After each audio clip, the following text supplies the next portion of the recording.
Dude, Streamlabs gets on my damn nerves, bro. Start, Justin, Oh, I'm here. show. There we go. X.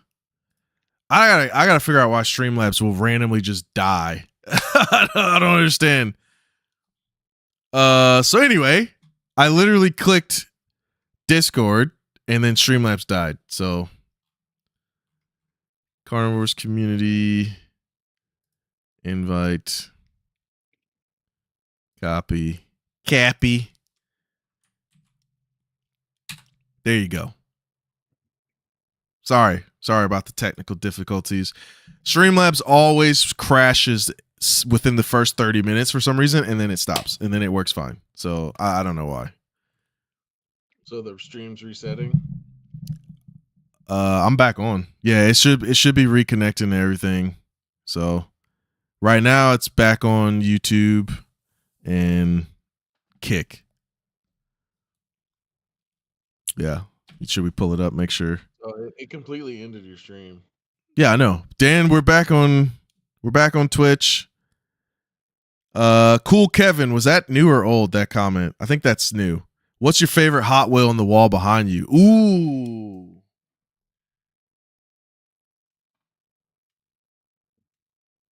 Honestly, it has to be the C5 Corvette that looks just like mine. I mean, there's some cool ones though. I've got some cool ones. They're hidden.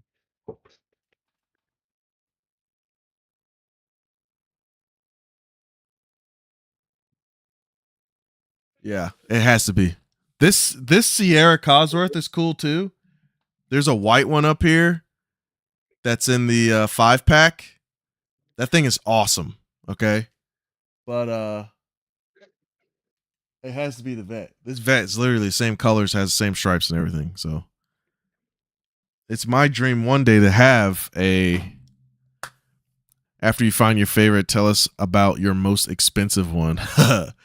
You know, I don't even know which one's my most expensive one.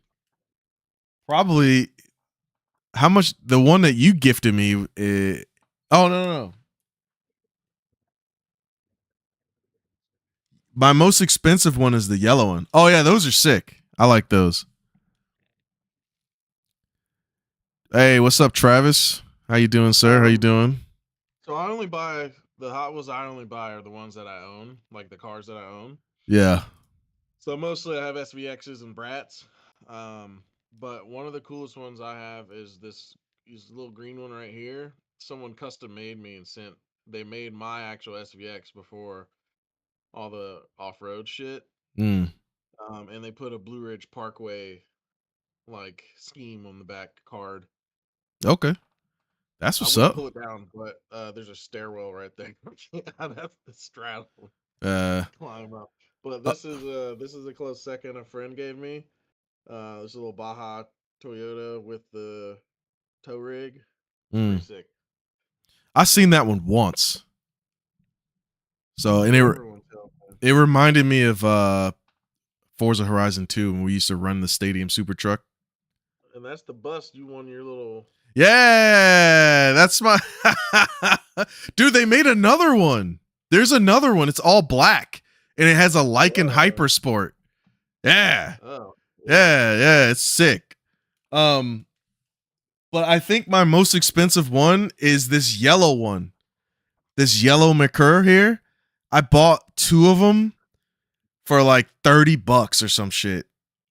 And it was because you can only buy them in one store and I could not find any. So I bought it off eBay like a weirdo. So after shipping, I think I spent like $30 or $40. But luckily it was a Kroger special. So you only could get them at Kroger. So a lot of people don't have the yellow ones. Yeah. Dude, this green one right here is like CVS or some crazy like it's so random, man. It's a 50th anniversary one. So it's really weird. But we got some questions. Is twin telepathy real? No.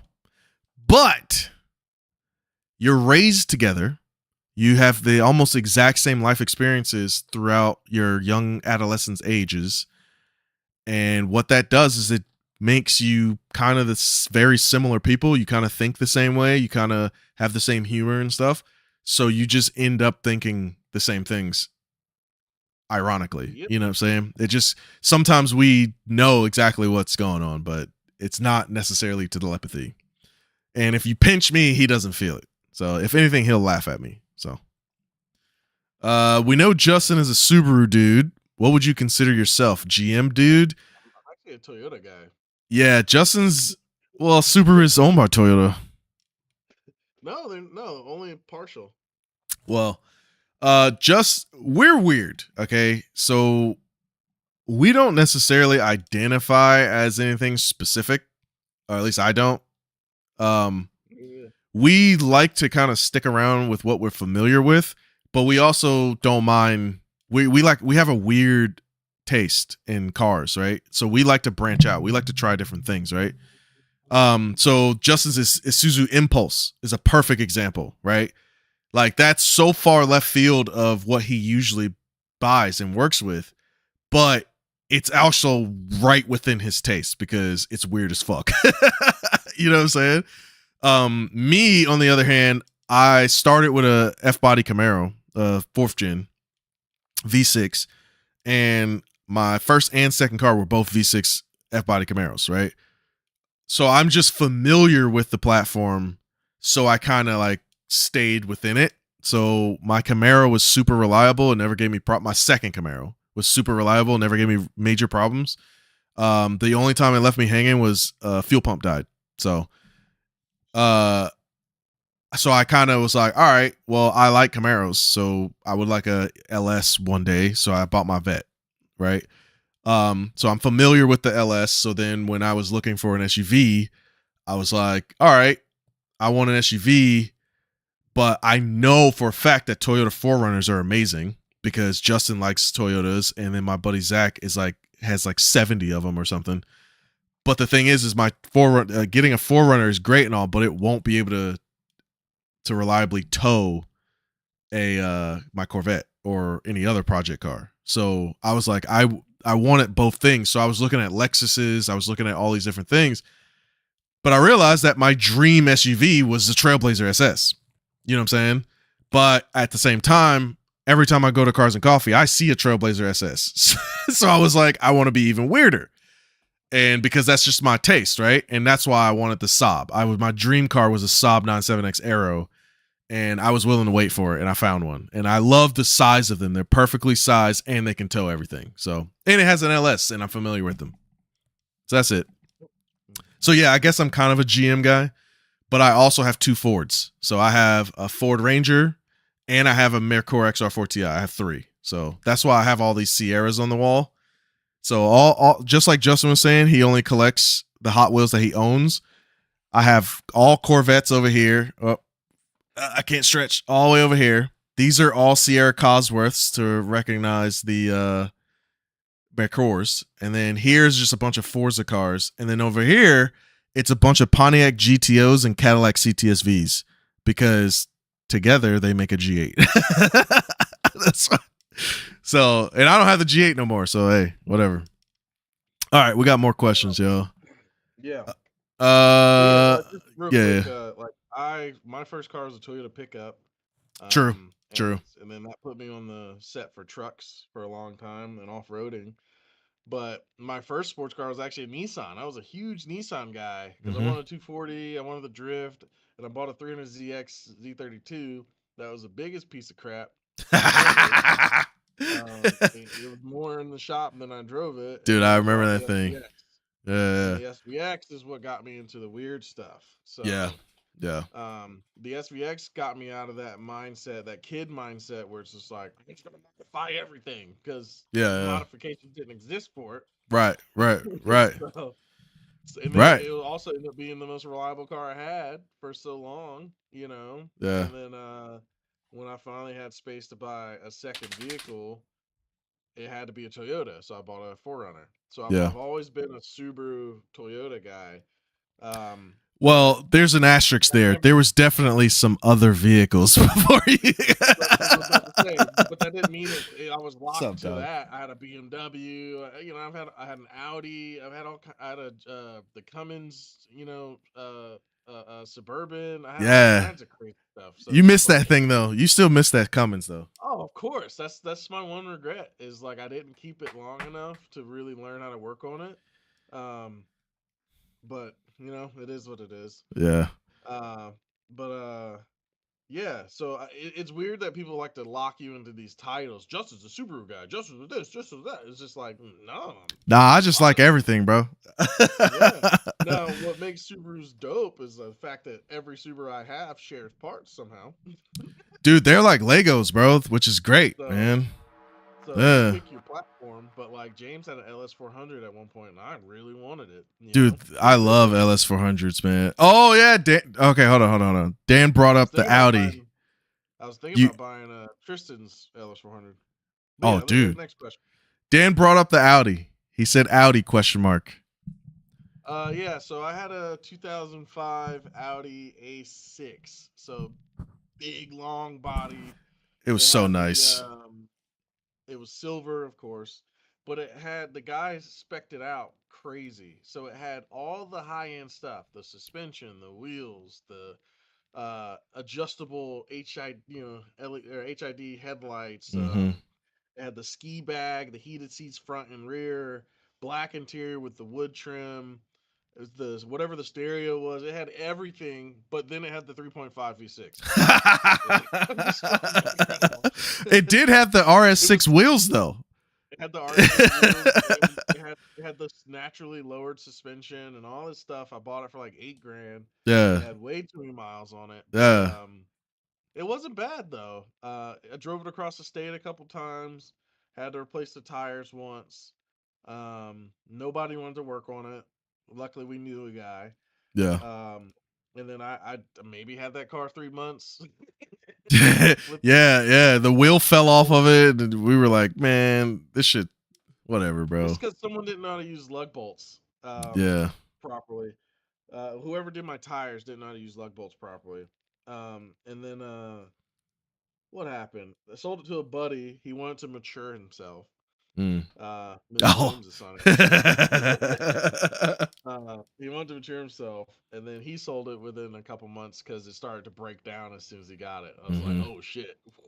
I dodged that Yeah. one. Yeah. For sure. For sure. All right. I Hold on. love it. If I go luxury, if I go full luxury, like how most car enthusiasts once they start making money, they buy a Porsche. I'm buying an Audi. Okay. All right. Thanks for the follow. I assume it says Ragidro. Ragidro. I don't know. I don't know how to pronounce shit. Dan says I have a numbered Magnus Walker limited edition Urban Outlaw. So that was his most expensive Hot Wheel. They have that one at Target with the Lycan. Yes, that is where I saw the Lycan one. And unfortunately, my transport bus was banned from the Hot Wheels races. So I could not justify buying it because I would have ran 2 buses. Okay. Oh, actually, you know what? I have it. I have it right here. This is the champ right here, bro. This is the champ, okay? If you go to my YouTube shorts, you'll see a video of this thing absolutely dominating. It didn't dominate. It's all luck. The Hot Wheels races, they go down like a treadmill and they kind of knock each other out of the way. And then whenever there's one last one standing, they win. But just because you're the last one standing doesn't mean you win because there's always a shakeup. So if you're the last one standing, every car has to be pushed back into the field and they all hit each other and smack each other. This thing got smacked up, turned around, and then got stuck on the wall, and a car came and hit it, and it just went and went to the finish line and won. So they immediately banned it after that because everyone thought it was cheating, and I was like, dude, it was going to lose, so like whatever, until someone hit me and helped me win. But if it didn't get banned, I would have bought the black one with the Lycan, and I would have ran the Nissan with its the wide body Trans Am Nismo Z, and I would have ran the black one with the Lycan. I would have ran all of them and just seen what happens. It's so much fun. Justin 818 retrofits here. Hope everything is great with both of you guys. Thank you, sir. Yeah, man, everything's good, brother. Dude, these headlights, they're one of the best things ever done in my truck. So thank you. Hey, hell yeah. Hell yeah. You know what? Yeah, I remember I was trying to get the G8 headlights retrofitted. That never happened. Emily Reese mentioned the diesel Suburban. I assume that is Nathan. I actually, ironically, was just talking to him about that truck today. And I went and stalked your Facebook and went and found the old photos and sent it to him. So he just bought himself a GMC Yukon. Were they Yukons then? What were they in the 90s? The square bodies, the OBSs. They were Yukons? All right. He just bought him a four-wheel drive Yukon today, drove it 50 miles home for $2,500. Congratulations, my boy. Nice. That's a good find, man. Yeah. I had a 99 Suburban that our buddy Sam did a 6BT Cummins swap in. And he was halfway done with it and goes, wait, I need a pickup truck, not a SUV. Yeah. So he sold it to me with a trade-in for my original pickup for like $7,000. It was the coolest, biggest, obnoxious, but under the radar thing. It was so ever. Cool. It was so cool. So sick. He painted the engine orange so that you could see it through the fender well. Yeah. And then it's a GMC Suburban. He swaps the grill to a Chevy Suburban grill, paints it black because it was a work truck. It had blue interior, right? Only just to put the C in the fucking Chevy logo. That's why he swapped it.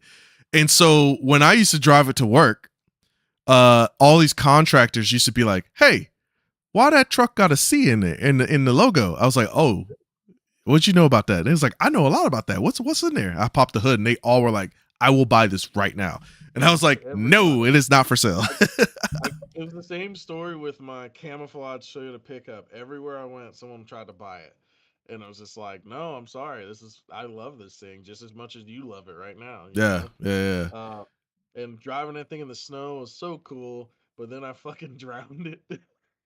Oh yeah, he drove through this giant puddle, bro. I drove through it was a semi truck loading dock that was full of water. We were like, let's splash, bro. Let's splishy splash, and then it drowned it. Blew the head gasket. Had to get that fixed. Luckily, Sam was nearby, and he fixed it in no time. And then from then on, it had like random electrical problems because of all the water. So like the fuel pump died, and then something else happened. But it was running great until I moved to the mountains, and it sat because I was in college, and diesels don't like to sit like that, especially in cold weather. Yeah. So I put it up for sale, and someone came and bought it, and they got it running like the same day. they like knocked like $3,000 off the price. Yeah. And got it running. And the funny thing is he brought a truck and trailer, and then he put his truck on the trailer and towed it with the Suburban. Did you ever try to track that thing down? You know where it is? I did. So Sam actually tried to buy it from that guy, but he refused to do the friend price that we gave him. So he ended up selling it to some other kid that also lived in the mountains. So it ended up back in Boone. What? Yeah. No. It ended up back in Boone, and I think he painted it green or something, and then they lost track of it. So he painted it green? I think so. Okay. All right. I'm not 100% sure, but we did lose track of it, unfortunately. All right. People are still complaining about your audio, but I think it is a contrast because my audio is so loud and his is just low. So I hear him just fine in my ears, so it should be fine for you guys. It's just I cannot get it louder. For some reason, his mic just doesn't get louder for some reason. I don't know. I've maximized my chat volume with him to 200%, so this is what I can do. All right. Yeah, Audi. You had a big body, Jesus. All right. I feel you guys. My driveway does look like the UN. Oh, shit. Yeah. When's the next Hot Wheels race? It is. You got to go to Bearded Bee. It's a bar out in Wendell. Super cool. It's like a brewery. It's a brewery out in Wendell. They do it once a quarter. I just missed one in early December. So there should be another one soon. So you just got to go to their website and see it. I'm gonna try to go to the next one. Happy birthday, LeBron James. All right, that's fantastic, KC. Where's my 6'7", bro? You're supposed to bless me with a 6'7" every time I see you. So where's it at? You're slipping, bro. Bill Show 8817. Has a car ever been such a crappy clunker that you won't ever buy a vehicle from that brand again? And what is that car? For me, it's a mid-80s Ford F-250. And I won't buy a Ford truck ever again. Very interesting. We tend to fall in love with our cars. But we also don't buy it unless it's something that we could trust or want. Now, I will say this. I had a 240SX. Okay. I had a 240. It's on YouTube. The videos are terrible, but whatever. And I had gotten a 240SX for $1,500, and I had gotten a Lexus LS 400 for $700, right? My plan was to just yoink the engine out the LS 400 and pluck it into the 240. All I needed was a transmission. It was the swap is apparently like not hard at all, so it was like going to be a YouTube project for us. But then I loved the LS 400. I was like, my God, this car is amazing, right? Even though I couldn't even really drive it because the exhaust was like cut in half. And it was having issues. But the 240, the longer I had it, I started to like it less. I felt like it was made out of it was a box of fucking tissues, right? Like everything seems so fragile, and but I guess that's what makes it a good car. Is it's super light and it's super, you know what I'm saying, and agile, and that's why I can do anything.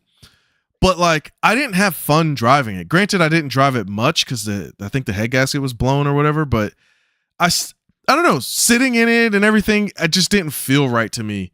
And although I do like the motor, the KA, the single cam KA, I think is a underrated engine. But something about the 240 I just didn't like. So I would never buy a 240 again because of that. And I even wanted to restore it because I went to a drift event and I was like, man, look at all these cars getting destroyed. I might as well restore this car.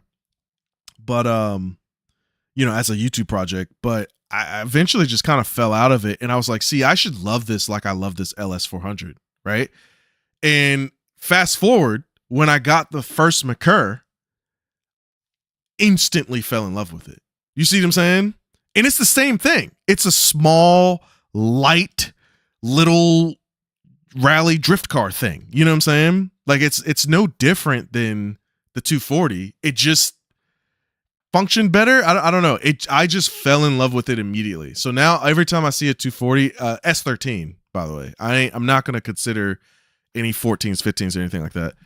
But now every time I see a 240, I'm like, like, oh, it's nice that it's stock or it's clean or whatever, but like, they just seem super fragile to me. And maybe that's because I'm used to big American cars, and maybe because the LS400 was next to it, and that shit is like super, super duper over engineered.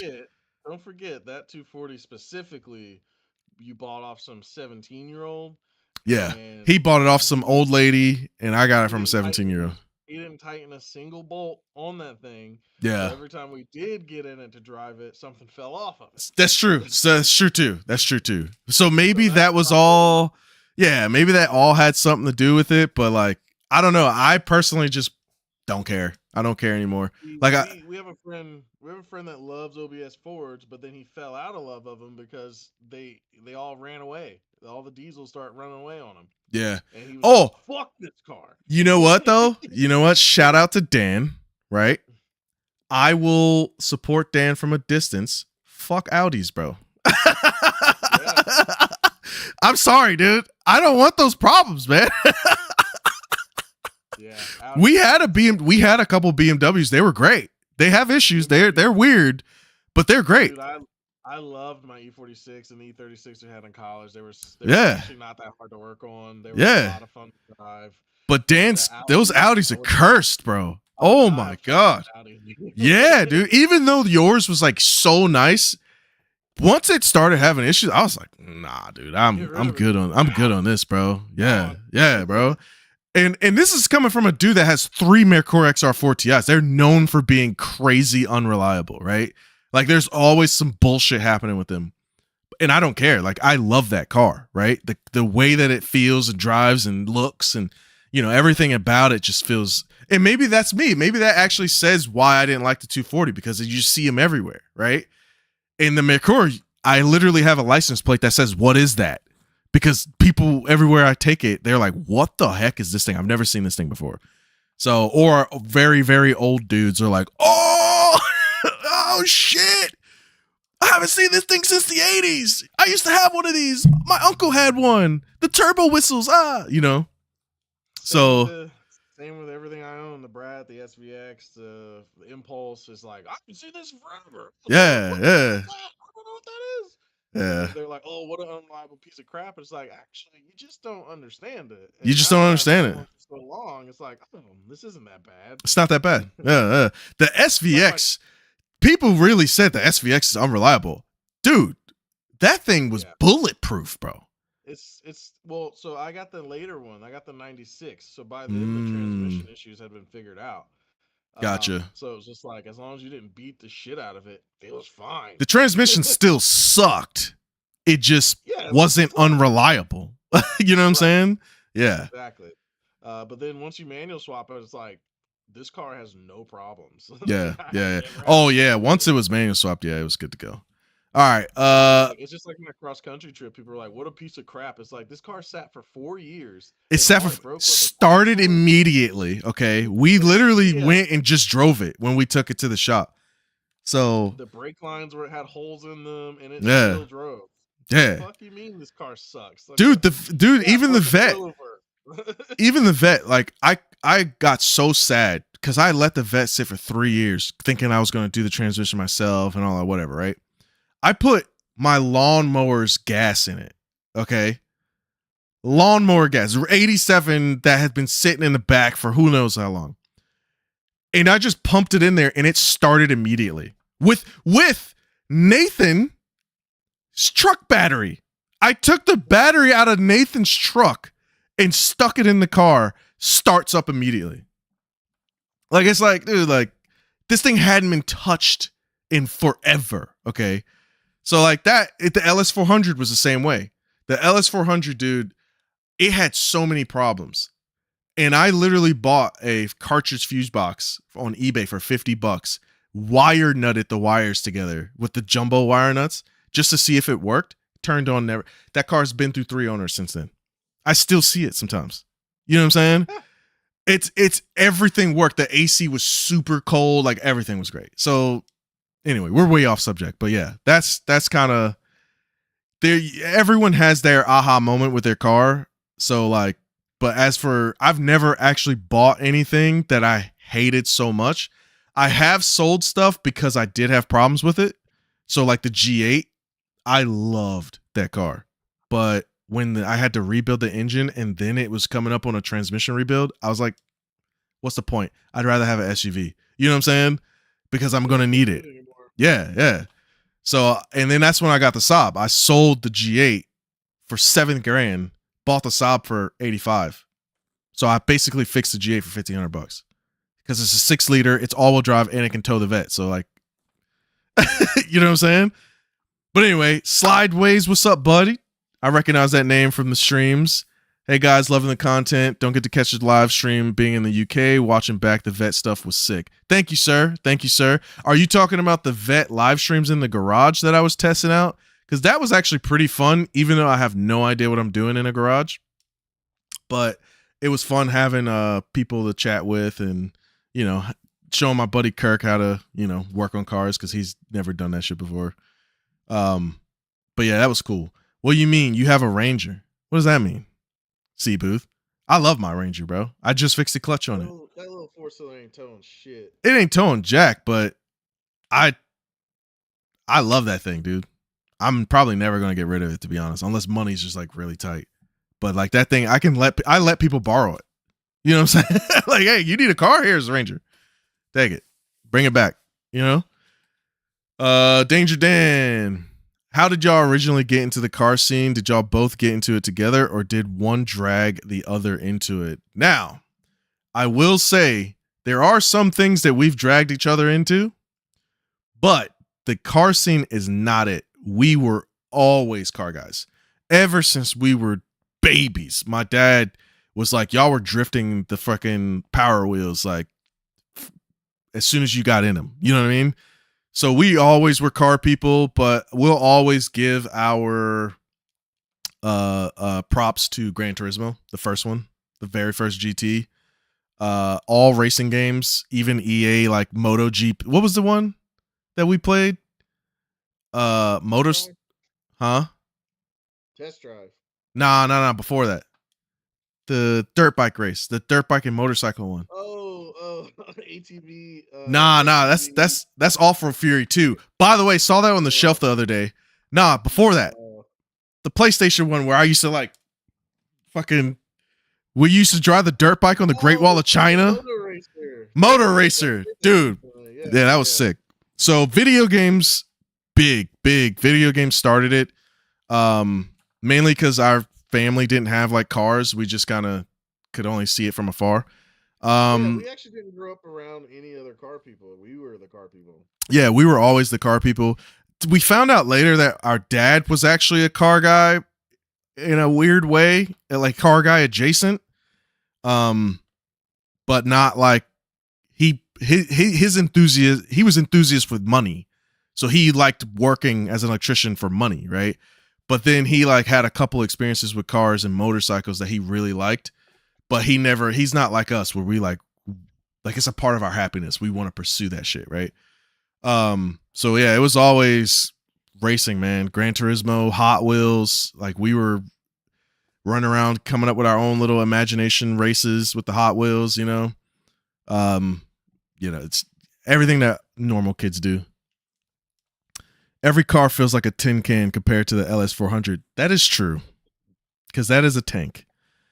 240s are the only car where they actually hate their owners regardless of how well the owner treats the car. You know what? I actually am not going to disagree with that.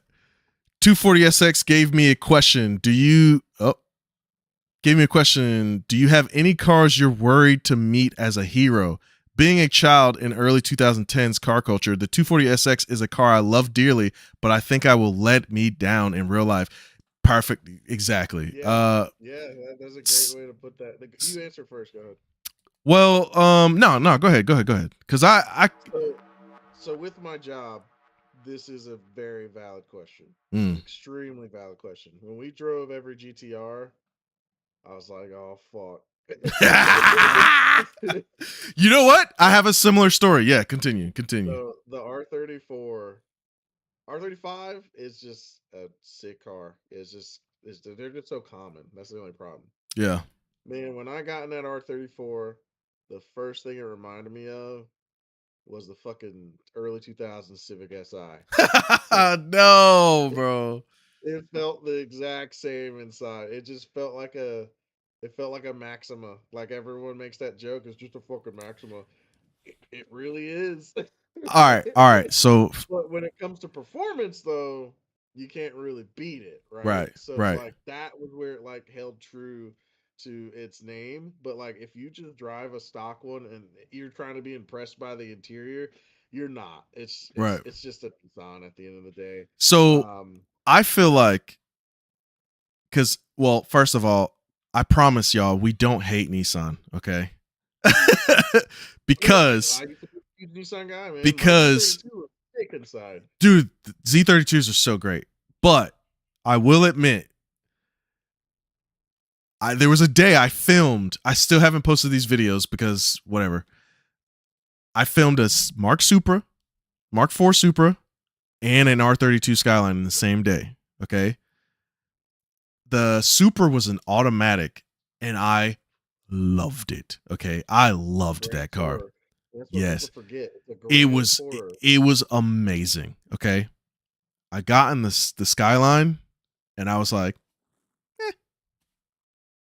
Now, granted, the guy that I was filming with wasn't the best on film, so it kind of killed my mood. So by the time I finally got in it, and it did break, by the way, for a moment, but we did fix it. By the time I got in it, I was like, eh. But I feel like there are some cars that you just look at them and you're like, hell yeah, right? But then there's some cars that you look at them, they look good, and their experience is good. You see what I'm saying? And I think a lot of cars become cult classics because of the way they look, not because of what they are. You know what I mean? And if you really think about it, like the Supra, it looks amazing, it drives amazing, the engine's amazing, everything's amazing about it. You can't really, obviously it's subjective, but like everything about it is great. But the Skyline breaks a lot, it looks awesome, but you get in it and it's like a Maxima. You see what I'm saying? So like, it's a classic because of it did do great racing. Don't get me wrong. It is a performance car, but just because it performs well doesn't mean it has that soul, that spirit. You know what I mean? The perfect example of this is the Mitsubishi Lancer. Yeah. That is an economy car. Hey, It is Kevin's in the here. Be most, careful. Okay. it is the most economy car ever. Yeah. But they made this Evo thing. Yeah, bro. Sick as fuck, It's sick, dude.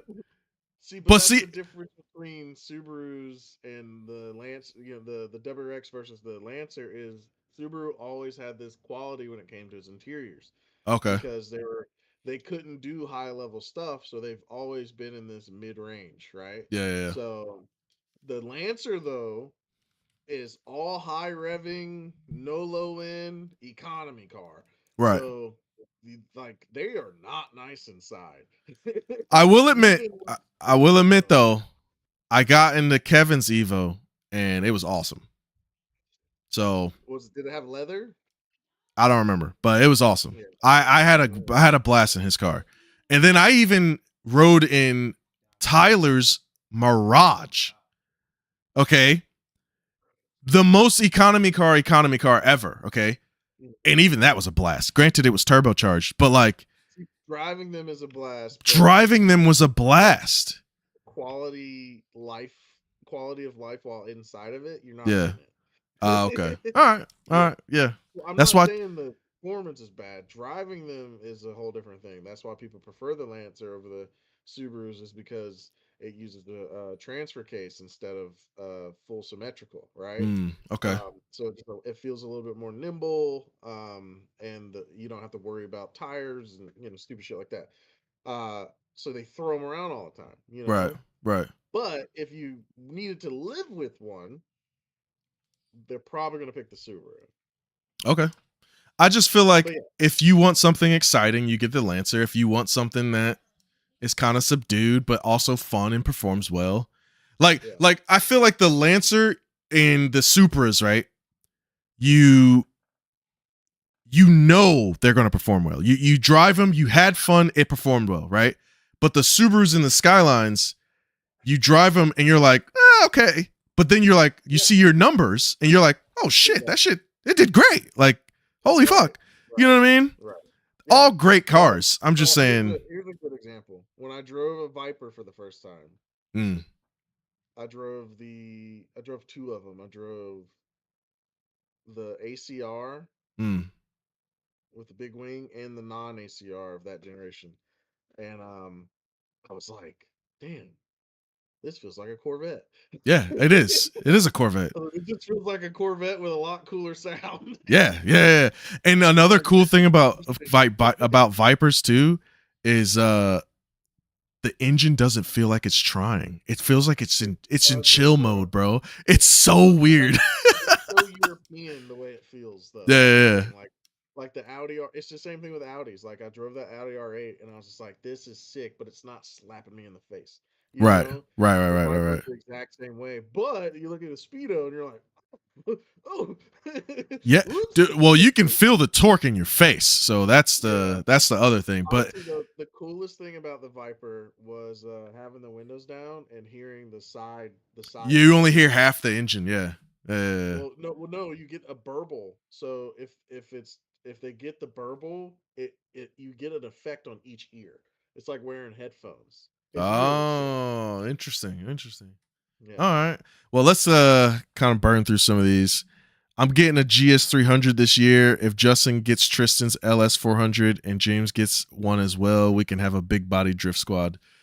I will admit, I ain't getting if I shit. had an LS 400, brother, I would be cruising that bitch. Okay, Yeah. I would not be drifting Tristan's that.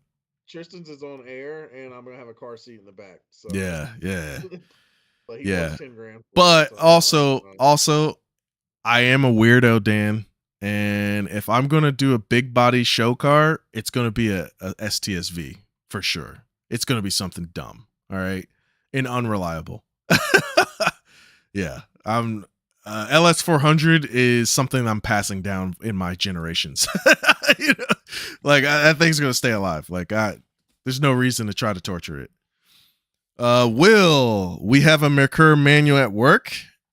It's in okayish condition for such an old car, but it needs a full resto. I have 3 that are all, well, one's not in okay condition, but Where's 2 that? of them are in great condition. That, I mean, I'm pretty sure that with a fuel tank swap on one, it's good to go, and the other one just needs a wiring harness because it set fire. So, in a turbo, they both probably need turbos, to be honest. Turbo rebuilds.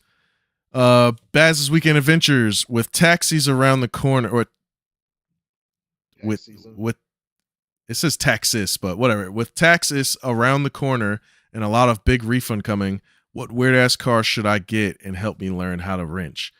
Ooh, What are you into though, bro? yeah. You like front wheel drive? You like rear wheel drive? I'm gonna be honest. The older the better. You know what I'm saying? Something old that still has parts. That's how you get into wrenching. Do not buy a Corvette. Buy a F body Camaro or a Mustang. Don't buy something like an MG where you have to find the weirdest motherfucker No. driving around. Get No. something that has a Facebook group. Yeah. A non-toxic Facebook group. That too. I don't think those exist, but you know. Yeah, they do. The Suzu Facebook group is called a Suzone, Mm. and they're full of information, bro. They keep everything tight. They've Honestly, all got like Mercure Group's the yeah, same. Mercure Group's the same. yeah. Mercure Group is The crazy SPX group too. is a little different, but Yeah. still. The Mercure Group is crazy too because there are people who are like OGs in the Mercure like community and they don't really use Facebook and they'll randomly just drop a photo like this is what I'm working on and it's a fucking twin turbo swapped EcoBoost Mercure and then you never see it again. Oh, this is what I'm working on. It's a show motor with twin turbos. What? This is what I'm working on. Oh, it's a Mustang EcoBoost 6-speed being swapped in there in his like small ass garage. And it's like, dude, where is this car? But then the one that was at SEMA pops up, and I was like, dude, I like this is impressive. I love this. But I saw a guy doing that 2 years ago. And I never saw the finish of it. Like, what happened to it? So but yeah, as for a good car, man, dude, anything American, rear wheel drive, V6 or V8, doesn't matter. Those Camaros, those Mustangs, the G. Well, what's your budget? That's also huge. Because I don't know what kind of tax returns you getting. What do you want to do with it? You want to Yeah. drift it? You want to drive Nah, it? he just wants a wrench, so probably handles good. I mean, Yeah. Meat yeah, Stick just joined the Discord, by the way. I just wanted to tell everybody in their weird ass names. But yeah, if you just want a wrench, I mean, you can really buy anything as long as it's not reliable. he needs something that's not going to have to need the engine taken out all the time, like Dan's Audi. Yeah. A TDI Jetta. Okay, yeah, TDI Jetta, cool car, diesel. Also, it's cheap. There's a lot of parts, and you get 50 miles to the gallon. European interiors are very nice. Yeah. Somebody said he needs a Celica, in the Discord. If I wasn't into the weird Subaru shit, I'd probably be a Celica guy. Celicas are dope. I've heard that the Stereon Conquest is cool too, but their parts are getting kind of weird, so I wouldn't go that weird. So that's why Celica would be good. The thing about the Stereon and the Conquest is they're swap bait. Like, you can't really do anything with the stock stuff. Yeah. You have to swap it. You're gonna V8 swap it or straight six swap it or something. Yeah. My personal idea for a Conquest / Stereon is a Audi 5-cylinder or VW 5-cylinder swap. Okay. Yeah, that's cool. Yeah. Just for the sound. Dude, even car looks insane, and then I want an insane sound to go with it. Right. And even Volvos. Volvos are super easy to work on, super cheap. The rear-wheel drive Volvos. The front-wheel drive Volvos. 40 or 940. Yeah, it's front-wheel drive Volvos starting to get in the early 2000s. Just that's for later, right? But anything with any Toyotas, 1UZs or 4-cylinders or anything, they're great. Even the 240, bro. It's gonna make you wrench on it. You know what I'm saying? So there's a lot of cars out there. You could even go as far as buying a Cobalt, bro, and you'll have a great car. Cobalts are slept on. Pontiac Solstice, Saturn Skies, all that kind of stuff. Like, not a lot of people are buying them. Any of the Ecotech stuff or the 3800 stuff, like 30. Oh, right, dude, bro. Well, see, he said he wanted to wrench on it though. You're not going. You're gonna have to wrench on. You're gonna have to do something. 3800, you wrench on everything around it. You don't have to touch the motor at all unless you're boosting the fuck out of it and it keeps blowing up. But yeah, those are all good cars, man. Huh? I said, which isn't even a thing. They don't really pop. Yeah, they don't pop yet. Well, they do. Some of these guys are twin charging them and they're blowing them up. So. Wow. Yeah. Normal people do that. Yeah. Well, you fall in love with it, man. Next thing you know, you start pushing its limits.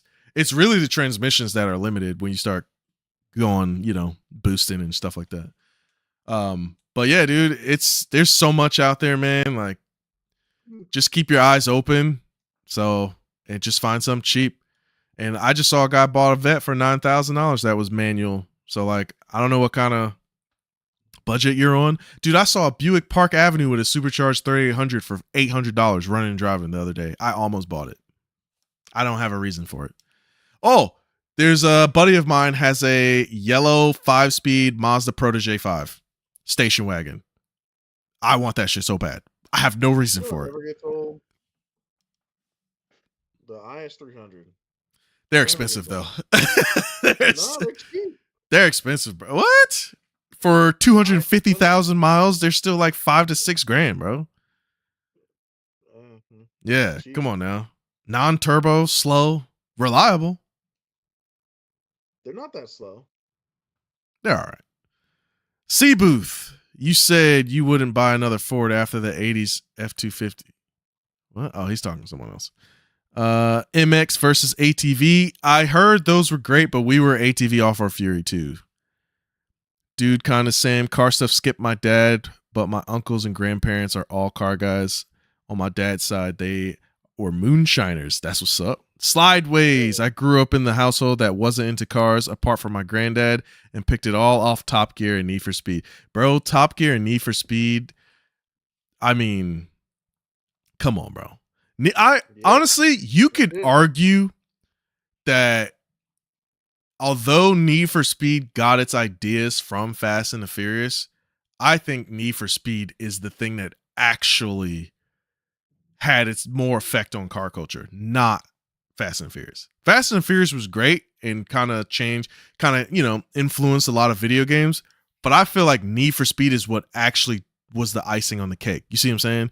Fast and the Furious started the train. Need for Speed finished it. Need for Speed just kind of set it in stone. All those, you either kept doing the racing with Gran Turismo and Forza and stuff or whatever, or you went street racing. It was one or the other. You did, or both, like whatever. With tax season coming around and that big return, what weird car should I get? I can learn. Oh, I read that already. Oh, he said it again. Someone said Miata. Yes, Miata, but Miata prices are all over the place, so be careful. Never meet your heroes moment on the R34. Yep. R32 is the best GTR. All right. I mean, I don't know. Personally, when I drove, well, I didn't actually drive them, but I rode in all of them.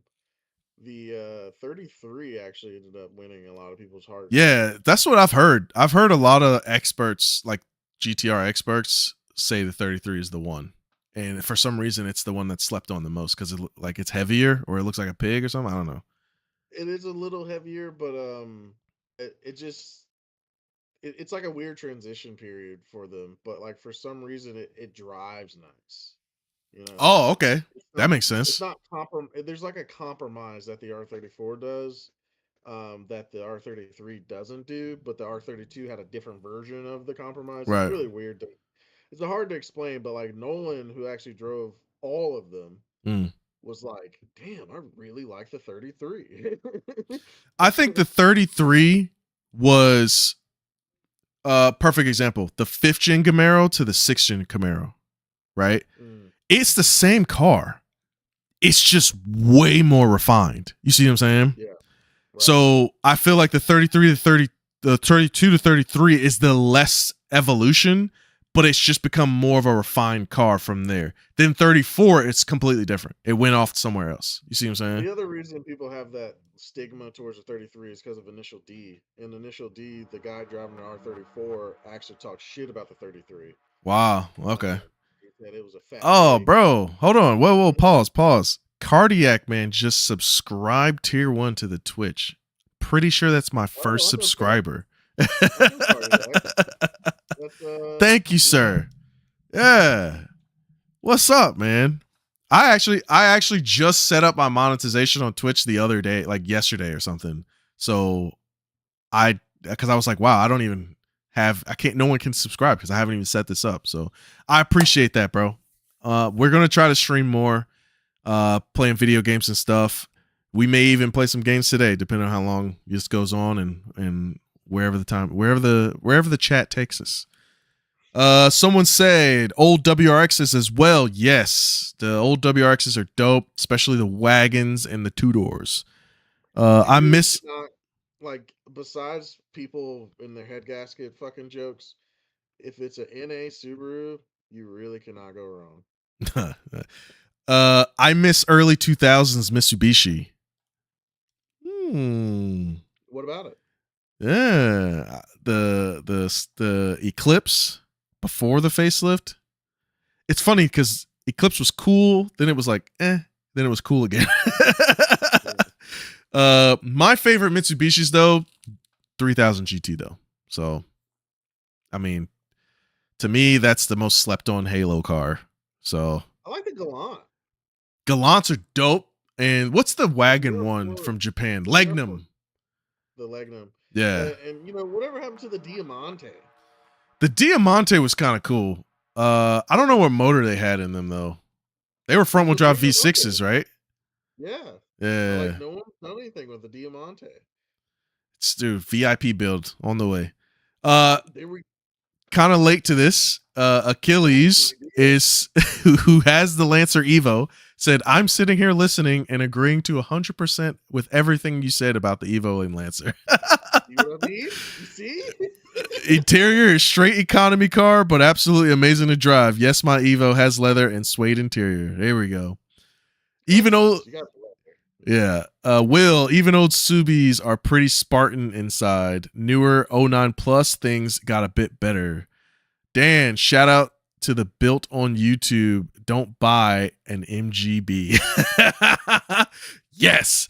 I've seen some clean ones and they're all swapped. I've seen Ford 302s in them. I've seen GM V6s. I've seen all kinds of shit, right? All the cleanest MGs I've seen are all swapped. So, yeah, do not buy an MG unless you have a dream build that you're going to do. MR2 community used to be really good. That's from Travis. Excuse me, my bad, Trav. How are the 2.3Ts and the Mercurs? The engines in the Sierras were fairly reliable, both in Cosworth and XR4i. So that's actually a good point. The 2.3 turbo is actually a good motor. They use it for racing. They use it for everything. The problem, drag racing, dirt racing, yeah, oval racing, fucking everything. Everything. So I've heard of a guy that has a 2.3 turbo Ranger that he's boosting, and he tows with it. Like, he doesn't give a shit. He just fucking just dogs the hell out of it. I actually think the 2.3 turbo makes more power than the Sierra, maybe not the Sierra Cosworth motors, but those dual overhead cam motors or whatever it is that they had in Europe. But everything around the car in the Mercure was bad. The main issue with the motor was the turbo would blow a lot because it was hot. There was no intercooler. So a lot of people take the SVO intercooler and put it on, but it's still a top mounted intercooler, so it's still hot. So people swap them. There's like a front mount kit that you can get from Rapido and stuff, and it kind of fixes all those problems. But it's wiring, it's a lot of electrical, it's fuel pumps. Everyone takes out the dual fuel pumps and do Walboro fuel pumps. So there's a lot of things that around the car that go bad. And then like the Mercure is the only car that I know where you don't want the sunroof, you don't want the moon roof, like the electric roof. You want the crank one. You know what I'm saying? So like there's a couple of weird things here and there, and then like there's parts of the car that are plastic and they break and whatever. But the engine itself is great. That engine came in the Thunderbird, it came in the Mustang, it came in the Mercure, Pinto, the Pinto. Mm-hmm. Actually, shout out to Turbo Joe here. He helps us with RMS sometimes. He had the fastest Pinto on the Southwest. Nice. Congrats. And he knows how to build those things like the back of his hand, and they're sick motors. They swap them in the trucks, like you were saying. They're like old school, like buggy racing engines. Right. The Ecotech's kind of taken over now. Yeah. I will say this too. Oh. I will say this. Drifters are starting to catch on. I saw one in a Miata. Ooh. Mm-hmm. They're catching on. It is a cheap engine, bro, and they're everywhere. They made them for so long. I thought about putting one on the Impulse, but I just really wanted something a little bit more modern. Nah, I think the Ecotech is perfect. Yeah. I think that's perfect.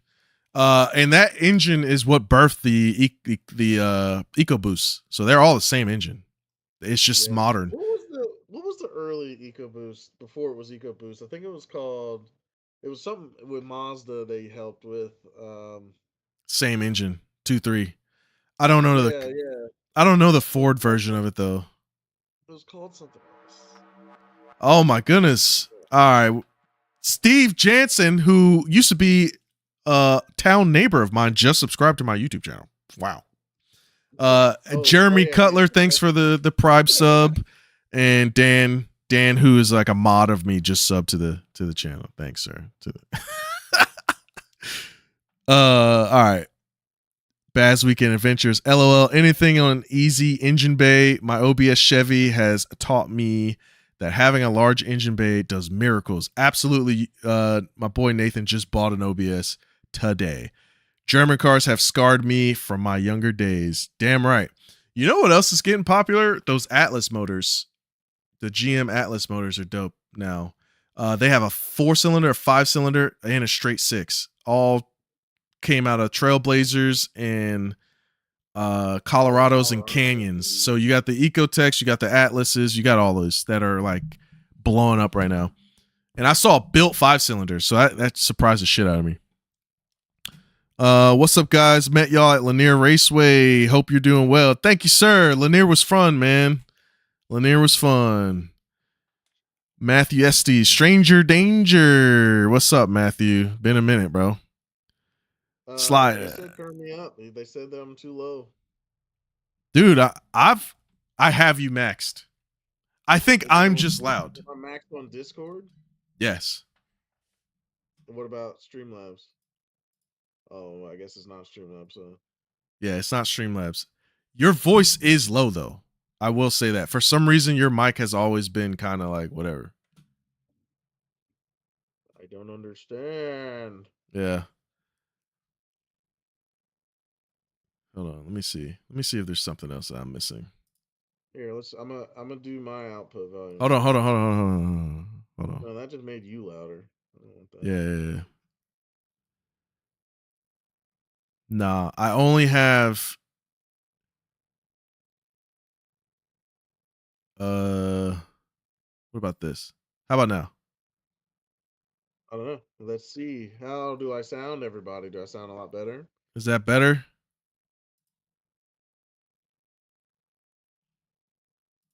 I turned up my video capture. Okay. So I don't know. It I don't know. We'll sounds see. We'll see what they say. we'll see what they say. All right, let's skip through here. Yeah, I wouldn't get into classic British stuff to start. Even parts over here can be tricky. My first car project was an MGTF, which is an early 2000s mid-engine sports car. Like think MRS type. MRS is a good car too.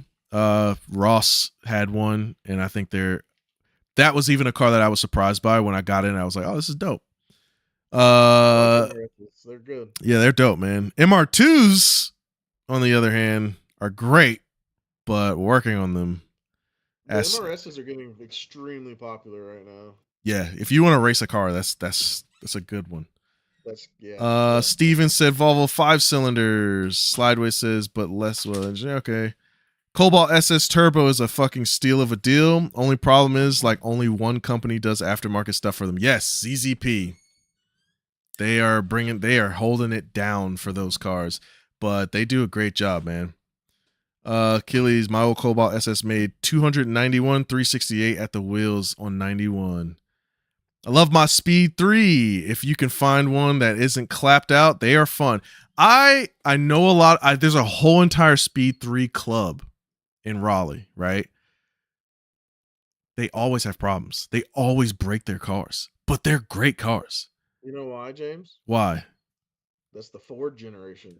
It is a Ford. It's the same thing, but they always break it. I wish Jason was here to kind of bring some light to that, but I don't know if it's just it's one of those cars that makes the driver want to push the boundaries. You know what I'm saying? I just want to do more with it. I want to push it. I want to see what I can get out of it. Get what I can out of it.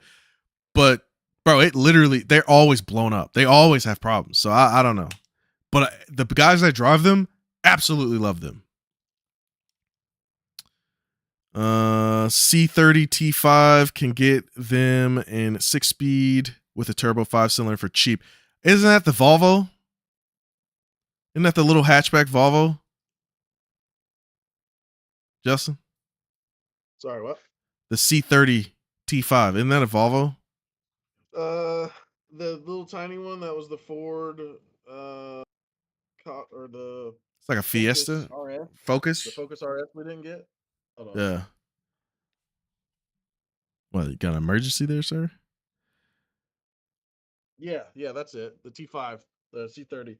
So those they blow up a lot, and they're very cheap. They're very cheap and they blow up a lot. So I don't know. For turbo hot hatch, like they're stupid cheap, but I'm guessing it's because of reliability. Yeah, because they look dope. Like every time I saw them, I used to want one real bad, but I saw one for like $2,500 recently running, and I was just like, this is a red flag to me because why? Why? Like that thing, it reminds me of that car from San Francisco Rush 2049, the little hatchback. So it makes me want one. Like I'm like, oh, I kind of want to whip that thing, but I don't know. It just sometimes, you don't want to follow the crowd, but sometimes the crowd can be right, This is a good example. You know what I'm saying? Sometimes they can be, bro. So I don't know. Anyway, all right, let's move on. Justin, that beard hasn't changed in 8 years. That's from Cardiac Man. Thank you. I can sell you a Speed 3 roller for a couple grand.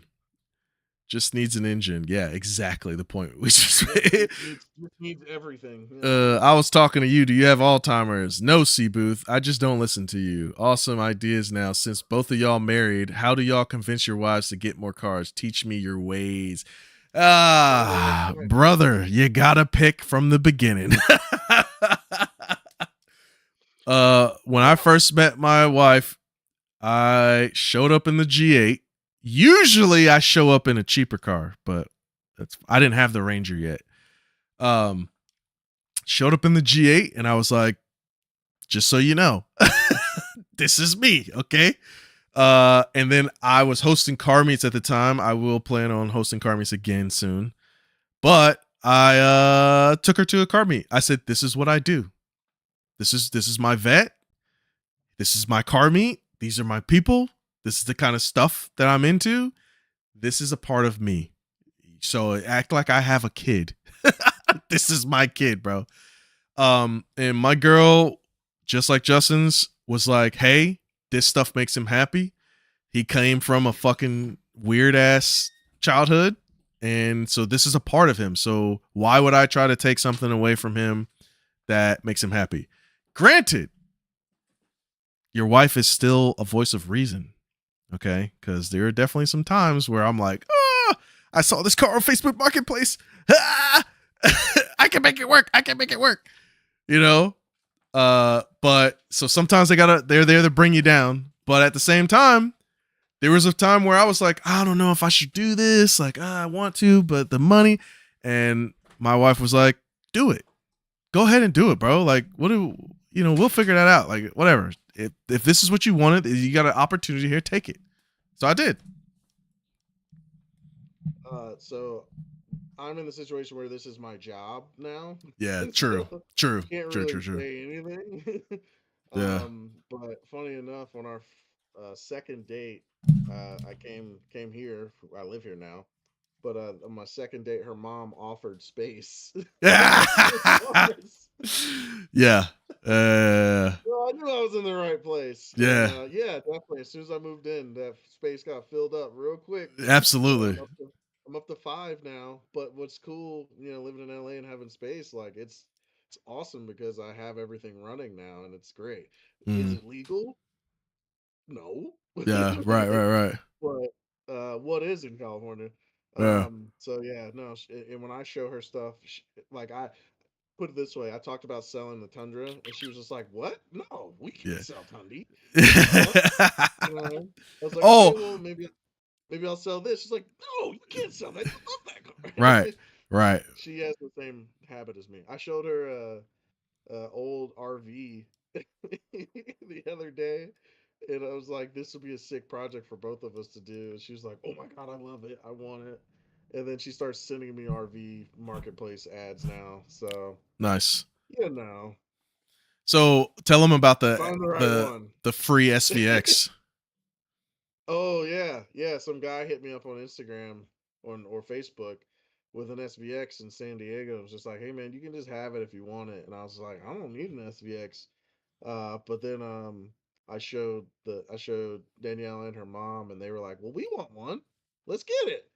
And I was like, "Oh, okay." But the guy hasn't found the title yet, so Oh, that sucks. Hold on. When he finds the title, I'll grab it. Do you have chat pulled up at all? Can you see chat? No. Okay, never mind then. I can. I have it pulled up. I can. All right. Already have a Miata. R33 is best. R34 is great, but overhyped, and the R33 is more raw. NSX is true JDM king, though. That is true. NSX is legit. Gotta support the fellow Eclipse before it turned into a crossover. Yeah. I'm looking a lot into the new Baja Raptors. I mean, I can only see YouTube. You've got all the chats, James. Yeah, I got all of them. It says YouTube and then multi-stream. Do you see that? I'm looking at. I can't see the chat from Streamlabs. I can. All right, cool. Go to the streams. All right, that's fine. James, you need to turn Justin up. Yeah, I know. Shout out to you for subscribing. Yes, thank you for shouting them out. Dan. MZR was probably that engine we were asking about. A dream build for me is sticking an EcoBoost into a Mark IV Escort Orion. You definitely British, bro. Lowering it and sticking it on Sprinter van Steelies. Oh, dude, Steelies need to make a comeback. I don't know. They might. They kind of never really went anywhere. Yeah, I think Steelies. I think Steelies can make a comeback. I think so. No, I think OEM wheels is kind of like the big thing right now, like Yeah, retro OEM wheels. yeah. But Steely's, I mean, they haven't really left, but they're so cheap that you just look for the next option. You don't really permanently run the Steely If I unless you had get a, something that's extremely wide. But they're just too heavy for what people want to do. I guess that's true. I guess that's true too. All right, thank you, Dan, for posting the Discord. There is a Discord link in the chat. If anyone uses it, that's where we kind of shoot the shit a little bit more, and plan our streams. MZR was a 2.3 in the speed and speed 6. The speed 6 is dope and slept on, but be careful with those. They're basically like Mazda Lancers, and they're dope. Follow boys on Twitter. Okay. Open sound mixer, Justin. Someone said, check the input settings on Windows. Mine likes to reset my mic input level down from 100 to about 80 randomly. So that might be you, Justin. I checked my Windows mic input. It's up high. Slideways headed to bed. It's 2 a.m. Yeah, man. Thank you for joining us, bro. If you're still here. Direct port engine. Okay. I blew up mine. Yeah. Yep. Most of the time, the Speed 3 guys just boost the hell out of them and push them way past they should. Yep. Exactly what I was saying. Yeah, I remember your red one, Travis. It was dope. It was super fast, and I'm glad you sold it before you blew it up. The voice of reason part, too real. Yeah. What's the best way to start a car meet in my area? We used to have one, but well, you can guess what happened. I definitely know what happened, bro, because I used to almost get in a fight at every other meet of mine. They got really big, and a lot of people just don't care. They don't care that it's a good meet. They don't care that it's a calm meet. They just want to fuck your shit up. But to be honest, hosting meets is really easy. Go to the Facebook groups, local, or I don't know. Some of ours died. A lot of ours died. But you could start with your friends who, if you got car guy friends, all y'all just meet up somewhere where you notice a lot of people don't park. I usually like to have food nearby. Because it kind of keeps people around. A lot of people will leave your meet to go eat and then never come back. So always make sure food's near, not too far, like within walking distance. So wherever you notice a lot of people don't park, that's where y'all all line up, stand outside of your cars, chat with each other, post it online. If there are any local groups, post that it was there. Hope that you start meeting people, like-minded people.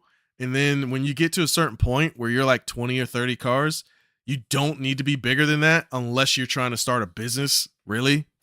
Like me, or like selling merch, or like, you're trying, or doing a YouTube channel or something like that. But after that, let it all be word to mouth. Only people that you know personally, or someone that you would give your phone number to. And then Everyone, let me know how I sound when you get a chance. Yeah. It sounds the same to me, so I don't know. I just think I'm louder. I think that's the thing. So actually, Mace. She in here? She in here. Yeah, I think Discord and between Discord and Streamlabs and everything, my mic selection might have been changed. I don't know. We'll see. Okay. So anyway, yeah, just make sure there's food, word to mouth, post it publicly until you're good. A lot of guys get kind of consumed in the, oh, I'm so and so meets. You know what I'm saying? I want them to get big. Bro, we got Cars and Coffee for that. You know what I'm saying? Like, you can go advertise your car club or your meets at Cars and Coffee, right? Because eventually, when you start getting to 100, 200 cars, you're going to need police. You're going to need to pay for police. Can you pull up the stream and see how you feel about Justin's mic? All right, how does it sound? All right, I put it on studio mode, so How low tell is me he? what it sounds like. But Well, you're going to hear him clear, now I'm picking you up. all right. Yeah, I hear myself. We'll have to figure out his mic another time. But for now, this is what we got. Yeah, they just got to turn him up. That's all. But yes, so when you start getting too big, unless you got a really tight friends group, you're gonna need to have police there. You're gonna need police presence, and they're expensive. They're when I last checked, it was $30 an hour, and it was a minimum of 4 hours. So, and you definitely need more than one cop. I had a little bit of a relationship with the town that I was in. I would just kind of call them and be like, "Hey, I'm doing this," like whatever. They would come hang out, but once they saw everything was chill, they'd leave, and then that's when people start acting dumb. So yeah, it's interesting, it's fun, but you got to know what you want out of it before you go into it, because then it'll get too big and it just won't be worth your time anymore. The person that I think that does it the best is my buddy Chris. I don't know if he's still here, but he does Triangle Rad. It's basically rad era cars, and that's it, right? So all kinds of cool shit just randomly shows up, right? And he has cards that he just leaves on windows at Cars and Coffee, right? But the reason it's great is because the riffraff does not give a shit about rad cars. And then when you go out there, if anyone ever were to complain about us being there, they walk out there and they're like, well, these people are chilling. This is really cool. Oh, everyone's playing like 80s and 90s music. You know, all these cars that I haven't seen since I was a kid. And it's super, super chill. Like, those people, like, he has no issues. The only problem he has with his meets is weather. That's it. You know what I'm saying? So it's not a big deal. Meets are really more asking for forgiveness than asking for permission as well. So usually if you ask for permission in a public, like a very public area, they can tell you no. And then next you know, if you're out there, they can say, oh, nope, told them to get out of here. I'd rather you host a meet, they start recognizing you, they start seeing you if y'all are consistent, and then you develop that relationship with them, because you're technically bringing them business if you're in their area or whatever, and you're not inconveniencing their customers. Then that's like, hey, well, we welcome these guys here. We want these guys here, whatever. They never have any problems. But yeah, that's kind of my crash course on hosting meets. Alright, Steal. now, so You sound worse. Now you're even lower, bro. way worse. Yeah. Yeah. There's no winning. There's no winning. It's so low. Even I'm like kind of like, huh? Eh? It's not output. Output is you. All right. Dude, I don't fucking know. Studio, video isolation, custom. That whatever you just did sounds better. All right. So there's an input profile, voice isolation is what I clicked on. And there's studio, and then there's custom. Whatever you just did sounds way better. This is through Discord, so I'm trying to figure it out. All right.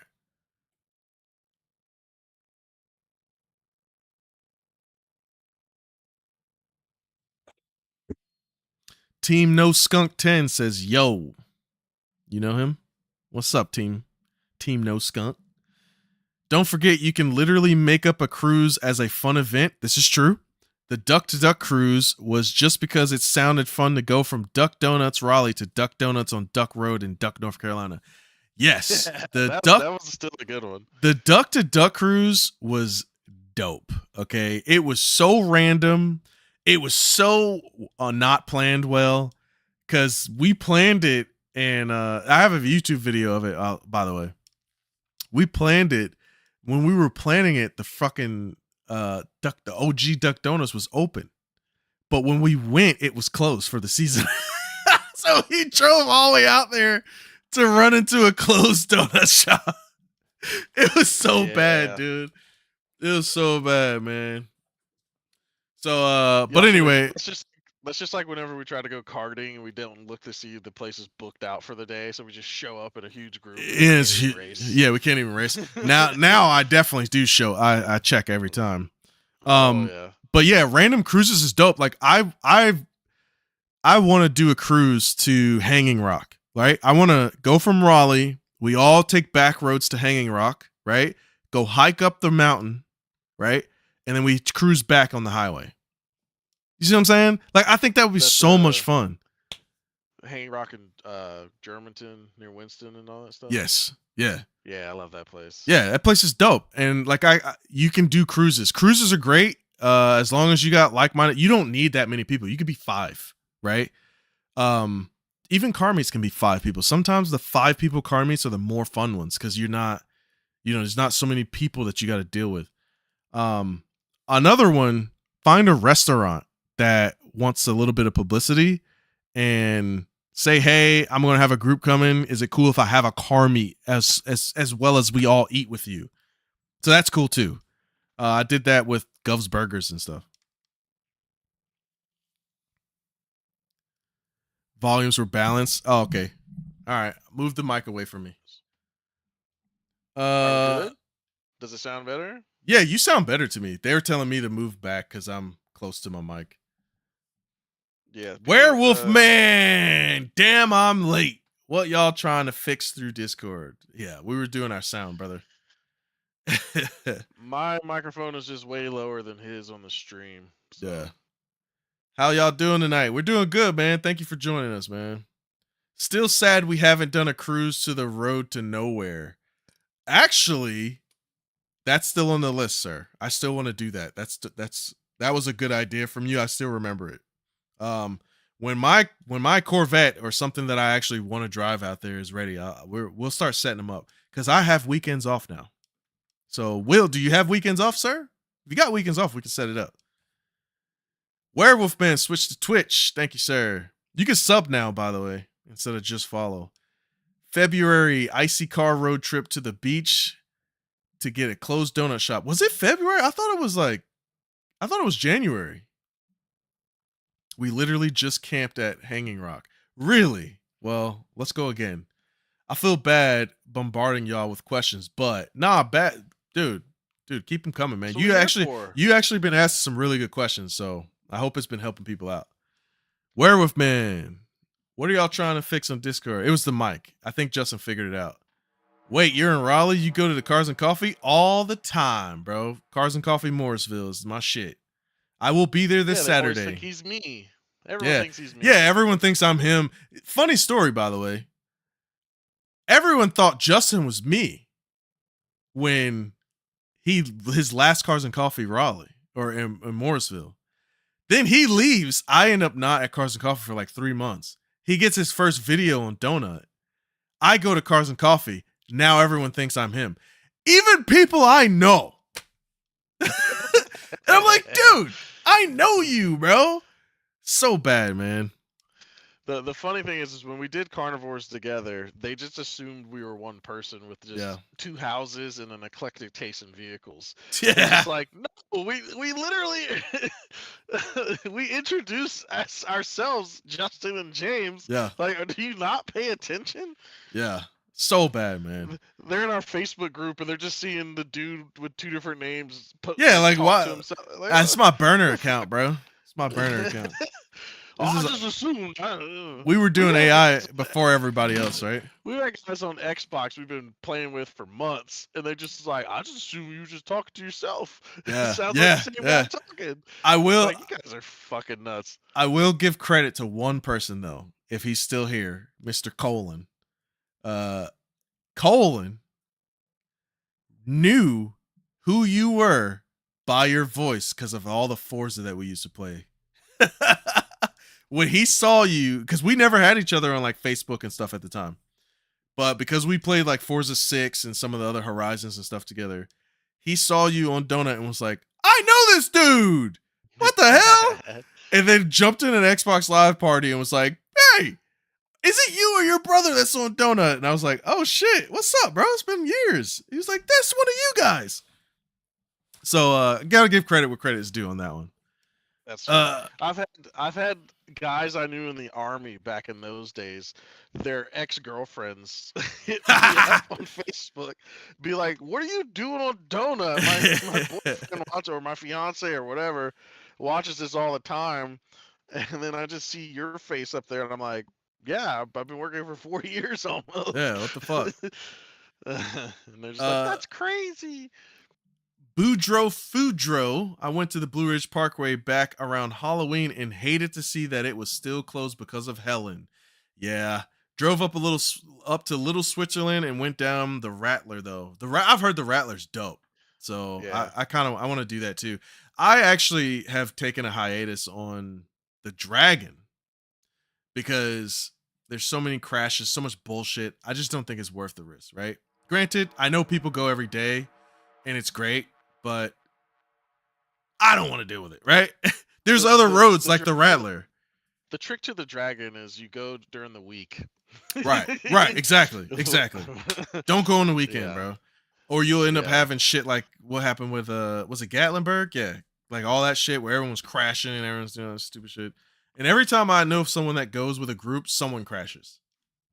And it's like, dude, so you get crazy traffic when it's a planned, like Miata's at the Gap, you barely can drive it. Yeah, exactly.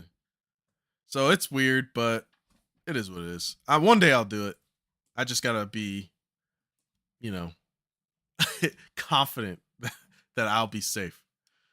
Let's see. Everyone's saying the mic is better.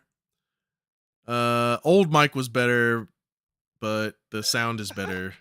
Most of the parkway is open now, except for winter weather closure. Yeah, that makes sense. Baz says, off-roading is rough country really bad. My OBS group says one thing, but the Tacoma says another. So, yes, I would only assume that it's because Tacomas can fucking handle that shit. Like, a lot of Chevys can be off-roading vehicles, like, pretty fine. Justin would be able to communicate more on this. But, like, I feel like Chevys break a lot when it comes to beating them up for stuff like that. So that's probably why. The tacos... What is he buying? Rough country suspension? I don't know. He just says off-roading is rough country really bad. My OBS group says one thing, but the Tacoma says the other. So who's saying what is my question? Baz Weekend Adventures. You probably no. I meant like which group is saying it's good, which group is saying it's bad. Because I assume Tacoma's saying it's good. I assume Tacoma's saying it's bad because Tacoma people have money. Oh, okay. Yeah, that's true. Depending on what generation Tacoma you're talking about too, because if it's a first gen Tacoma, then they're probably broke. Rough Country is an affordable brand that you can buy at a parts store or 4-wheel parts or whatever, and it's usually something reserved for cheap shit like Jeeps or Chevrolets or Fords or whatever, and you're beating the shit out of it constantly, so it's okay to replace it. You know what I mean? You don't buy super expensive stuff. And definitely something we do in the South. Out here in California, it's king shocks everything because everyone makes way too much money and lives with their mom. So you can spend $5,000 on a suspension setup because desert stuff is way different, or rock crawling is way different than what we did in the South. So if you're driving an XJ, just go with rough country. Who gives a fuck? Yeah. Like, no one cares. It's better than stock, Right. But if you're putting it on a Tacoma and 4Runner people are a little bit more prissy and they like nice things, especially in overlanding. So, yeah, just watch out for that. If you're driving a first gen, no one's gonna care. Oh yeah, Jeremy, you've seen me, the red wide body bagged NSX at the Car Drugs booth. Yes, absolutely, bro. I've seen that car before. That thing's sick. I Jeremy's the guy that was flying the helicopter for me the other day. Oh, yes. Well, apparently he didn't know I was in Raleigh. Yeah, that's me. I'm walking around, man. That's all. I'm always out here. I'm trying to get like car jugs, to be honest. I'm thinking about calling him and getting some advice from that guy. How long in the mill did you do, by the way? Oh, I'm assuming that's military. Y'all did, know I just got out. I did 6 years in the Army National Guard of North Carolina for nothing. Mm-hmm. And you deployed? Yeah, I deployed to Egypt. I went to Israel for a little bit. I did a lot of in-state stuff for training / helping other people train. Right. And then I did it all for college just to have to pay for college anyway. They paid for 1 year, right? No, so they paid 50%. I got 50% GI Bill. So I could have did 2 years of active duty, done nothing, and I would have gotten more benefits than 6 years in the National Guard. Right. Yeah. Back up a little from your camera. It keeps auto-focusing. Mount Mitchell is a great drive, but it is busy and it's fun. You guys going to be playing Forza Horizon 6 when it releases? I'm stoked about being in Japan. Of course! Join the Discord, bro. Join we're going to be doing a Carnivores group or a club as long as they have them. If y'all want to be a part of that, we have been playing Forza since the first one, bro. What's the point of the club system now, though? That's true. I mean, really no point anymore. It's quicker to like make friends and race with each other and stuff. I don't know. There's no like share garage or anything like that, so it's a little weird. But you can't beat the feeling of being in a lobby and sweeping everybody, and you all got the same clan tag. Can't beat it. True. So whether or not it exists, or whether or not there's a real point to it, I'm still gonna do it. You know what I'm saying? So yeah, join the Discord. We will 1000% be streaming and racing on Forza Horizon 6. That is without a doubt. We'll probably start streaming on Horizon 5 as well a little bit before soon. The game comes out. We'll probably start trying to get our bearings on there. I'm excited, bro. I'm excited to see what they do.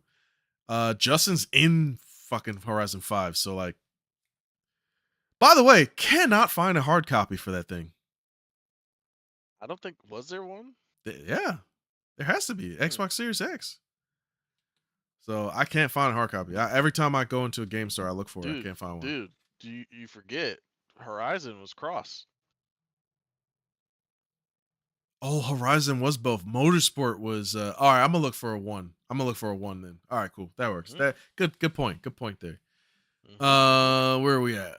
Yeah, we're playing 6. I also thank God they finally went to Japan. Can't wait. I hope they do it. I hope they do a progressive story and not this fucking bullshit. You're the king already. Do whatever you want stuff. I want to work my way up. Yes. I just wanted to feel like Horizon 1 again. Yeah. They said that you were right about the tacos in the trucks, the Chevys. Ah. Yeah. All right. Little Switzerland is a really cool drive. You should check it out for sure. All right. We should do that. I've never been, so that sounds dope. Have you been to Little Switzerland? I've driven past Little Switzerland. I've never stopped there. It's just on the Parkway. It's a really cool spot. All right. We should do that then. Hey, Will, if you're still here, man, just go on the Discord and start writing the shit down somewhere so I can go back to it. Let's see. Interesting. I'm thinking about getting a K10 and going overlanding, possibly crawling with it. I was thinking about getting there was a point where I wanted to get into the off-roading stuff with Justin, and I wanted to do a GM. I wanted to do a GM GMT, what is it, 360 platform? But their front diffs were trash. So isn't that what the Saab is? Yeah, whatever. Their front diffs are garbage, and that's when I started doing research, like how many people off-road these, it was very slim. Not a lot of people do it. So a K10 though? I don't know, maybe. I see them lifted all the time, but I don't ever actually see them in action, right? They're usually pavement princesses or mudding, right? Yeah, I mean, they're lifted like because they're solid axle in the front, so they're just really high lift, but not articulation. Right. So it just really depends on how you build it. But Yeah. like a stock solid axle truck could do a lot of things off the bat. Yeah, If sure. you watch Big Trip, you see what that damn Dodge Ram did, just stock as a solid axle vehicle, just because it fit 35s with barely any kind of lift. Like you don't have to do much Yeah. if it's solid axle. You really don't. You barely have to change the springs. So I mean, yeah, you can do whatever you want. It just depends on what you're building it for. Rock crawling is very different from mudding. No. Mudding's all about traction, whereas rock crawling was also about traction, but it's a different kind of traction. Okay. You're not using wheel speed. You're using tire grip. Low when I moved from the south to California, I had to relearn how I off road because it was just so different. Yeah. I had never air down tires in the south. I was just going through mud and water, so it's just Right. like okay, Right. wheel speed, traction, go. Right. But out here, the smallest rock's got dust on it, so it makes your open diff split to one side, and you're not going anywhere. So it was like, oh well, everyone jumps to lockers first, but you don't really need a locker. If you can just get a limited slip and keep your wheels on the ground, you'll be fine. But everyone wants to lift the wheel in the air and stuff the wheel in the back and do all this extra crap. And okay, well now you need to buy more stuff. Right. But if you're doing a K10, I don't know what their diffs are like, but if it's going to be a pure off-road rig, it's not just remember it's not about height. You want clearance, but you don't want to go too tall because then it promotes rollover. So funny enough, the real off-roading is a lot more like stance. Really? Yeah, you want big wheels to stuff in your fender. Like Yeah. you don't necessarily want height. You don't want to look like a tall turtle. You Right. know, you Right. actually want to be low to the ground with as big as a wheel as possible. Right. But you need articulation. That's the trick. So if you tub everything like a drag car, or like a really nice stance car, and you're able to articulate your axle, but still be low to the ground, then you're golden. You're really golden at that point. There you go. So you really only need like 9 inches of clearance off the ground, but a lot of people forget their diffs are the lowest point. So they'll have a 12-inch lift, but the diffs are still 5 inches off the ground. You're not going over anything. So basically, Werewolf So- Man, buy that K10 and do whatever the fuck you want with it. Yeah, K10s are sick as fuck. Natasha, I think, has one. Hers are really cool, and it's really bare bones. You don't have to do much. Yeah. So my buddy's building an F100. That's really sick too. So it is what it is. Werewolf also said that he did 5 in active and deployed twice to Poland. Wait, Poland? Yeah, he said, wait, nice. I did 5 in active duty twice, deployed to Poland in the last 5 years. So that's what he said. Can I get the Discord link? Yeah, I think I still have it copied and pasted here. Boom. There you go. I got a question for you guys. Should I? Active, I would have saved a lot more time. Yeah. Team No Skunk. Should I do a K24 NA build or a boosted build on my Integra Type R? I'm using it for track. I currently have a built NA B18C, but it's got really bad rod knock and no third gear. All right. I have a buddy that K-swapped a Miata. He started non-boosted to get everything right, then boosted it, and then it blew up. So then he took another stock K, swapped it in, put everything in, went to go tune it, it blew up. So be careful. They're not perfect. Everything's not always set in stone. Just like LS swaps aren't just fucking like eating pie. Things can go wrong, so be careful. But I would always do everything in steps. You can get the car running, get your K, get everything right, then you can slap a turbo on and tune it. And you might you might like NA better, to be honest. That bingo. So it depends on what kind of track driving you're doing. A lot of people don't know how to change their driving style for the turbo. Yeah. If you watch Money Pit when Zach drove the Miata and then turbocharged it and he was actually slower, it's because he didn't change his driving style. Right. So he already has the B18. I would just fix that and then look at supercharging or turbocharging it, to be honest, because you already got it. And those were known to be pretty good, and there's just as much of an abundance of parts. So instead of restarting, just use the platform you already know. Fix the rod knock. It's not that hard for a Honda motor. And then just continue doing what you're doing. You know, a supercharger is a lot easier to put on than a whole turbo system. And you'll keep that NA feeling with the supercharger. So maybe if you have a friend that has a turbocharged one, try and drive it. But dude, come on, bro. They turbo for the systems noise. They turbo for the noise, bro. Come on now. If you turbo for the noise, then if he's a track guy like he said he is, then he doesn't need turbo for the noise. He needs I would turbo for power. rather supercharge it because, like Justin said, I prefer the NA feel. So a supercharger is just NA with a whine. You know what I'm saying? So it doesn't kick in. It doesn't, build boost. It's just always there. I like that feel, especially if I'm on a track. When we did high-low Subarus, the Low-Rex has like the boost curve starts way earlier than High-Rex. And when I drove both of them, I fucking preferred the low one.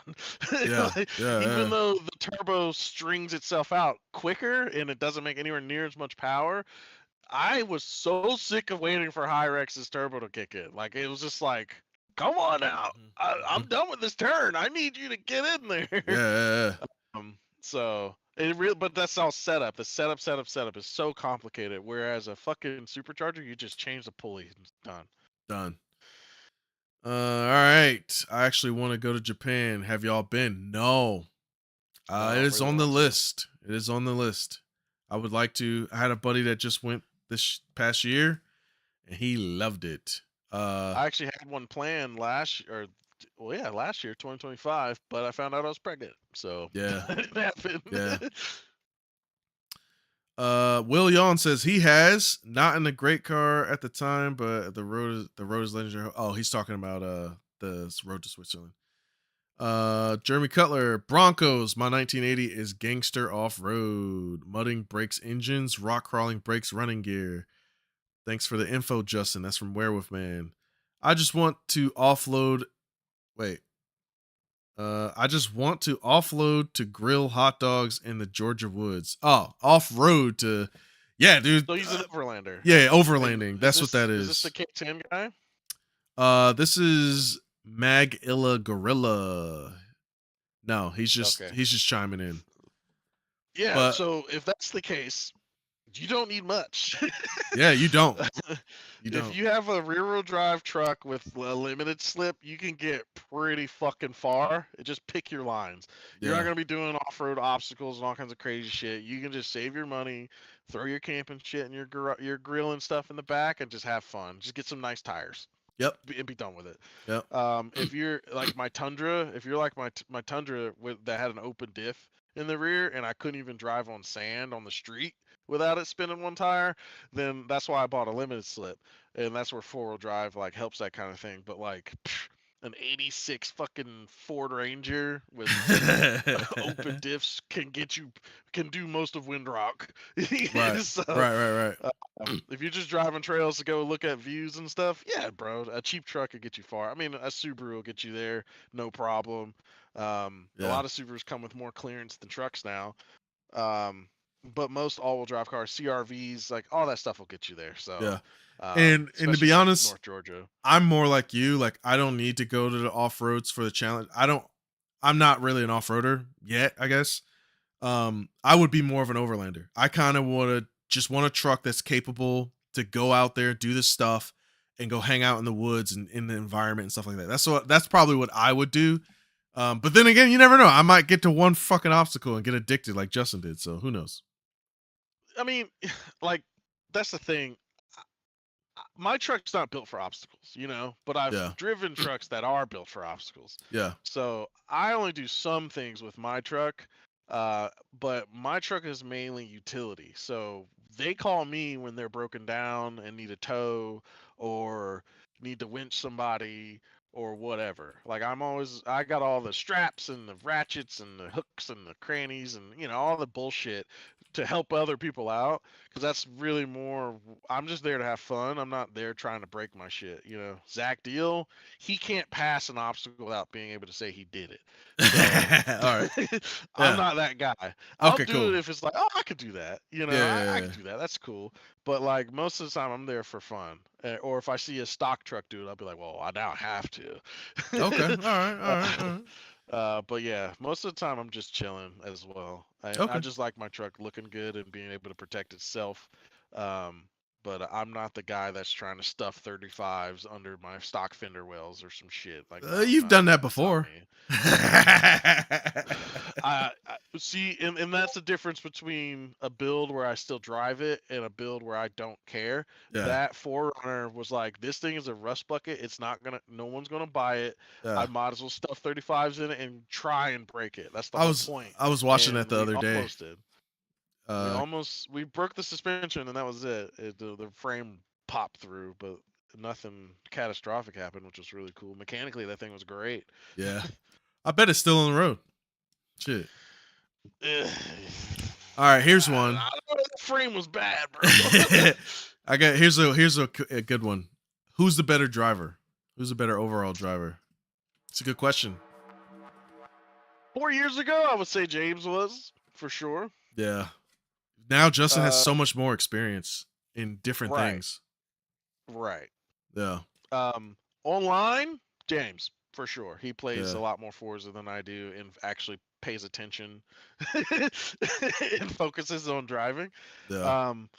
But for me, the more real life experience I get, the better I actually get online, which is kind of funny. Yeah.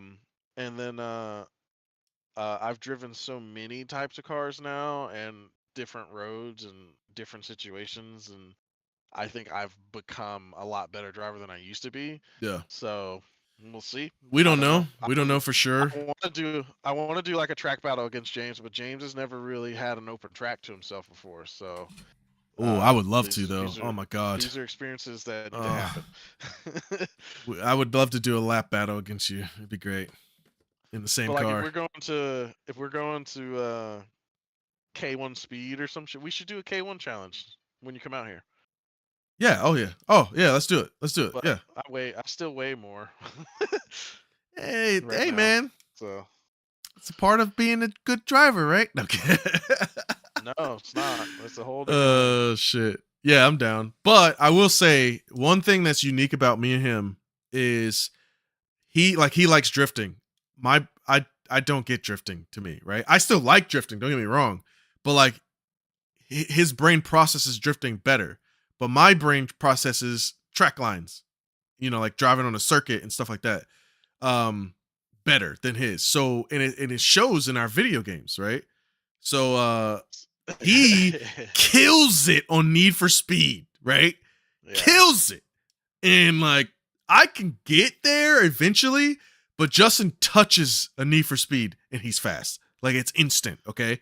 Yeah. I touch a Gran Turismo, a Forza, or whatever, and I'm like, boom, I get it, right? I just need a couple laps, I'm there. If I'm changing games, changing cars, or whatever. So I've always been the more technical racer, but when it came to drifting and unrealistic physics, Justin would kill it, and I would have to catch up. But then Forza Horizon came out, right? Yeah. When we were both playing a lot of video games, when Horizon 1 and 2 came out, we were dead even because Horizon has a balance of realistic physics and arcade physics. So it was like good races all the time. It really depended on the car and incidents. Eventually, I played more Forza than Justin, so I started to kind of pick up on things a little quicker. But he's still good. He's way better at Horizon than he is at like Motorsport. But the one thing that is super weird that pops up every once in a while is when we drive a stock car on yeah, Forza. yeah. So like we drove Lancers that one time, and Yeah. I was so far ahead of everyone Yeah. else.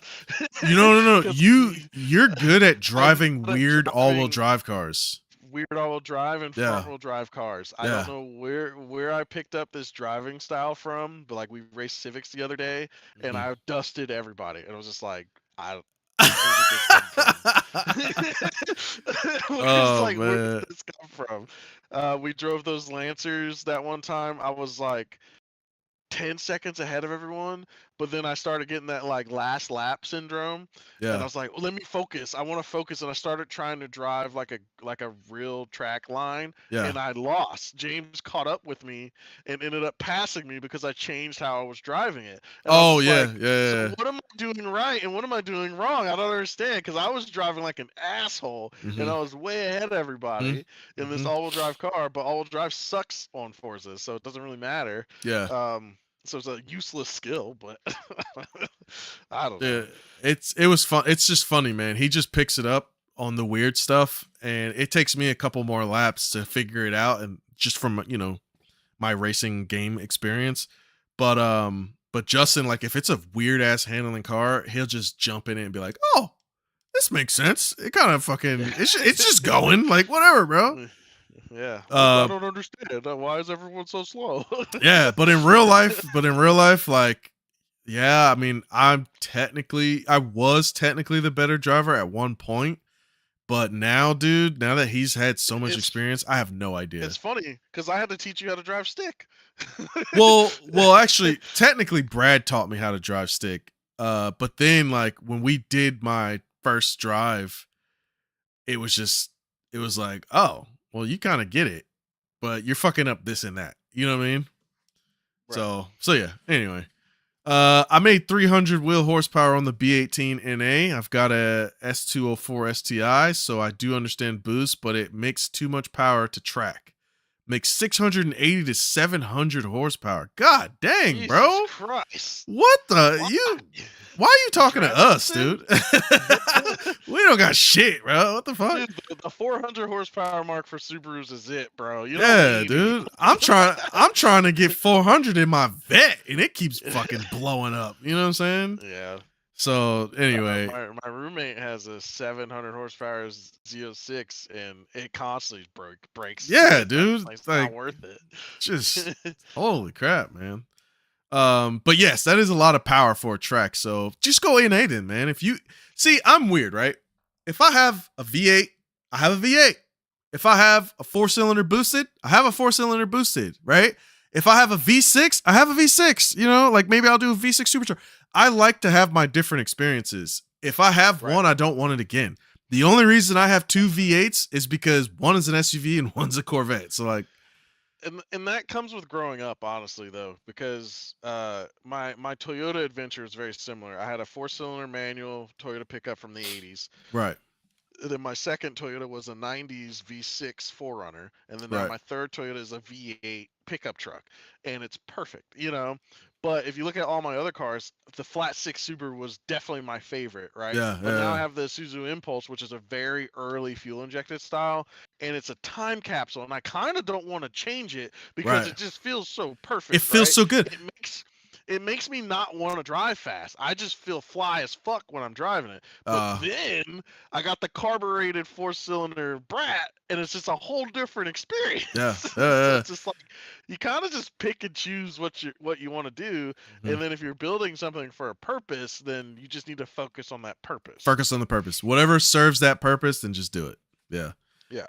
So you got 300 horsepower in a B16. Well, what are you racing, bro? Do you really need to boost it? Just fix it. Well, the B18 has rod knock, remember? Fix it. Just fix it. Yeah. Like, don't start over with a K-swap. You're just gonna, unless you really need to do that, or you're like joining a grid life class or some shit. Right. What has to happen? Like, then sure, racing makes those decisions for you. But if it's just you and you're just trying to enjoy some shit. Plus, is the K actually better?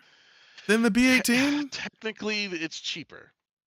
That's That's the only difference. It's cheaper. cheaper is But cheaper, bro. he already has the B18 though. That's the thing. Okay. Depends. Maybe Why it's blown the start fuck over? up. Maybe he just didn't want to If tell us it's blown up, you know? if it's just fucked, like it's different. But if it's just rod knock, you can find someone to fix that pretty easily. Like, think about it though. Think about it. All right, you got this thing that's more expensive, this B18. Okay, cool. It is a Halo motor or whatever. But I can go buy 30 fucking K24s. You know what I'm saying? And two of just them will work. Lego them together, you know? So so maybe in that sense, if he's racing it, and racing does what? Break shit. It's easier to Lego the K. So yeah, just do that. Right. Which is why everyone goes LS swap. If you're actually racing it, then yeah, take the cheaper Go option. get the fucking LS, bro. Yeah, throw an LS in there. Just fuck it, yeah. If you're racing, we're too poor to race, bro. You know what I'm saying? You're asking us rich people problems, bro. We don't know shit. We don't know shit about that. The car that I can take to the track is actually worth my fucking time, brother. I just want to be able to go to work in my Corvette, and I can't even keep that shit fucking fixed. You know what I'm saying? Like, what? I just like you need shit, you know? So yeah, man. I'm just trying to go to the car meets, man. Like, what? I'm just gotta go to Cars and Coffee, bro. Like, talk to some people, man. That's it. All my shit don't even want to do that. It's crazy because like James is showing up without a car. Yeah, dude. Yeah, that's true. Yeah, I park my Ranger at the Office Depot across the street and walk in, and then people's like, "Hey, is that Justin?" Anyway, yeah, what are you doing here? All right, hold on. Baz is back. He says, "Yo, Justin, on your trip, what part of the country would you say would be the best for overland?" I already know the answer to this. I live in the PNW, but I want to branch out. Pacific Northwest. Any of them. Talking about my okay. Well, you already live in the PNW, which is fucking huge for overlanding. Yeah. Oregon is absolutely beautiful, where you can get some desert time in the high desert in Oregon. Oregon in my cross country trip was like the least road we touched. Like there's so many back roads and logging roads and all kinds of stuff out there, and then just views for days. And then Oregon goes from high desert to prairie to mountainous to rocky beaches, you know, like cliff beaches. That's a really cool spot, but honestly, you can't beat Colorado. I was waiting for it. I was waiting for it. So literally, if you live in Washington, like there's a lot of stuff you could do in Washington. Fucking go to Canada. Canada's off-roading and overlanding is phenomenal. I've been trying to get out there. Go watch the Story Till Now or Dirt Garage. Those guys, like the rules out there are crazy. You literally can just go anywhere. If it was a road at some point, you're allowed to clear it out and just go. So like old mining mountains and all kinds of crap. But if you're in PNW, bro, you got Minnesota, you got Idaho, you got Utah, you got everything on the way to Colorado and back. Like you don't. There's so much over there. Yeah. Like, don't come to SoCal. SoCal is just dirt, dusty roads and beaches, and you might get some rock crawling every once in a while. It's all Baja out here. But for overlanding, where you're at in the mountains and the woods, you know, you can come down to the redwoods. Or the Sierra Nevada, Northern Nevada was really sick, where they do like Burning Man and stuff. I've done a winter trip out there. That was really awesome. But like I said, Colorado is like king when it comes to overlanding. Yeah. But it's expensive. Colorado's expensive, and everyone's there, so it's unfortunate. But fucking dude, I haven't been to Yellowstone yet. I really want to go there. Wisconsin, you know, there's just so much. But my personal favorites are Oregon, Utah, and Colorado. What about Alaska? Put it that way. Dude, Alaska is so sick, but you gotta know your shit. you need a tour guide. You definitely need a guide. There's some overlanding guys out there that are really cool, and they're more than more than welcoming. Yeah. Alaska Overlander Rentals is the guy I went through. Craig is the man, and he can essentially just hand you a map and just be like, "You're gonna go to these places," don't go outside of that shit because you're running into wild bears and all kinds of crazy shit. Right. So many people have drowned his cars because they try to cross a river or something, you know. But Alaska's wonderful, but it's just it's high level. Like you gotta either keep it simple or be willing to just risk a lot, because it really is out there. Like Yeah, and you would know. it's out there. I Uh, love Alaska though. I'll go back again for sure, but I'm not doing anything crazy like I did. But I've been watching a lot of Outdoor Boys. It is just Yeah. like, dude, I've only brushed the fucking surface Yeah. of Alaska. There's just so much out there, but just in the states in general, yeah, Oregon, Utah, and Colorado. But if you're further north, fucking go to Canada. Just go to Canada. There's just so much up there. There you go. All right. Twin versus twin lap battle. Lanier Raceplex lap battle. I thought Lanier was closed, bro. Yeah, Lanier's gone. I thought Lanier was a apartment Unless they complex changed their now. mind. Yeah. Just join the Discord. I'll keep an eye out for some Forza Horizon 5 gaming. Sweet, dude. Yeah, I think we might start this Thursday, maybe. I don't know if Justin will be there, but I think we're gonna start trying to ramp that up a little bit more. I want to get more consistent about streaming, whether that's streaming gaming or just streaming anything. The fun thing about Horizon is you can like change the rules and do all kinds of fun things with it. And Yeah. the party system's a little bit better. Right. So said follow up. Who's the better pilot? Well, we both. Oh, on Battlefield, it's Justin, hands down. I'm the better medic though. I don't know. Are you? You definitely got the resupplies. I am the resupply god. Okay. And I am the fucking tank killing. From what I can see online, I don't know people who resupply like I do. I saw people were trying to get like the challenge, like Medic 3 challenge, and they were like struggling. I got it in 2 games. So I don't know. I don't know what's going on with me and my resupplies, but I had a game where I resupplied 280 something people or something like that. So yeah, I don't know what it is. I don't know if it's Colin because he's always out of ammo, or he's just shooting it all out. But play Assault, dude, yeah, he does. Oh, that's why he's always out of ammo. Yeah. But like, dude, I am turtle shelling with my LMG and just resupplying everybody and healing however many people I can. So it's so much fun. I love Battlefield. You gotta beat my 29 revives in a game, and then I'll give you that title. I think I have higher than that. I just don't know if it was in casual or in regular. So, but I've had some crazy revive games. I just don't. You just know where to find it. You can't just say find your personal best. There's a website. There is a website somewhere. I pulled it up. It doesn't have like personal game best. It has all these other stats, but it doesn't have this is your best.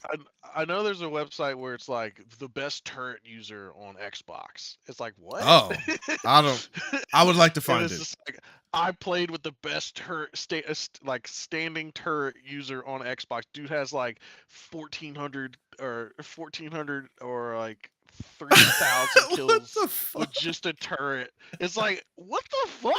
Who committed to that? Bro, Battlefield's such a weird game, bro. There's a dude teaching people Jeep strategies. So solo Jeep strategies is like, okay, well, if you can't get anyone in your Jeep to run gunner, then you need to drive and you need to do these things, and remember, like, everywhere you're looking is where you leave the vehicle. So it was like, you can't actually get shot if you pull the Jeep in backwards. So he's always driving the Jeep backwards. Oh, I saw someone doing that and I didn't know. I was like, what are we doing?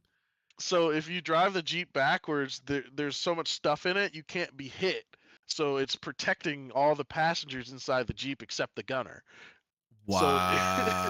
So you can throw it in reverse and drive really fast and then jump into the gunner seat and just shoot people and then jump back to drive and just keep reversing. So if I'm ever in there by myself and I want to angle myself on a base, I could just back it into the spot and then jump in the gun. Yeah. Gotcha. All right, cool. Yep. Learn something new every day. The more you know. Yeah, Battlefield's insane. Oh, people are still learning how to crawl tanks. Like, it's wild. I saw the tank go upstairs on top of a building the other day. The STI was my daily for a super long time till I blew it up. Sounds like a common occurrence out here. 700 Blew up the horsepower. first motor, then the second, then it's on its third motor, and that's when I said fuck it and build the internals, block heads, fat turbo. What'd you do with the transmission? Drag tune by my buddy Slick, If it's a- stage if- 4 if clutch. it's Ooh, a 6-speed, it's fine. a drag racing STI? Don't hear that Do too you live much, in man. Iowa by chance? Yeah. Team No Skunk 10, bro. You go to off the line performance. Yeah, stage 4 clutch, it rips hard. Man, that's what's up. I have a dream, okay? I'm not Martin Luther King. I want to find a extremely weird car to drag race. I just haven't figured out what it is. Yes, the Mercure can be one, but I feel like that's too easy. I want something fucking odd to drag race. I don't want it to be all-wheel What? drive or front-wheel drive, though. I would rather it be rear-wheel Oh, drive still, okay. but I just want it to be weird. Like your Impulse. You know what I'm saying? Like, that's weird to Oh me. yeah. But I'm not going to do that to the Impulse. The Impulse is too cool for that. So, Yeah, but see, that's the thing. You know what? Offset the wheel. I fit 0 offset wheels on the Impulse. really? Yeah. Oh, It's man. like it's solid axle in the rear. It could be a drag It'd be car. perfect. It'd be perfect. And it's a wedge, bro. So it'd be It's a wedge. yeah. Yeah. Well, let me find another one, then we'll do it. But yeah, I'd love to do that. Drag racing's untapped, man. Well, it's dying. Yeah, unfortunately. Yeah. Bring back drag racing, man. Danger Dan. Supposedly after construction, Lanier will return for track days. What? What construction? So they're building around the track? That'd be smarter. So I heard there's a river that flows under it, so they Yeah, actually and- can't break ground. Yeah, they have to build on top of the track. So maybe they pivoted. Danger Dan says, I am the superior medic. Wow. What? Do He's we the need to- welder. Do we need to have a medic off? Huh? Going to medic off over here, bro? Medic off? Huh? Do we need to like compare band for band, stats for stats, bro? Anyway. All right, good. Now I can have a gunner on the turret. There you go. Oh yeah, that's the guy you play with anyway. Check it on the dog tags. The dog tags has the stats. No, because Yeah, but they're it didn't have what I was weird, looking though. for. It's like, for example, I was trying to find most resupplies in a game. I can't find it. I can't find it anywhere. Yeah. So like I got the Tank Buster dog tag and I was super proud of it, but it only says 2. And I'm like, Yeah, right, what? right. Like, I you- get a Tank Buster did you every get- game. Yeah. So is it Tank Buster per game? Like the most Tank Busters I've ever got is 2 per game, which definitely isn't true. So I was just like, I don't understand why there's a 2 here. So I switched it to anti-tank mines because Right. my anti-tank mine is damage per game. And I got over 4,000 damage in one game with tank mines. yeah. And I was like, this is something to be proud of. Yeah, right. None of the stuff that I want to be proud of, I can find. So I just kind of Right. whatever. Yeah. All right, really serious question. Best Golden Age Need for Speed. Underground 2, Most Wanted, Carbon. I don't consider Pro Street a part of that age. And which is the best hero car?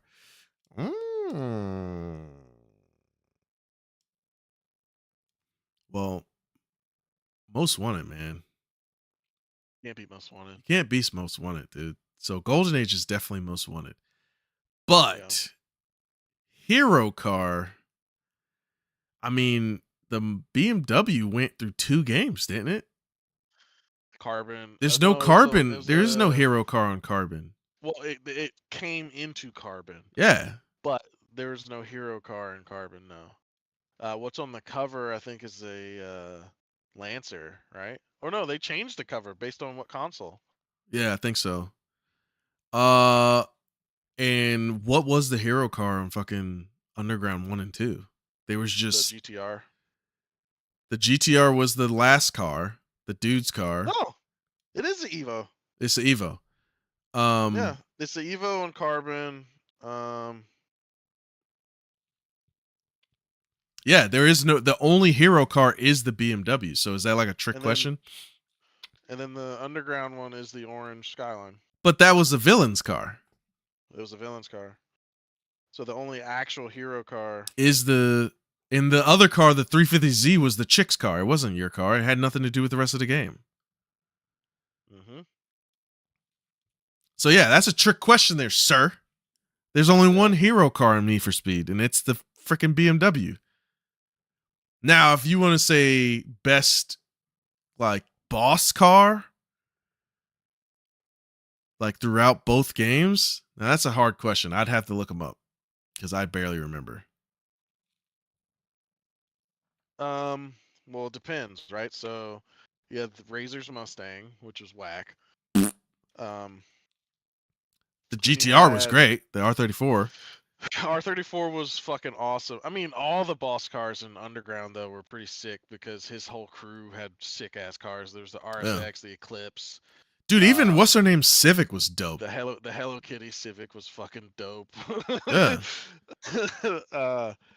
But the thing about Underground is every car was the same speed as you upgraded it. Like it didn't Yes. matter. Yeah. So you could just Actually, I was playing Underground recently, and one thing I noticed is the Subaru WRX in that game actually is the 2.5. It's not the turbo. Was it out yet though? It's a Buckeye. It's everyone knows him as Turbo. Oh, never mind then. Yeah. It was actually a 2.5 and naturally aspirated that you Fuck put it. a turbo. The on. Lancer was a base model too, remember? It was. It was the old regular no base Evo. model. Yeah. So, Yeah, there was no Evo, and you had the neon before the SRT4. bro, the neon. Oh, dude. I remember when Anyway. we tried to beat Most Wanted with the Fiat. The fucking we did. The Cobalt? No, we did it with the Cobalt. I thought it was the Fiat. No. I think we The played that Freeman game so Renault? much. There was a Renault. It was a little not a hatchback. Fiat. There was a Clio. Clio. Yeah, that's what it was. It was the Clio. Yeah, the Clio, yeah. Yeah, we did it with the Clio. Cobalt and the Clio. Yeah. So yeah, that's a challenge. Just use the first car you get and try to beat the whole game with it. The cop chases got really crazy when you do that. But yeah, there's no, I've got 40 revives in a game. Werewolf Man, bro. You Heck play yeah, too, bro. bro? We gotta play, bro. We gotta get a squad. All right, so Shift had a BMW, Undercover had a Porsche, Pro Street had a GTR, Carbon had a Lancer. But Most those are Wanted had the just BMW. cars on the cover, man. Yeah. The hero car in Pro Street would have been the 240 you start with. Right? You don't start with a 240. Yeah. The mismatched body panel one. S13. That's Pro Street. Yeah, I said Pro Street. I thought you said Carbon. No, Pro Street. Carbon? I don't know what the Ryan Cooper. Ryan Cooper. When is he gonna pop back up? There's a Facebook page. The guy's name is Ryan Cooper. He literally posts nothing but video games. It's funny. Car video games. Underground 2 or Most Wanted. I actually like Pro Street 2 though. Pro Street was dope. Slept on. Yeah. Best drag Yeah, it racing really in video was. game history, bro. The weird thing about Pro Street was the taste. They did very like ska punk, and it was not people's style. Yeah. But after a while, those songs are stuck in your fucking head no matter what. So it didn't I matter. bought Pro Street on release day and returned it 2 days later. I will admit, when I first turned Wow. Pro Street on, the physics were so weird, but I gave it They're a bad. chance and it was so much fun. I will admit, Pro Street was probably the most, well, Shift kind of did too, but the most that I probably gave my controller stick drift because from pressing on it Yeah. so fucking hard. So, Was it the speed challenges on the highways? That dude, was the worst. bro, you getting your Murcielago going 200 jumps and it just starts. Flew over that mountain. Shit made a man out of you, bro. It made a man out of you, bro. You had to The slow physics down. The driving physics are so bad. Yeah. The I still drifting had fun. physics, you just hold the e-brake and just hit the throttle. Yeah, Just slide yeah. Sideways It just keep, racks up just points. fucking, hell yeah. The cars required a lot of adjusting for me to get them the way I liked them, but I get it. Yeah. But what I love, and you know, it's funny because Pro Street was such a pivotal idea that's where Horizon came from. You Yeah. know, they took that idea of Horizon and made it open world and made a better game, this festival style, because that's what a lot of car culture is now with grid life and all kinds of stuff. Even the Nappy Boy stuff they're doing. Yeah. So Oh. it's music and cars, and they're celebrating everything. What is that one at VIR? Grid Life? No, the other one. It has all the dirt bikes doing the jumps and not Hype Fest. What do they call it? Hypefest. Yeah, Hyperfest. Yeah. Hyperfest is a good example of that. And then Need for Speed immediately bailed on that style of game and then went to sim games, and Shift was, okay. Shift was alright. They just didn't give was Shift fun. enough of a chance, man. Like there was literally potential there. Shift was when EA literally was like, one of these a year and stop updating it right as the new one comes out. Like it was like you could so only sad. rank up 20 levels or something. It's like, bro, what the like? At least let me get to 100. Like that's crazy. And they have that aggressive driving algorithm versus clean driving algorithm, but it would give you aggressive points just for doing like an accident, and then it would fuck the whole thing up, and then yeah. But the works modifications was sick. Where you could just turn your car into a straight up GT car. Oh, so good. All right. Somebody said Fiero drag car. Now, a Fiero drag car is called a wheelie car. Yes. I'm not trying to end up like LS George from Cletus. I'm not trying to end up like that. Definitely would be weird. Yeah. First gen Honda Insight drag car. I've seen it. That actually exists. So I miss my blue egg. Those things are dope. I kind of want one, to be honest, as a daily. But we can go Ben for Ben, says Dan, for our stats. Well, you play more than me, so I can't.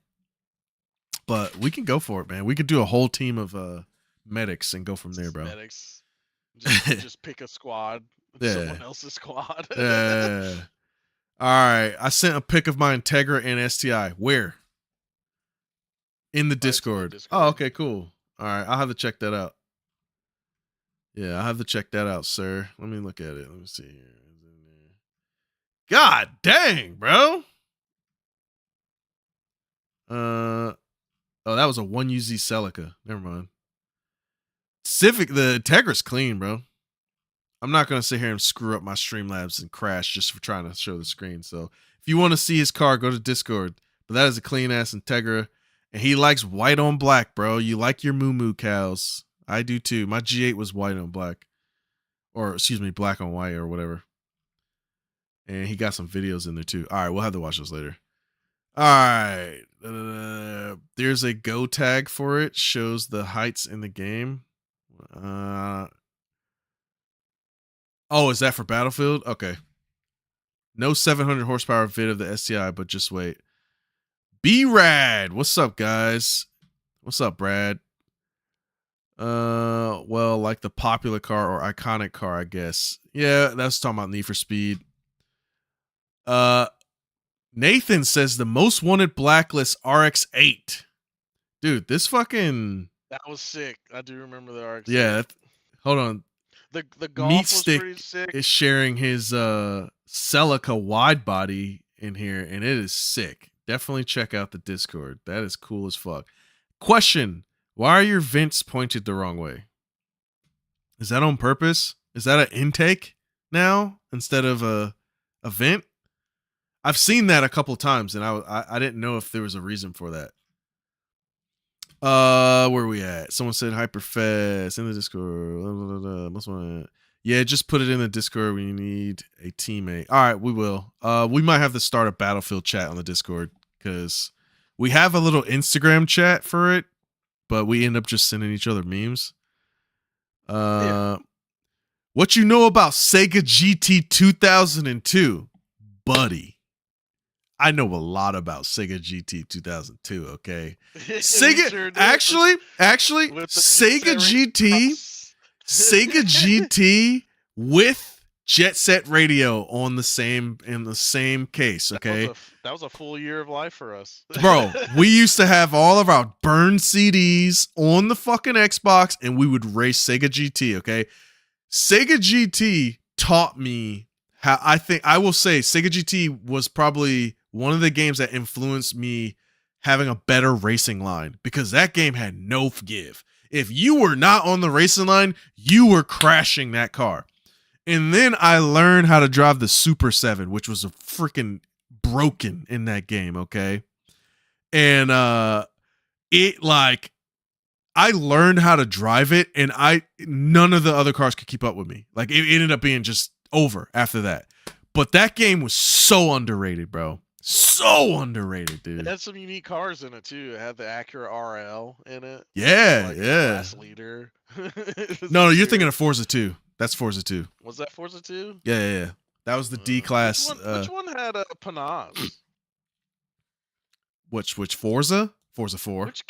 Was it Forza? Which Yeah, game because had Panaz the and- GTLM was my car in Forza 4 R3 class. Okay. Yeah. Which one had But Panaz and the 24-hour Le Mans? like the track, Forza 4. No, not necessarily the track, but like the event. There was like a. Oh, you're thinking of Grid, the first Grid. Was that Legit? Grid? Yeah, Okay. yeah. Well, you literally did. It was like a 24-minute race, but it was the 24 hours. So you would Right. see the daylight cycle, and they would finish off the season there. Yeah, that was Grid. Fucking one of the best racing games ever made. The first Grid. If it wasn't for the physics, like that game, the way that game was designed, it ripped off the calendar from Juiced, which was amazing. Juiced is like, Yep. Juice. if y'all, You didn't play Juice? if you didn't play the first Juiced, bro, just The most please, unforgiving racing game ever. yeah, If you set fucking your car for pinks. and you could turned not turn the console off. yeah. You better lose, bro. You better fucking lose, bro. Just lose, because you was losing the car anyway, bro. But Juice, Turn, you fuck, bro. Juice took the used car system from the first Gran Turismo, right? And then created the event calendar. So you would see events that were cars you didn't qualify for and you did qualify for, right? Mhm. And then Grid took that same idea, but added the teams. Like you could hire a driver. It was so much fun, man. Juiced had that too. Oh, Juice did, because your driver could get Yeah. pissed off. Right. So they copied You all could that shit have from a- Juice. You had to set up a gang, and you can hire people that were better drivers than you. Yeah. You would tell them when to relax so that they don't get overwhelmed, and then when to like shake and bake and like all kinds of stupid shit. So since we sucked, we had to have our gang members drive the cars for us. So Hell they could yeah. actually win the race. Hell yeah. What a game! Juice was so good. But Grid had the actual because I want to build a video game still to this day where it's just your life in the different directions you could go to becoming a professional driver, right? How cool would that be? The first Grid was the closest thing to that, because you could be a drifter, you could be a GT driver, you could be a LMP driver, you could be like an exotic driver, right? A prototype driver or whatever. So like that shit is cool. That shit is like super cool. But it was quick. That was the problem. The season was like really fast. So the development was interesting though, because you could just keep doing it over and over and over and over and You over. eventually did everything anyway. Yeah, you ended up doing everything. So but Grid even had destruction derbies. Demolition racing. So it had like Wreckfest in it. It had all that stuff. The only thing that held it back was the physics. The physics was too arcadey. But man, what a game, dude. Grid was awesome, man. Toyota Previa drag car. That'd be sick. I know someone that just got a Previa, actually. That thing would whip because all the weight's in the back. And it's shaped like a fucking egg, so, you know. But did you have the combo ISK? Oh. I remember that. Hold on. Wait, or is he talking about the combo disc with Jet Set Radio? Yeah. That's what he's talking about. Yeah. Okay. Yeah. He said the Jaguar E-Type Challenge broke me on Sega GT. Yes, I remember that. But I did it. I had the Psyker Swiss cheese car. I think I know what you're talking about. I'm not 100% sure though. Am I the minority to say when PS4 first released, I wore out NFS Rivals? Not since Underground or GT4 did I play a game that So much. Rivals was the first Need for Speed where it was just like, I'm not buying it, bro. Yeah. Yeah. That's where the new generation of Need for Speed people kind of came in. I heard Rivals was good, but by then we had the remake of Most Wanted that was just like an arcade game. And then there was 2011, one right? more. Yeah, then there was one more after that. But Most when Wanted. It was Hot Pursuit remake.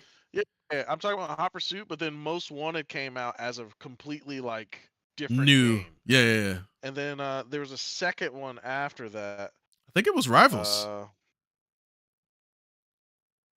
No. The Run. Oh, it was Rivals. No, it was Rivals. It was Hot Pursuit, then Shift 2, and then we the played Run, those. then Most Wanted. Yeah. And the Run was kind of like the Run killed it. The Run killed it, dude. It, bro. I remember the specific moment that the Run died for me, right? Because I was already weirded out by I was doing the same tracks over and over, even when you were in different parts of America. You're crossing the country, but really you're just going backwards on the one. You were just doing this. You were just doing this, right? But it was the last brace. I was beating the absolute brakes off the final boss. And there's a section where you're in like the docks, and there's a split. You could go on one side of the cargo docks or the other side, right? And I went on the opposite side that the guy usually goes on. And I was so far ahead. And I watched on the mini map, this guy who was miles behind me just goes. And he was on the same, we were tied when we came out of that section. And I said, fuck this game. I'm tired of shit. This shit is dumb. Yeah. And that shit killed Need for Speed for me, bro. Like I fell off. And then the new Most Wanted came out, and it was essentially Burnout, but not the way you want Burnout to be. Exactly. Exactly. It was just like, all right, I'm done. But then Rivals came out, and Rivals had a story. It was just a little too similar to the Need for Speed movie story. Yeah. Yeah. And I heard a lot of people enjoyed it, but by then I was like, I can't do this anymore. I don't want this shit. I never even played Rivals, and I watched. I think I watched you play Rivals once, like when it was like really cheap, and I remember looking at the track and being like, I've seen this track before. It was on another Need for Speed, and I was like, this is so dumb.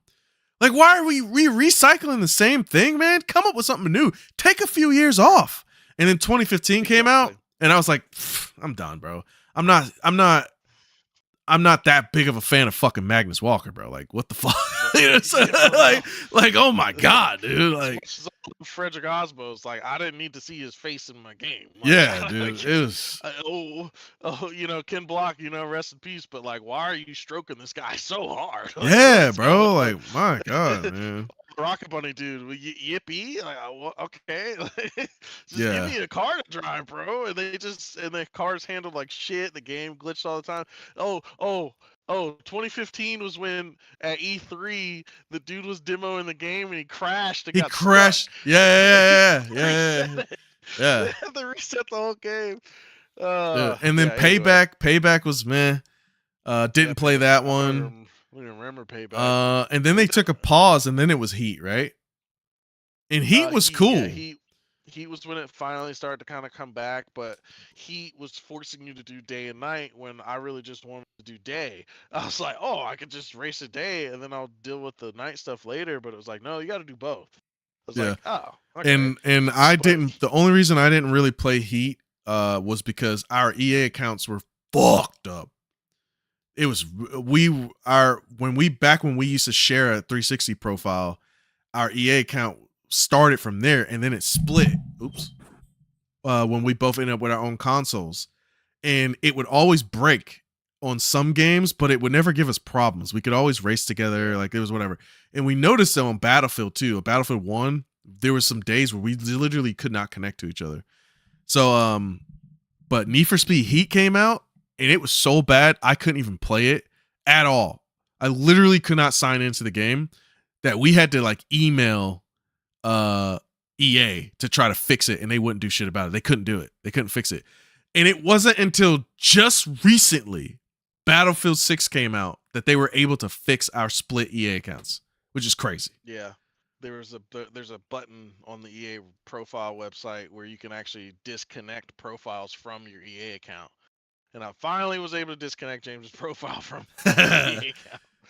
No Skunk sent my pick of my daily. It's a stock 2020 TRD Camry on coils, exhaust, downpipe, wheels, and tune. That's a nice daily there, buddy. That's a nice daily, man. What do you do for work, bro? What do you do for work, bro? What do you mean downpipe? Yeah. What do you mean downpipe? That thing got a turbo on it, bro? Supercharged, bro? Yeah. TRD. Yeah. I drive Stelson G3000 GTs. Yeah, what up, Brad? That's you. I didn't realize that was you, man. What's up, buddy? Yeah, his I did a video with his Stealth. It's sick. Super cool. Yeah, such a cool car. I'm glad that they're starting to get really popular. I met the battle guy, the guy with the Stealth with the Viper wheels on it. Oh yeah. Yeah. That guy. Yeah, cool dude. I also was on Hot Pursuit on PS1 as well. I didn't play the first Hot Pursuit. We played the second one, Hot Pursuit 2. And that thing was awesome. On GameCube, bro. It was so good, dude. It was so I still use the music from Hot Pursuit 2 on some of like my Instagram reels and stuff. Yes, Rivals. I felt too old for it. Heat kind of got me back into the game. It was too short.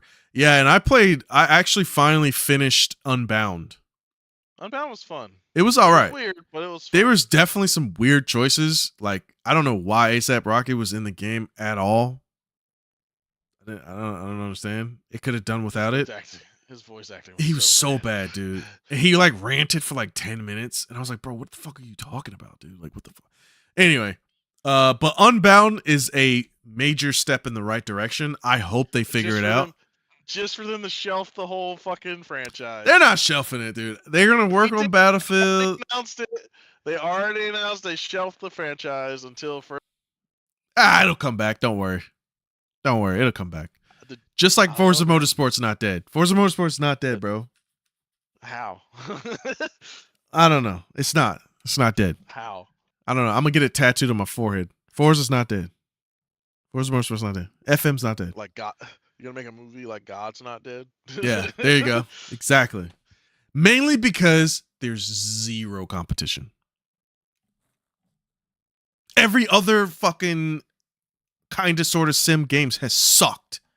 Everything.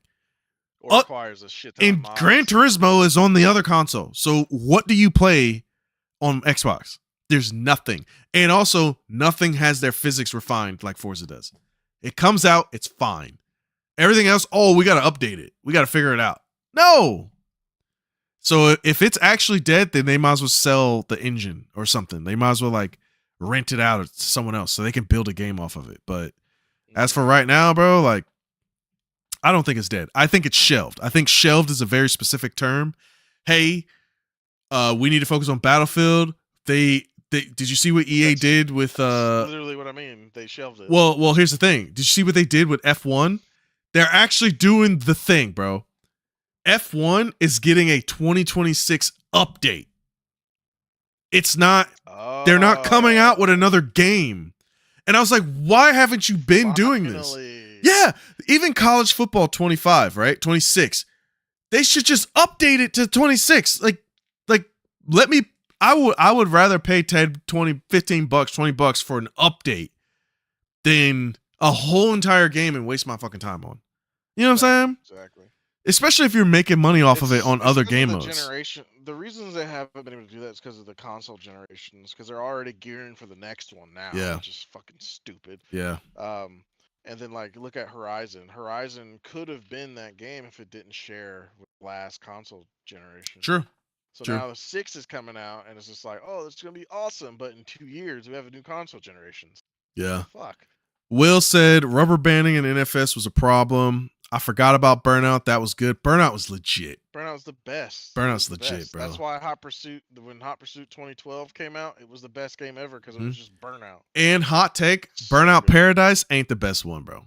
It isn't. That's just the one. It's not the best one, bro. Picked up on, but that's Burnout 3 Takedown. Takedown Number one, bro. the best one. Number one. Yeah. Burnout. It goes Burnout 3, Burnout 2, Then Paradise. and then Paradise in number 1. Yeah. That's it. Yeah. Oh, and Burnout Crash. Crash mode was Crash mode was good. Burnout Crash was weird. Yeah. Need for Hot Pursuit 2 is my first racing game. That's what's up, bro. That's a good first racing game, bro. That game introduced you to a lot of different things, man. Dude, it had helicopters dropping down explosive barrels at you, bro. Like So that's good, bro. We don't bomb, we're bomb to bomb. yeah, I know, right? Bigger bang.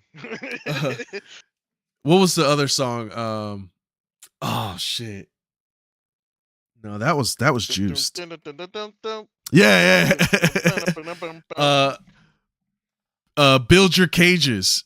Sacrifice everything you know you love. That's on my Spotify. It sure is. What? That whole playlist on my Spotify. Anyway, let's keep going. Rob Bailey, bro. What's up, dude? That's a fellow G8 owner right there, man. Oh. Need for Speed Underground 2 is the goated though. It's good. Need for Speed Underground 2 is good, bro, but Most Wanted, in my opinion, was better. Need for Speed Underground 2 was good. We played that shit until our first Xbox burned. Okay? The fucking power cord set fire. All right? So, we played a lot of it, but Most Wanted, near and dear to the heart, bro. Remember when I beat Carbon in a day and it corrupted the file? Yeah, dude. Dude, we were offline, bro, so we just played these games over and over and over, and we would knock them out, man. We didn't have online until Undercover, and I was like, yeah. Halo 3 and Undercover were the first like online games we really played. We really got this lag in the lobby on Halo 3.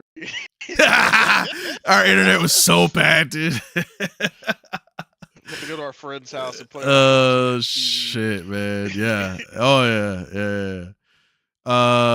The best Golden Age, the best soundtrack from Golden Age Need for Speed. Which one? Oh, are we talking about Hot Pursuit 2? Yeah, Hot Pursuit 2 is legit, man. I'm gonna see if I can post a guy in the 3S group that has a 2JZ swap stealth. I see that. It's in the Discord.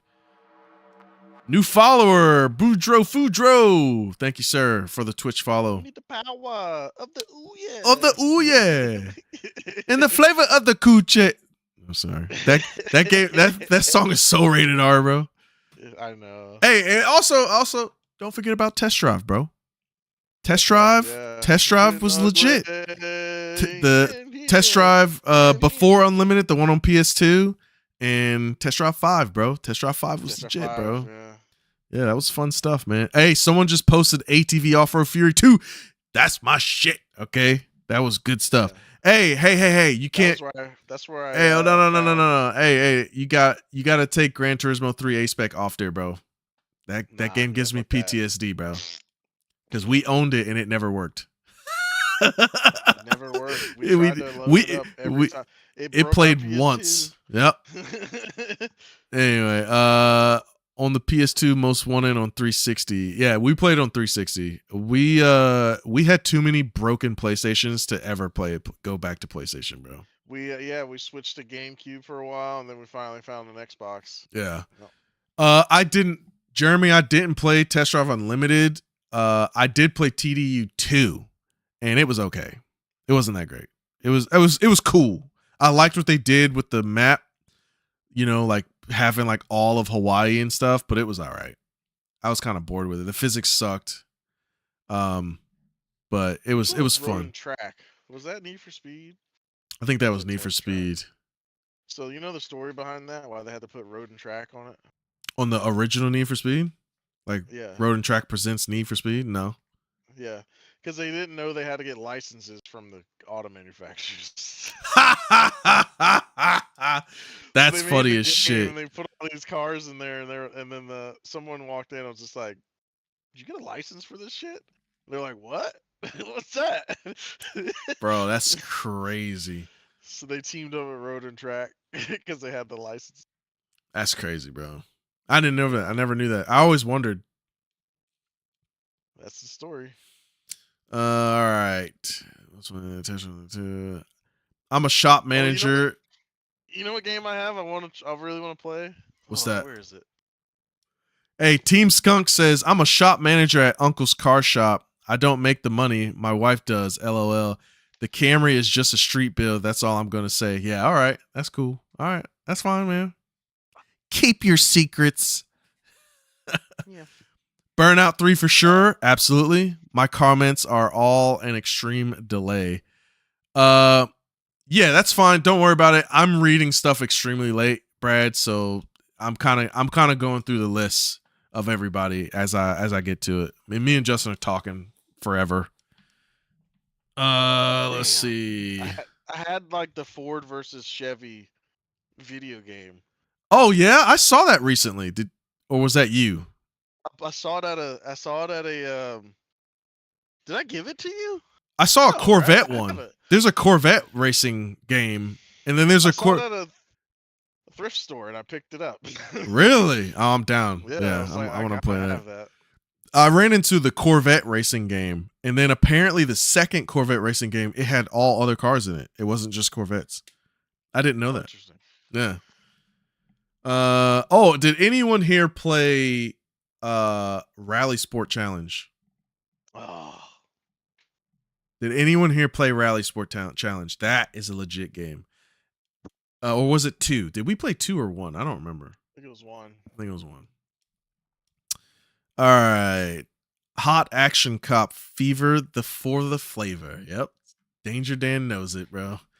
Found all the old PS2 racing games: Burnout, Dominator, Gran Turismo 3, A-Spec, ATV Off-Road Fury, and Super Trucks Racing. I didn't play Super Trucks. We did not play Super Trucks, but ATV Off-Road Fury was where I first heard System of a Down. Really? Dude, Yeah. when I see that game, the only thing I think is dun dun dun holding on to what's golden. Yeah. We're not balling. We're Shot calling. Take it back to the days of yes, y'allin'. Holding on to It was golden. Yeah, What that's it it was ain't to my rolling. Yeah, whatever the fuck he says. Ridge Racer Revolution. I'm a little older than some of you guys. I never played a Ridge Racer. Yeah, no, I know Ridge Racer had some dank ass music on it though. They Mhm. always went hard on their music, but I never did play it. Game Ranks just did a top 20 racing games that you can still play like ever, and he had a Ridge Racer in there that I never heard of. So yeah, Did anyone play Blur though? Blur. Oh my Play Blur? god, Blur, Split Second, and what was the other?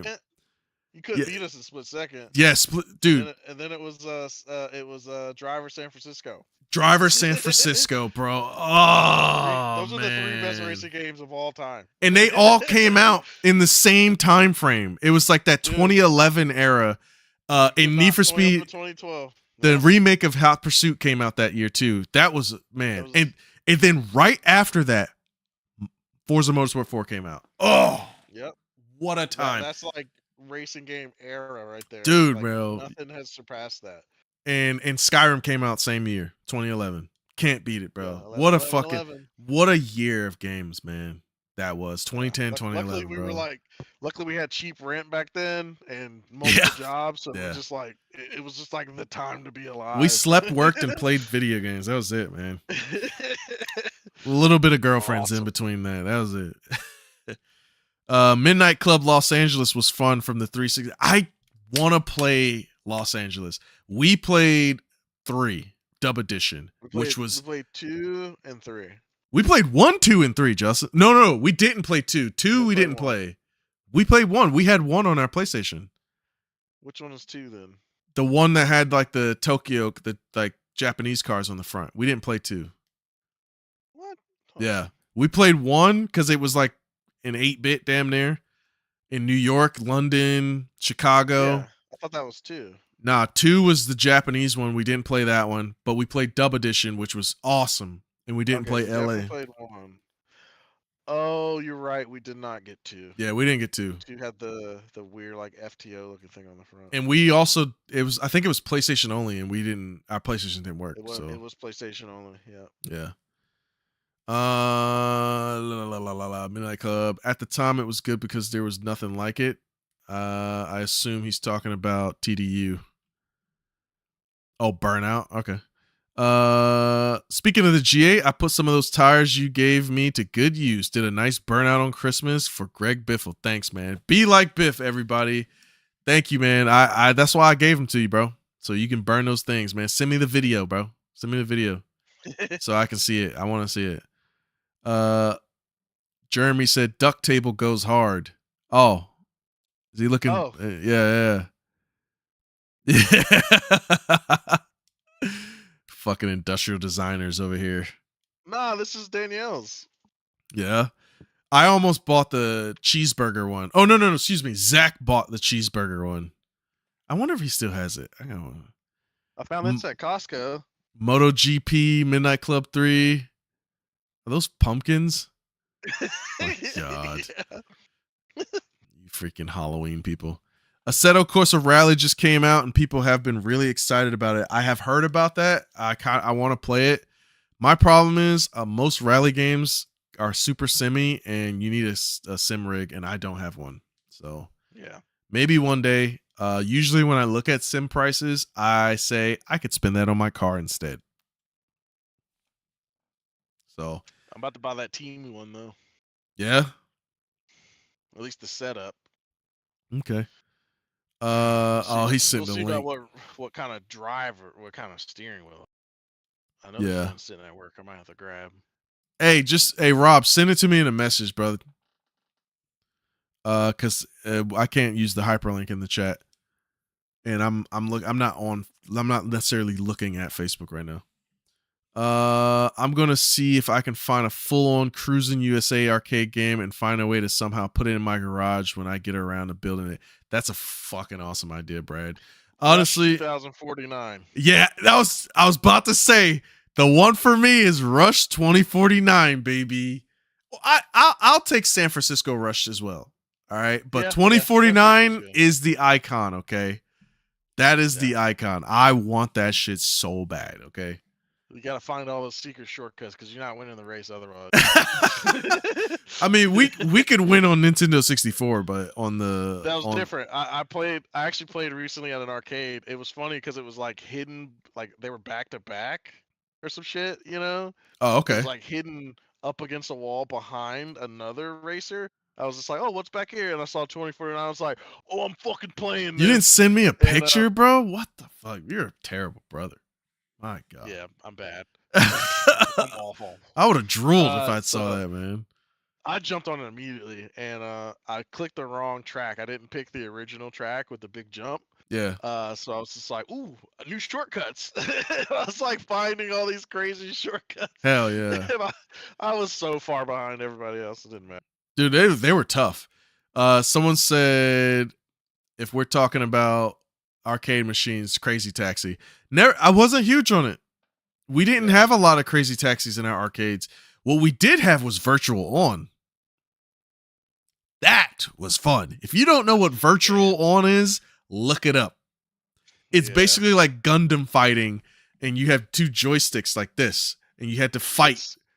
Think Armored Core, but faster. Yeah. Oh, dude. Yeah. It was so good. Virtual On was awesome. Armored Core before, or I guess the new Armored Core is pretty crazy and fast, but like Virtual On was you had tandem sticks. Oh, you shit. had to fucking fly around. You had the strafe. You had the shoot, and your bullets curved. You know. Yeah. It was so cool, man. man. It was so sick. It was so Sega. Whenever we went to the mall, bro, we had to go there. Yeah. We had to go see that. We didn't have money. We just watched. Yeah. Hey, Justin. Hey, look. Rob says I have Rush and Rush 2049 on 64. We got wireless controllers. You should come play. Hell yes. We had the whole setup. Don't tip me, bro. And what did we do? We put it on the curb. We sold it in a yard sale. We put our N64 on a curb. I thought we sold it all in a yard sale. No, remember we were at the 10th Street house, and that guy walked by and just picked it all up and turned around. Really? Damn. Yeah. Did it not work? Stopped working. Oh, if it stopped working, then I see why. Because all of our old stuff stopped working from lack of use. Yep.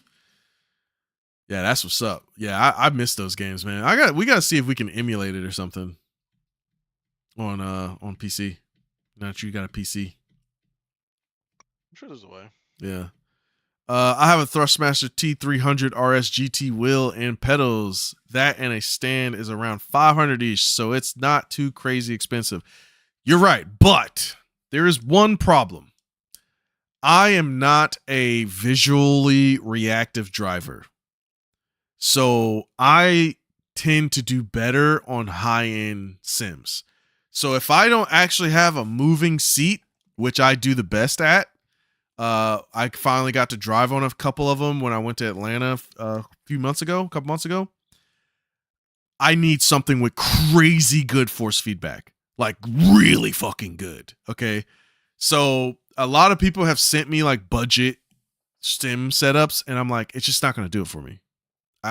I'm not good when I can't really feel what the car is doing. So that's my big issue with that. Granted, I could learn over time, but when it comes to like I said, still that $500 could go to my car. You know what I'm saying? I'm sorry, bro. Like I can play Forza on my controller and just go from there. And right now I don't have the space for a sim unless I take the garage that I share with the family. You know what I'm saying? And I live in LA where breakfast this morning was $140. Oh god. Fuck, dude. Yeah. Golly, bro. Yeah. So yeah. That's why I haven't jumped into the sim world. I'd rather go to a friend's house and play theirs. Plain and simple. You know what I'm saying? But oh well, we actually finally fully caught up to the chat, Justin. Whoa. Yeah, finally. Does anyone have any more questions? Well, how late is it for you? 11:11. Make a wish, bro.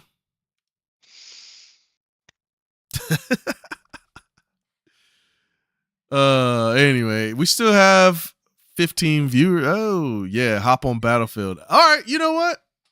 I'm kind of down. Hi. Yeah, I'm kind of down. Let's set it up, bro. Let's set up. Oh, set up. jeez. Yeah, I gotta change all this shit.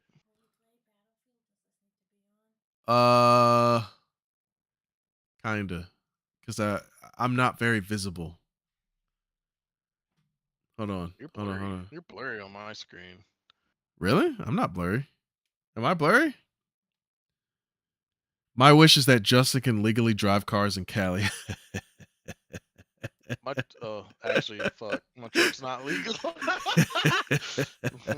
I had a cat to get destroyed. Oh no. Hey man, you see that meme I posted the other day? You should just cut your cat. Just cut it off. Just cut it off and then file an insurance claim. Let them deal with it. I mean, it's not hurting anything.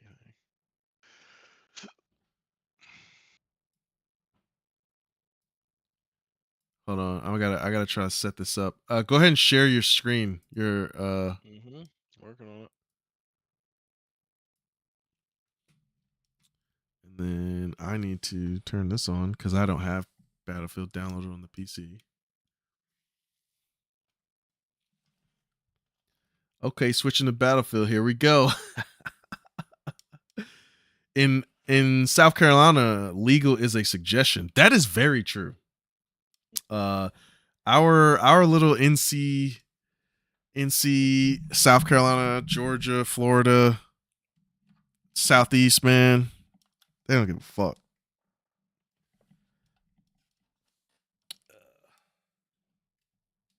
Hold on, my wires. Oh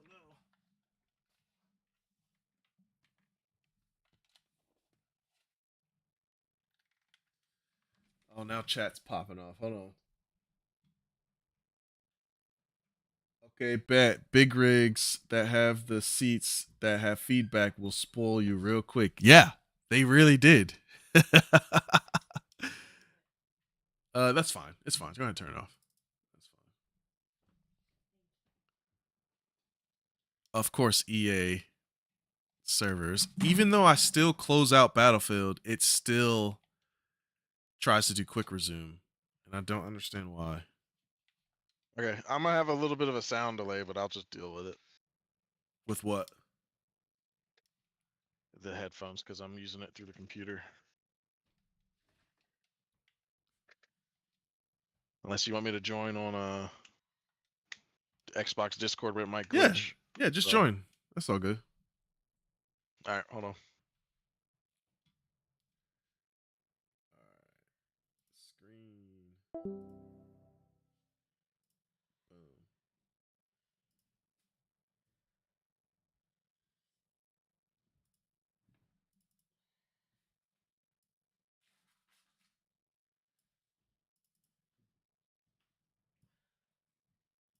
There we go. And then I need to share.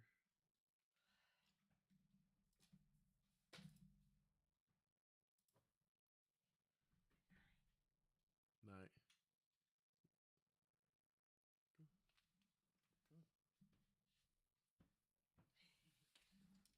Good night. Love you. My Battlefield's all weird. Hold on.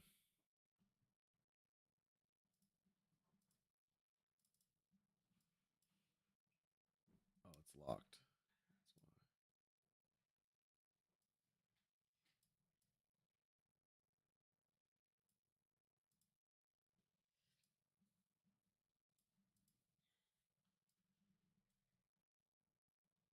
There we go. It's still weird. Boom. That'll work. All right. Should we go to? No, Look at never that. mind. Oh, Mm. food. I haven't eaten since I had this giant burger called the Biggins earlier today. All right, I gotta hit the pisser real quick. All right.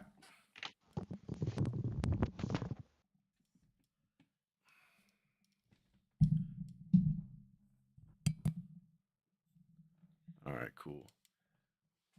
I need to eat a snack. Hold on.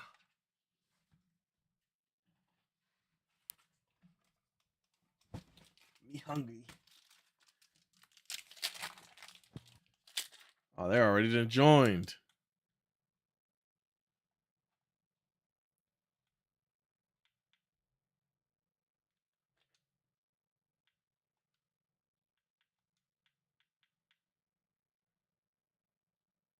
Oh, dude, Achilles is on?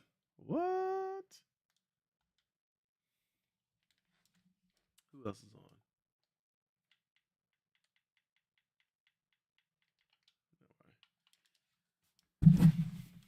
Just join Justin's party. Yeah, someone just join us. Whatever. Oh, yeah, you're right. Actually, I could just join him.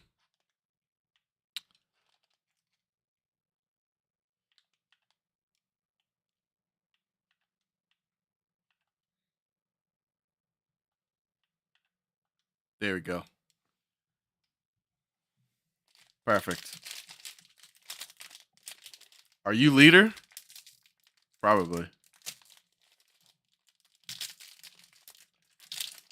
All right. Justin's got good food. Looks healthy. Just all right. With the new year, any plans for spectator events this year? I'm planning on hitting 3 at Road Atlanta, with the MIDI being the first for me since I'm not going to make it to Rolex 24 hours. You know,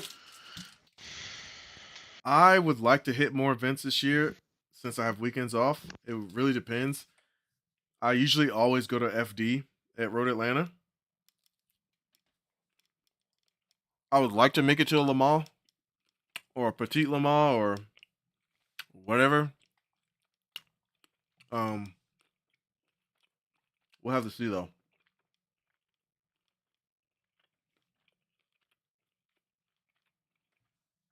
I need.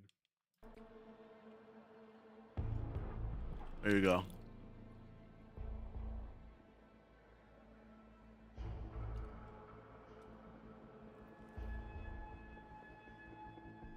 What am I looking at?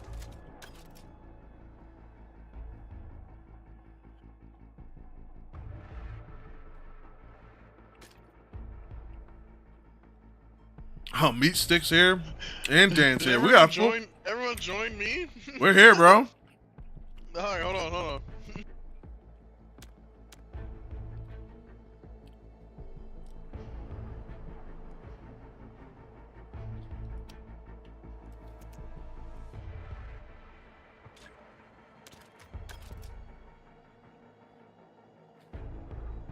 It'd be fun if we could have like multiple squads.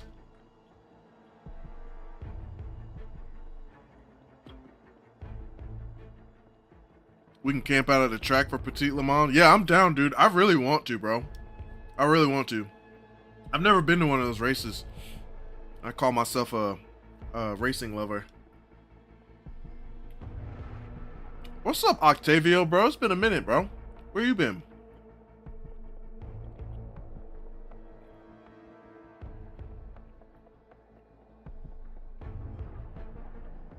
Fuck. All right, escalation. All right. Yeah, let's just play, bro.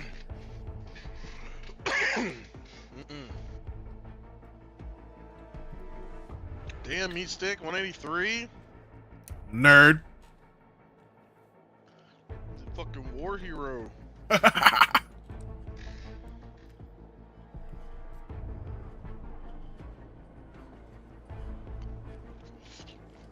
Man, I haven't played any of these featured game modes at all.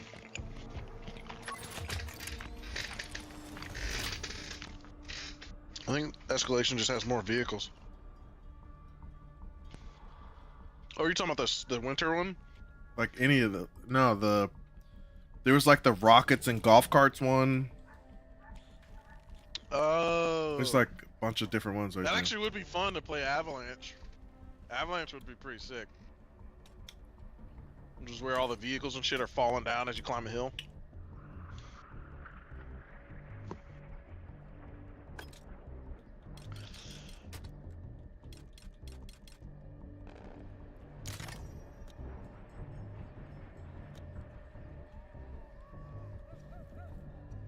Why's my dude's face painted red? What's going on? If you have someone else who wants to play, I'll switch out. Nah, dude, you're good, bro. Should be able to join y'all's game though when y'all get in. All squads attack now.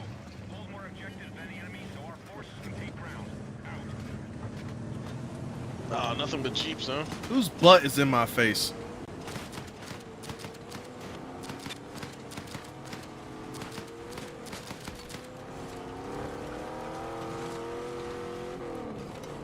My first game in a minute. Oh shit. Where we going? Attack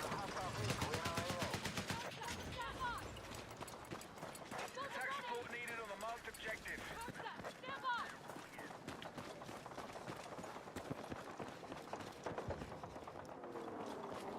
Ain't nothing going on over here. I'm bored.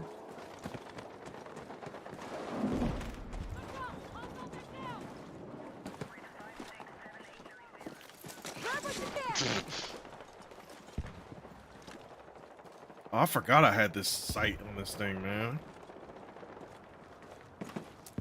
Alright, we now control more objectives. Secure our defenses.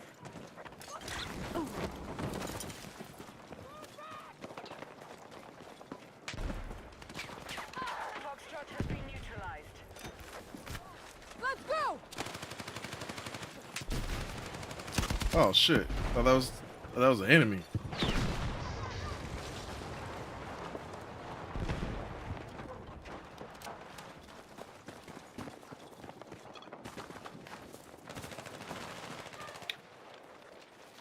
Where are the enemies? Guy in the house is dead. They're all at F. And E. Uh-oh. This one.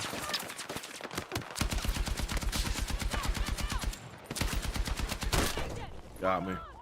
Yeah, snipers are way across the way at E. Maintain our lead on objectives held, and we can take It's funny watching your guy crawl into his position like he's alright. Now he's pretending that he's dying.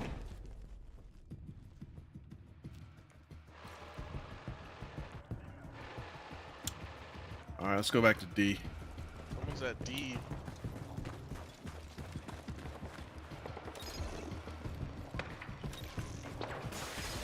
Oh my god.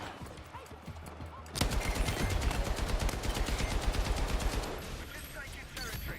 Alpha's been removed from the operation. Excuse me.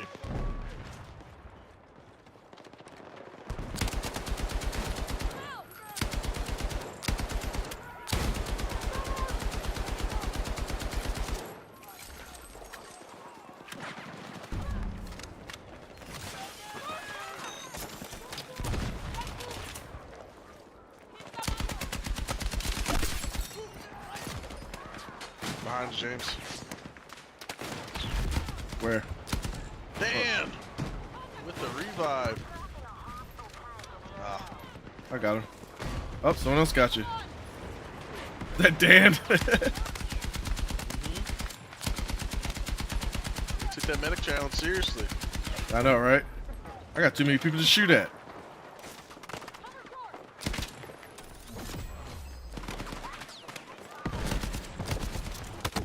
God damn it. He's right there, Dan. Right on me.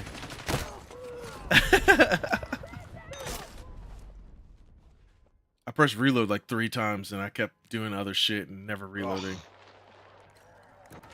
Dan's over here Thank just you. reviving fucking everybody. I got you. Fuck. Oh, there's a tank? Where'd the tank come from? We just got the heavy armor notification. What the fuck?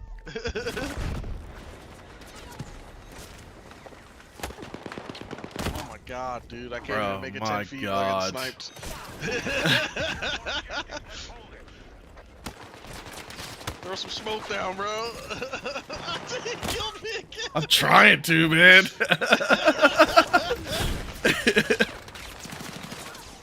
Oh, it's reloading. That's why. Okay. Bro can see through smoke, so I assume he has superhuman vision, I guess.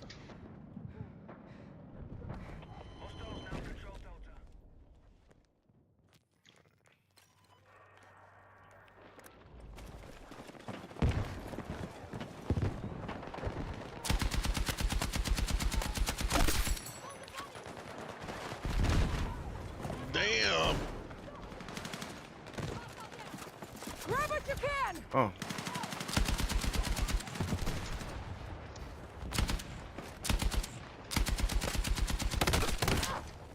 Ah, damn. Didn't see him in the window. Oh, he's right on top. How did he hit me? There's another one back here. You shot me through the wall?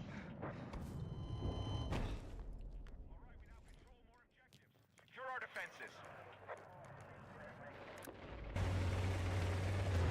Oh, goddamn. Oh. Hostiles now hold more objectives. Out.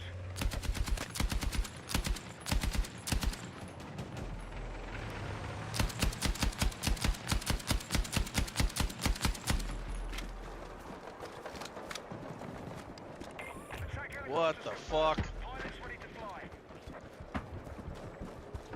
What you got going over other than Dan reviving you? I couldn't see the guy. He just fucking sniped my ass. The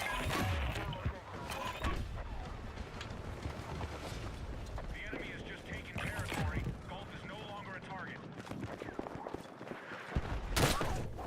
Oh, fucking Bruh. fantastic. The attack helicopter said, "You're not living."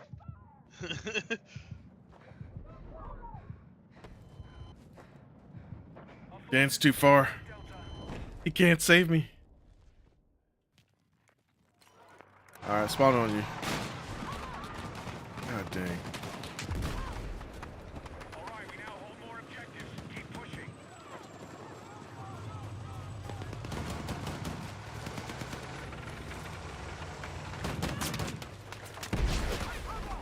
Fucking hey, holy shit. In the tree. God damn. Shotgun. Watch out. Dan, you're surrounded, bro.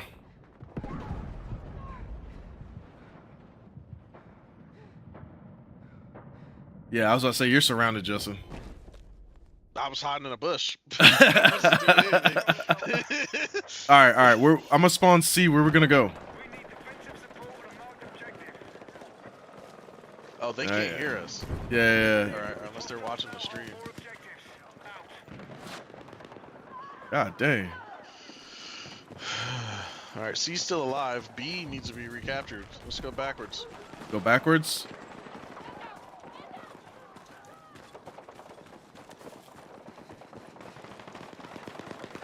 Bravo captured by hostiles. Fuck. Aircraft fueled and ready. Pilots are cleared to engage. Ah, he's behind the tank. Where'd that fucking come from? Golly. They're using the dead tank How, as cover. how can I even... Oh, there he is. Okay, he peeked out. He peeked out.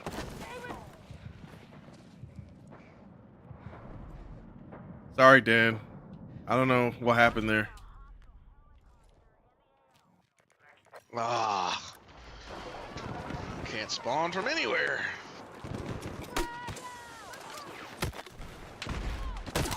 Motherfucker. Bro. Bro, I just keep getting popped.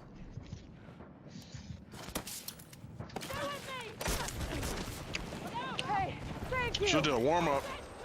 This is the warm-up.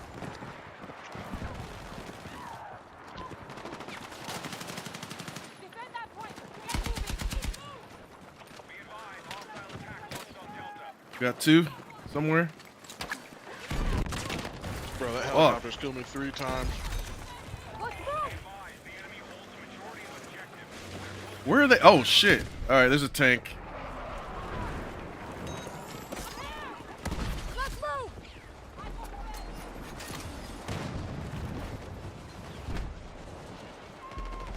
We have lost Charlie.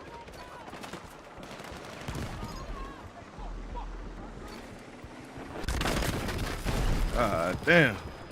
There he is. That jet just kill itself? Sure did. Damn, bro.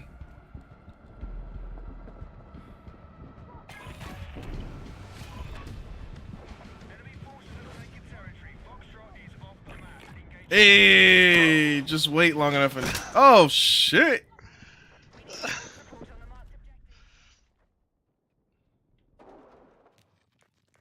Alright. I guess we're going B. It'd be cool if go to Formula Drift at Rhode Island. I've never been. It's super fun, man. It's a good time as long as you don't have a favorite driver. Nobody revived me.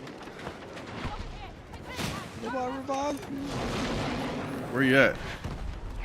I'm gone now. Oh, okay. We gotta go. We gotta go, boys. We gotta go, boys. Ah, I can't parkour.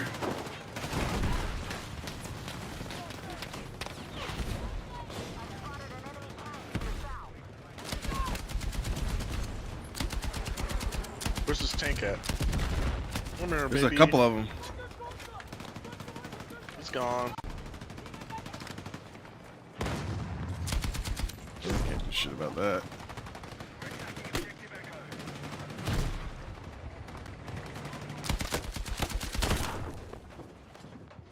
Oh, tank spotted me.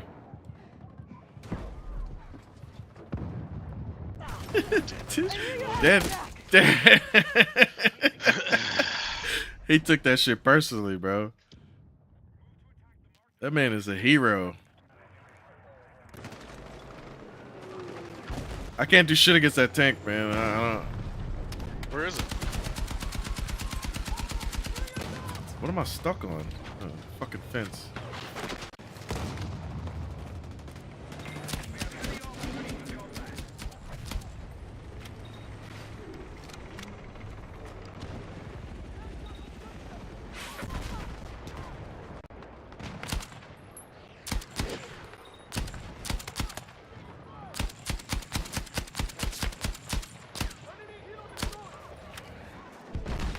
Got the helicopter. He's dead finally. There's the tank. Ah! They're fucking everywhere.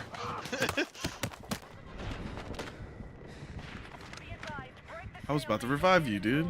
Dang.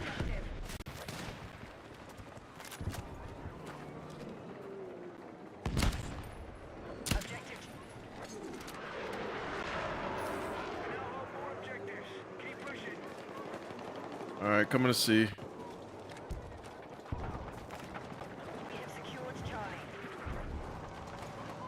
Bro. Jesus.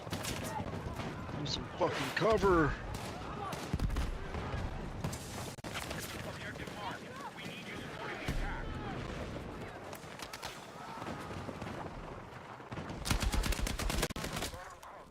Ah. I should have known.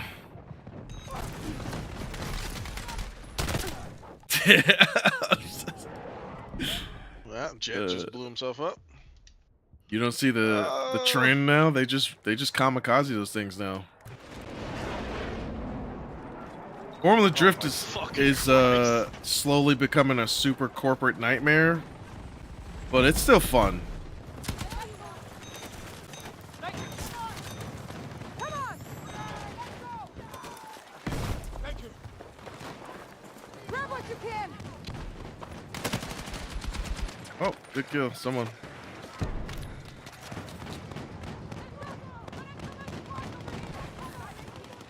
Where is this guy?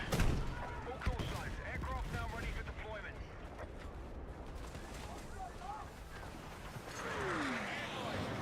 And the D. Whoa, whoa, whoa, whoa, whoa. God dang.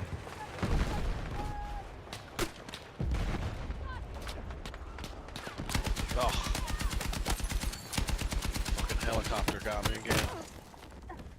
Where the fuck is he shooting me? Oh, he was above him. Fuck. Dude, someone's trying to revive me, but they keep getting killed. Oh, What is wrong happening? Stay with me! Is the defib glitched or something? You're a lifesaver!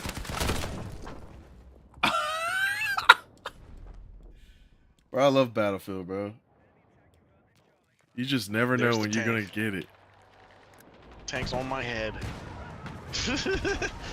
Oh yeah, look, that's friendly.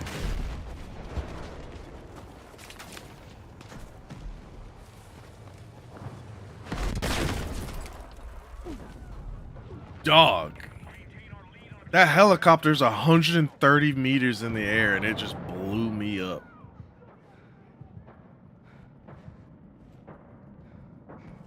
Enemies are attacking objective Bravo.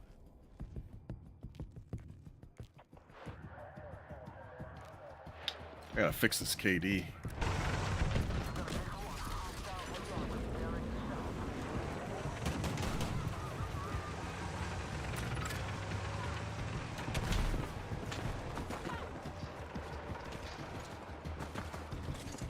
Hey, truck on the left, truck on the left.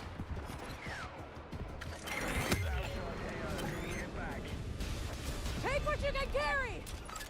Our forces have taken ground. Bravo has been removed from the battle.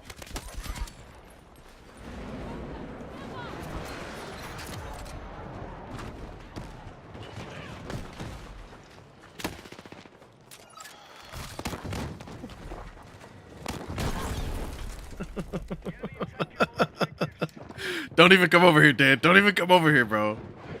I don't even know if he can hear me. Just don't even come over here. We're going to the enemy spawn, thinking we about to penetrate. Hostile attack launched on Delta.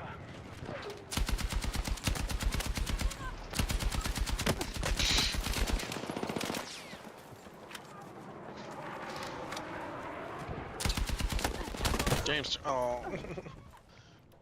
Never mind. I had it right on him. Thank you! Oh, shit.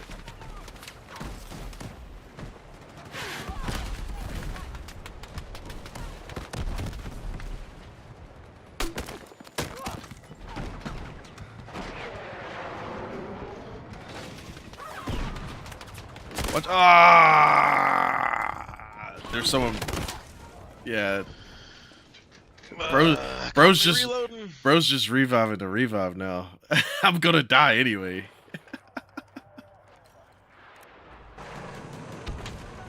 Yeah, everyone's dead. Tank. Oh, he hit my mind.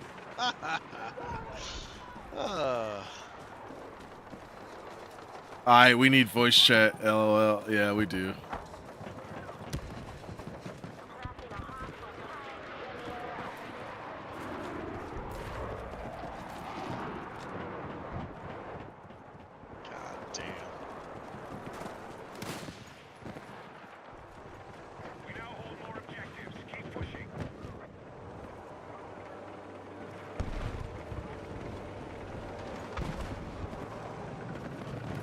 Oh, he's above us. God damn it.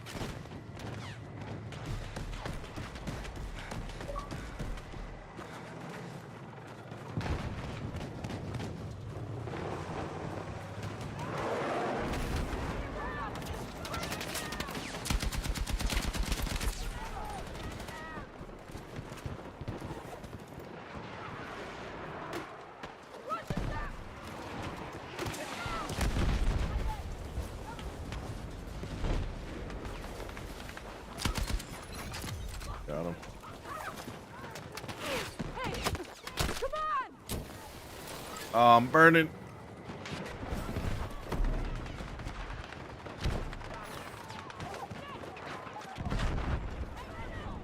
Be advised, Charlie is under attack.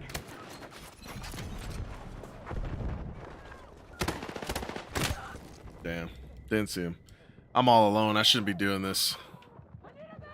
Yeah, tons of people jumping on C right now.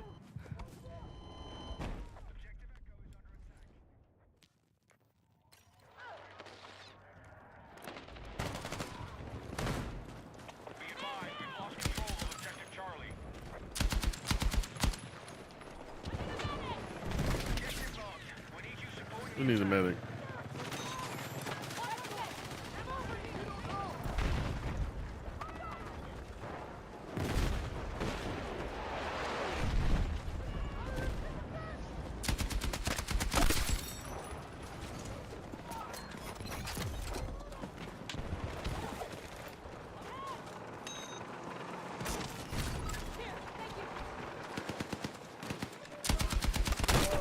Oh! That hurts.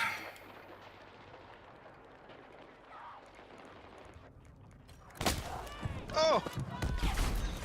Get out. Be advised, hostiles attacking objective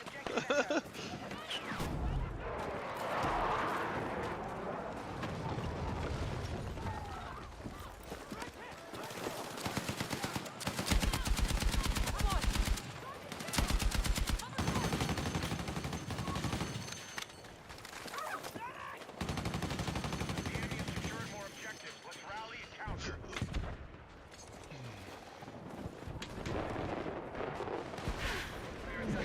Push D.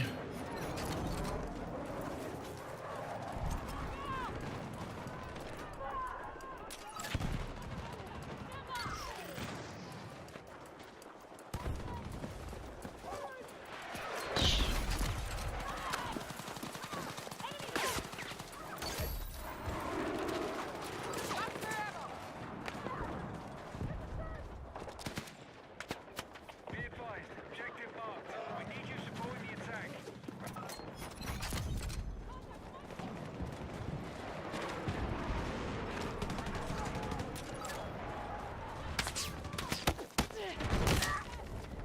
Bro, this little top of the mountain location is pissing me the fuck off.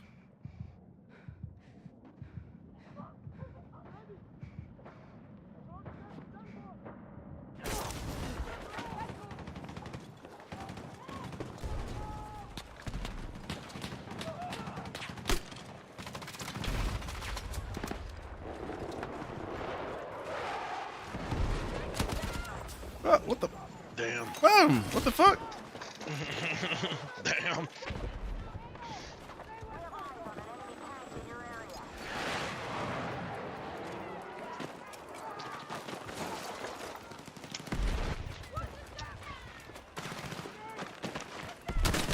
Ah, they found me. Damn. I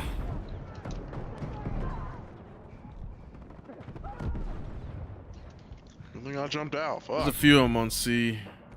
Yeah, I'm done. 9 and 12.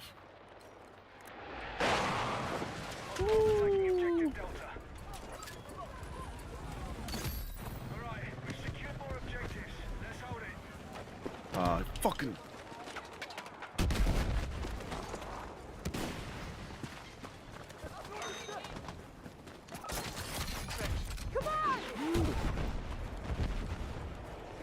Attack support needed on the marked objective. Ah! Oh. Damn.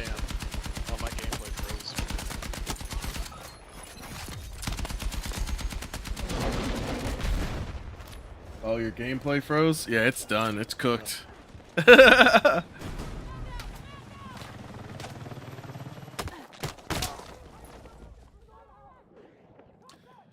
Even playing the old school way, it still froze? That's crazy. It's the Elgato or 4K that's freezing. It's either a software or hardware issue. Yeah.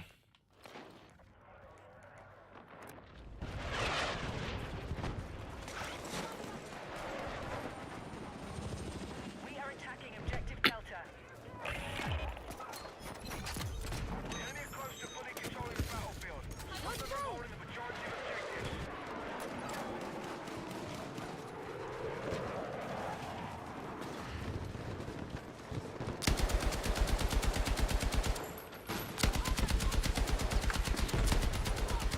God damn it, man. Where Too is slow, apparently. These dudes just don't get out of those fucking mountains, man. Yeah, they're just sitting up there, man. Fuck. I'm always caught with my pants down, bro. Fucking Christ. Alright, we now hold more objectives. What is going on in chat? Dan's over here cursing someone out. El Gusto. Battlefield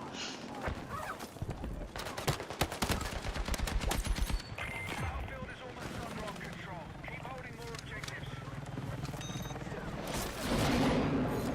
Support needed on the last objective.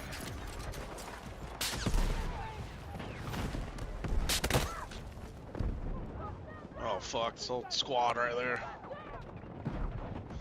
Hostiles are attacking objective Charlie. A lot of them on Charlie. Tanks from both Yeah, directions. there's a lot on Charlie.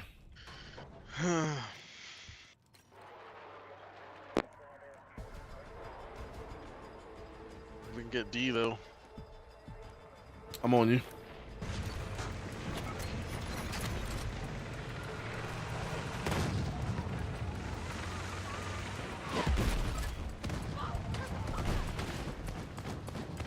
Objective Delta neutralized. Tank behind us. Alright, we now hold more objectives. Well done. Oh We're god. about to win, hopefully. Nope.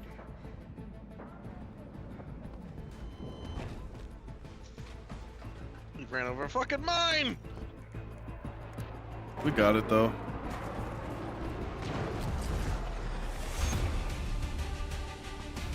GG. Alright, let's set up our party chat.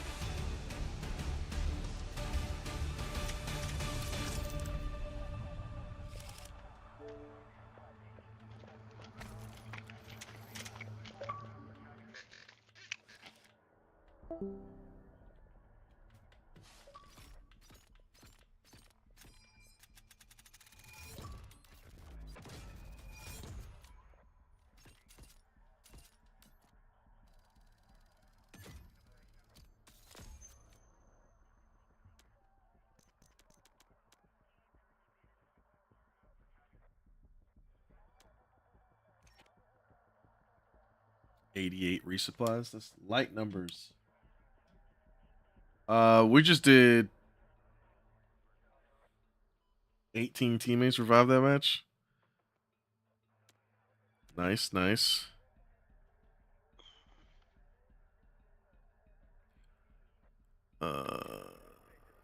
Do we need to quit or are we waiting to load?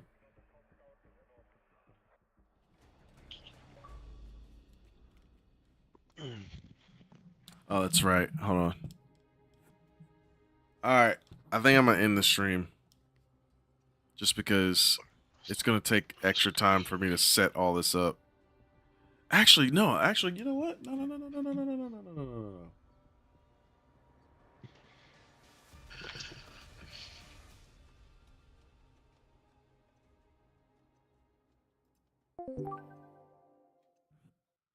Alright. Here we go. Jizzy Johnson joined. Yep, I'm in. To say you can just make a Discord and lock the channel if you don't want people Nah, screen. it's fine. It's fine. Yeah. Oh, that's not a fucking HDMI. Yeah, it's the easier way. Yeah. Oh, I'm getting some kind of crazy lag right now. I think everyone backed out the menu. Did they? Yeah, I'm the only one in my own squad. I'm with Dan. I'm in a game with Dan and Justin. I was in a game. Yeah, it might have kicked me. Hold on. Give me a Yeah, second. it kicked me. It kicked me the other day as leader, and shit didn't make no fucking sense. Oh no, it locked my game altogether. Oh, okay, okay, okay. Maybe like 2 seconds. It looks like someone else jumped in. In the squad probably. Okay, hold on.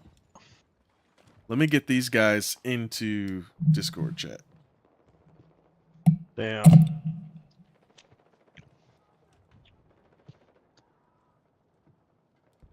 That's all I got. Join Gamers Corner Discord through Xbox.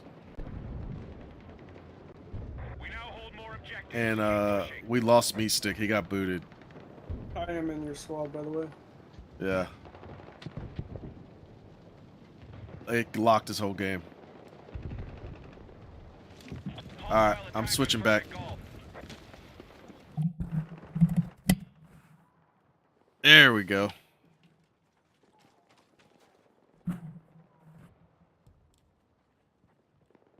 My sound's really low now.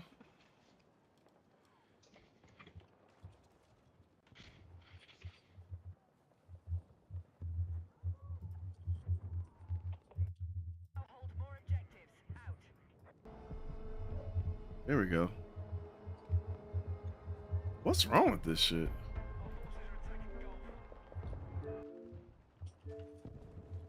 Objective Gulf neutralized.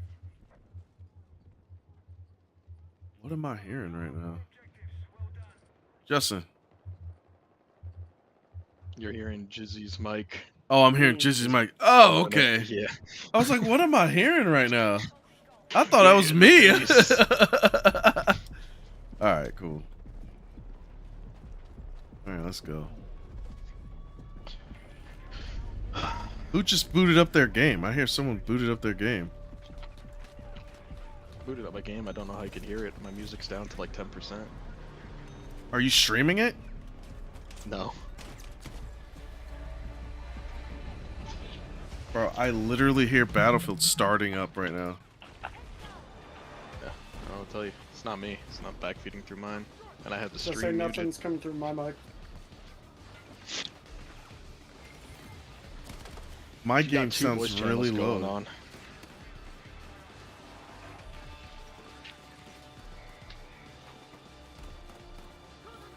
What? Oh, Battlefield's jacked up right now. Bro, I literally hear the start music for Battlefield right now.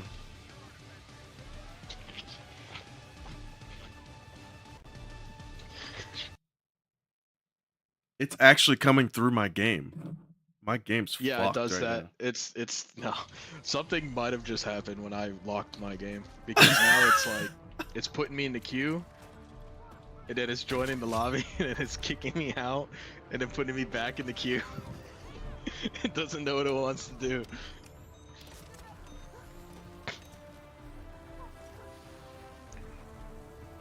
Oh, there it goes.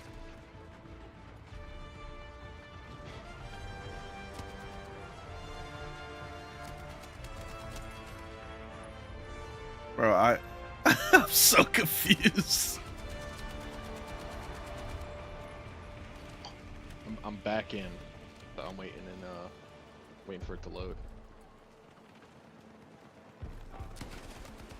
You guys should you should back out of that game because Siege of Cairo sucks. It does. There's no helicopters. The boo boo game.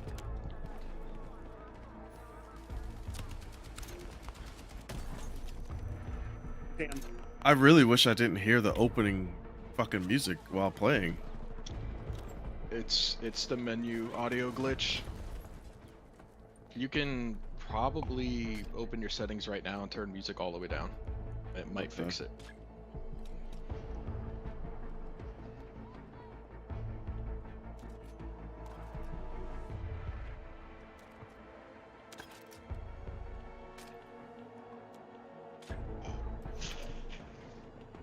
Oh.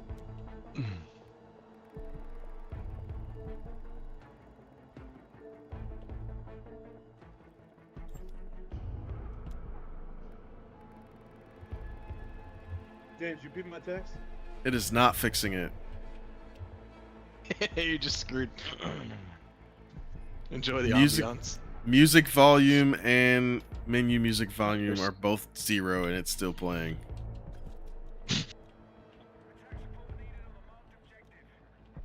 Oh. Sorry, you said you text me, Dan? Ready for competitive play. Yo, Dan, Did you peep my text? what I've text? not looked at my phone. I saw you cursing out that guy in chat.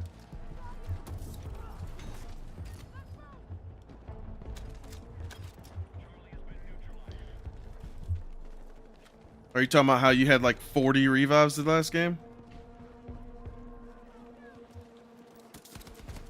Bro, my game's so messed up. I'm trying to revive people and it's shooting. Did you text me or James? James. Oh. I think he's in game chat. I'm in Yeah, Discord. he used to. Oh, I'm talking to them. Switch to game chat. This is so annoying, bro. Yeah, they're in Xbox party chat. Yeah, and I We're can in hear Discord. them. Yeah. And They I can can't hear anything. they can literally join the Discord through the Xbox.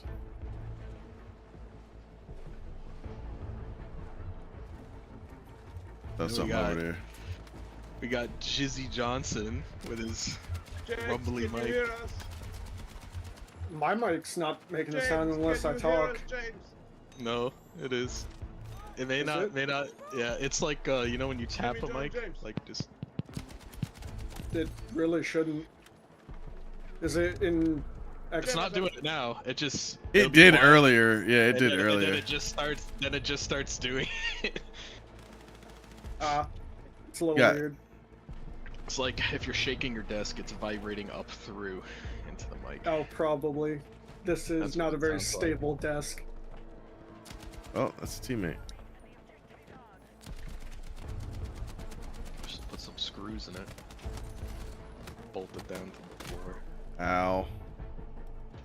This menu glitch is so annoying. It is, and it's gonna last the entire match until you leave. There was one that happened in the beta, and I only had it happen once.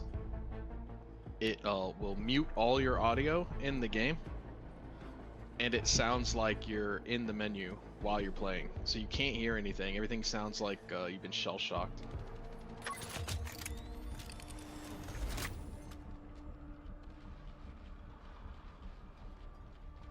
Alright, I just text Dan. Let him know. I can Justin's mic barely is hear open my chat game. name.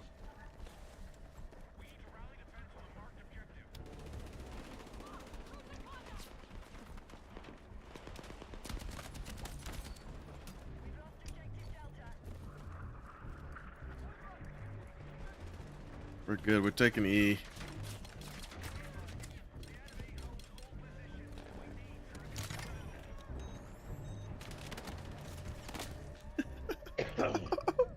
At what cost? Wait, did I not revive him? Take me to the burning car. They can hear us. They're in the Discord. So let's go to Discord. Got him. Bro, it's literally playing music like I'm starting a game. That's insane.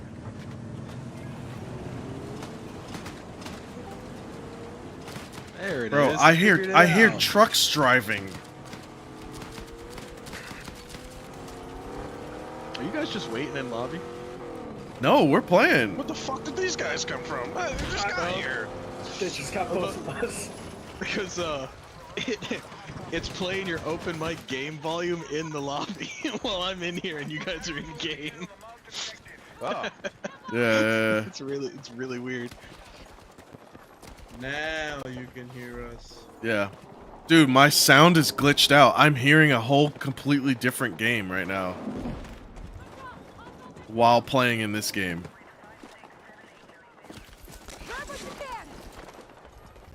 There we go. Yeah. Now I'm in the right chat. Welcome in, brother. You don't happen to have 2 battlefields open at the same time, do you? No, I only have the console game. Oh, okay. No, you have my Battlefield open, James. But I'm hearing a whole new game starting in menu music. Oh. Like I hear trucks driving off, but I'm not. Yeah, it's the audio bug on this map specifically. Oh. Yeah.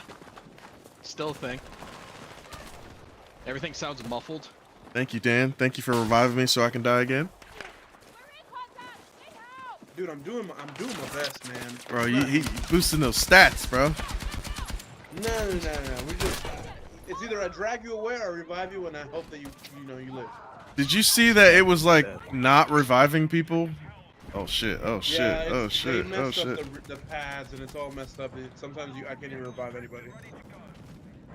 I have to like drag you away. That's a whole tank. Yep. Thank you, sir.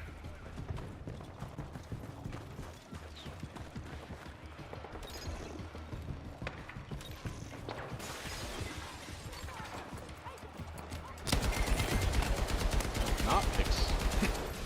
Salt. Look at that. Thanks.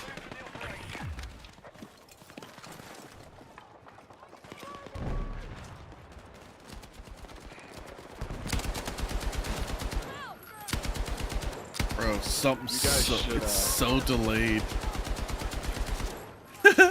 I'm hearing someone else shoot, bro. Is it my last game? Is that what's happened? Oh, he's sitting right here laying down like a little punk.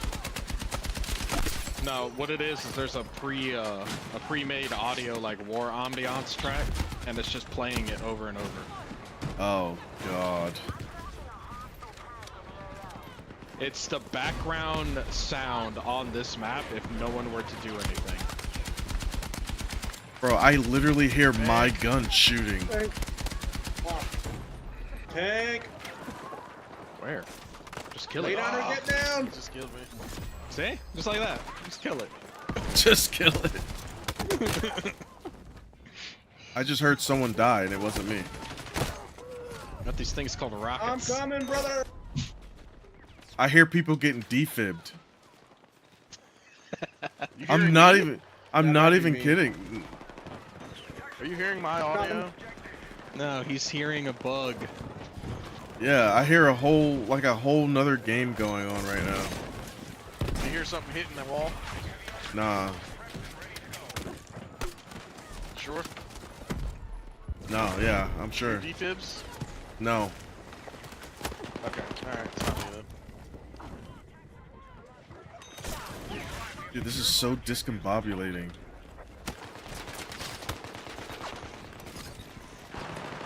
I need help on Echo. Some engineer on their team is just laying mines in the weirdest Bro, places. what the fuck? Yes, he is. And I just killed him. I'm coming. I know, right? Killed nearly everyone on Echo. I It's- might have killed everyone. Now it's one. I'm left. hearing a whole nother game while I'm playing. Like, what's the live stream without some technical difficulties? I know, right?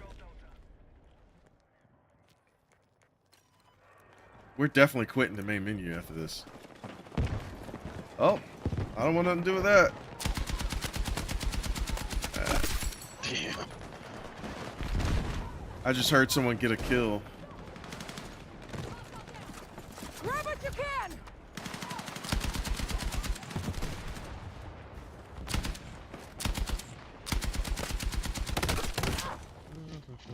I swear it's playing the audio recording of my last game.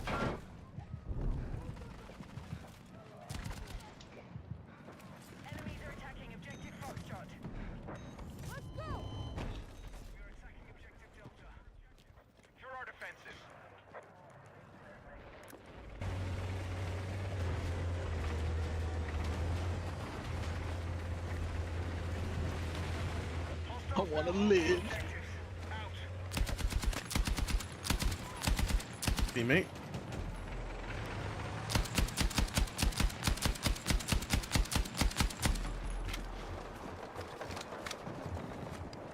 Attack helicopters confirmed. Pilots ready to fly. There he is.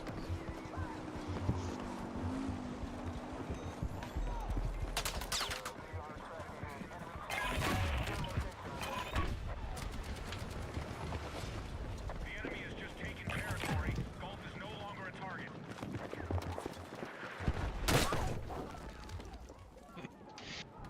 We are moving on Delta. Meat Stick is here, but on the other team. I found you.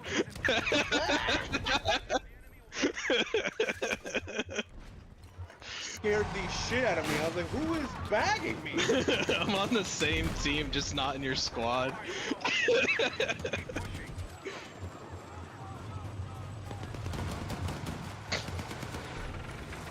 God,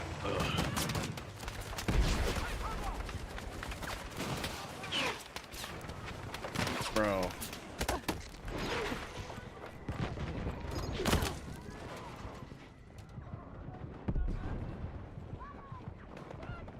You gonna revive her? We're down below you, Yo, by you're the way. down.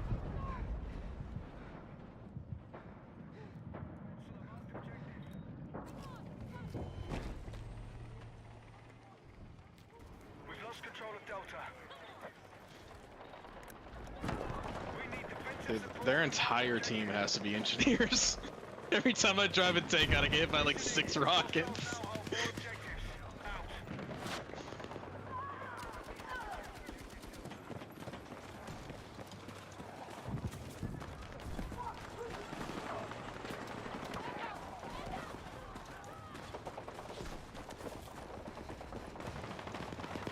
There are tanks down on this side. Aircraft fueled and ready. Pilots are cleared to engage.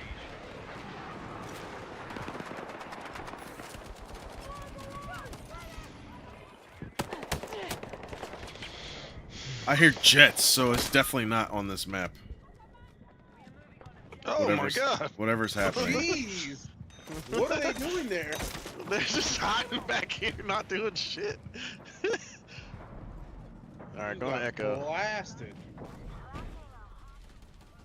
Actually, no, I'm going to Delta.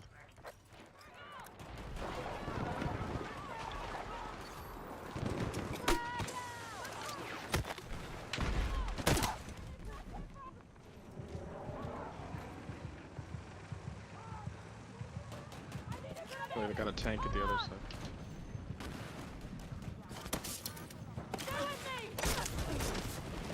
Hey, thank you.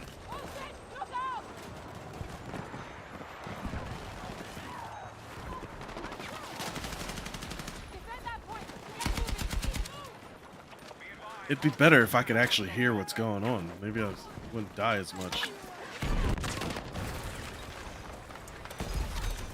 Let's go. Advise the enemy holds the majority of objectives. We're close to taking ground.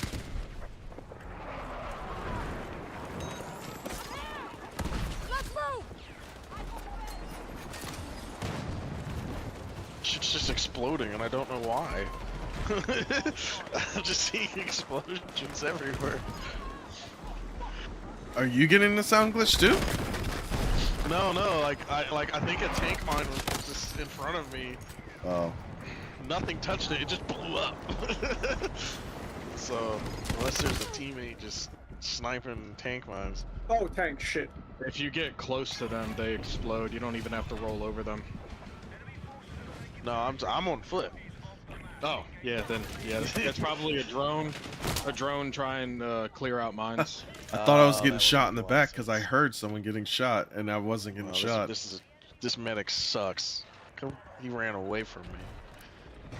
What a dick. I'm coming. We're upstairs above you, by the way. Gotta find the stairwell. There it is.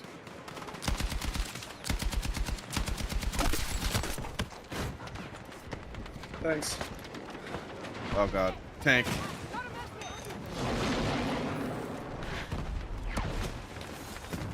There's I was three gonna say, try to tanks. hop inside if you Right there. can. Bro, what's happening?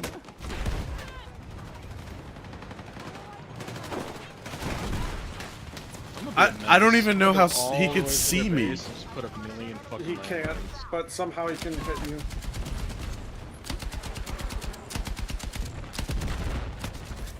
Throw that tank mine down, damn. There. What are we doing?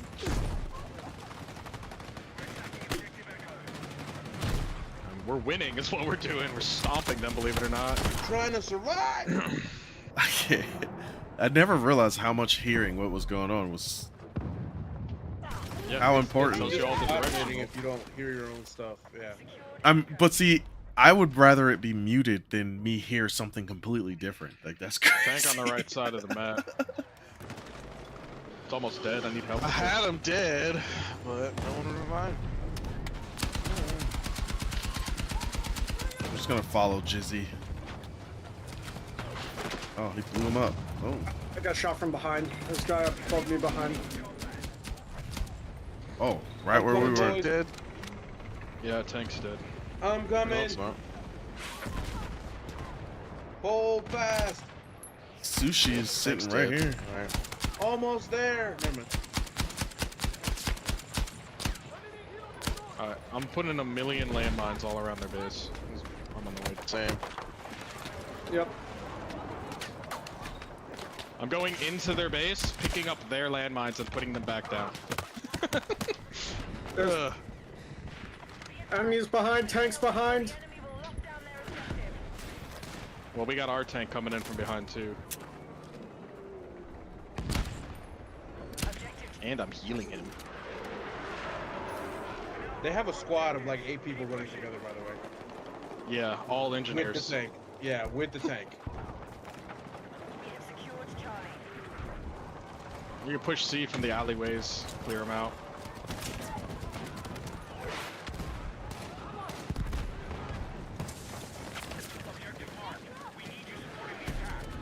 Oh shit.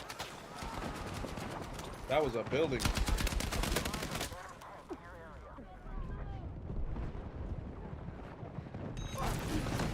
Pushing C with a tank.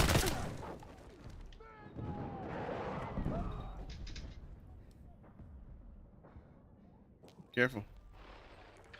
Oh my god, there's Yeah. 7 people. I said be careful a little late, my bad. Trying to make it into you guys. Yeah, I turned that corner, I got mowed down. They're all there. I have arrived. Grab what you can. Killed the tank. Pushing in the C. God, look at the kill feed. Oh, jeez. No one upstairs. Freaking meat stick. So many kills. Damn it, I just want to stand. Falling off. It's illegal. I'm not allowed to do that.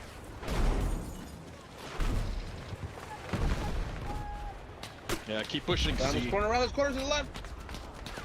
They can't do anything about it. Tank buster.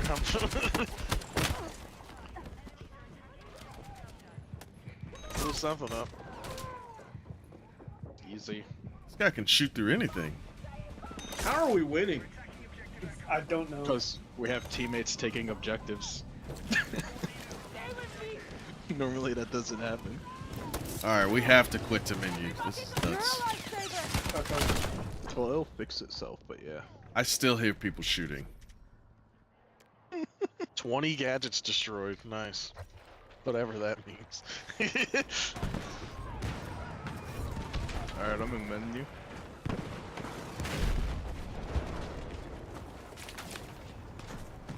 I'm in, man. On the menu. I still hear war, bro. You might have to kill your game. It's still going.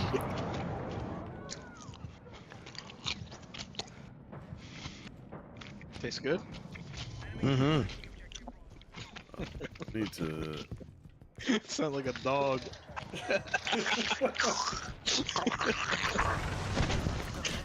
Man got that dog in him. You talking about danger? Huh? Fucking these damn Twizzlers, bro. I still Oh, hear it. HDMI cables, HDMI cords. Oh, Justin, we're on a diet together. No Twizzlers. yeah, starting Monday. Our forces have taken Brother, I still hear it. Today's the first or the second now. God damn, it's the second. If you can still hear it, it's not your game. No, it's the Exit first. out of the. Yeah. Let's say if you close the game altogether, do you still hear it? Yes. Oh, it's definitely. Yeah, that's something weird playing. Start minimizing. Go to your sound settings. Oh, and wait, go hold there and on. just start minimizing. He stuff. could go to Task Manager and check if. You just closed something. You had 2 battlefields on your screen, and Yeah, I now- know. I stopped But sharing. I still hear it though. Ah. Someone's shooting right now.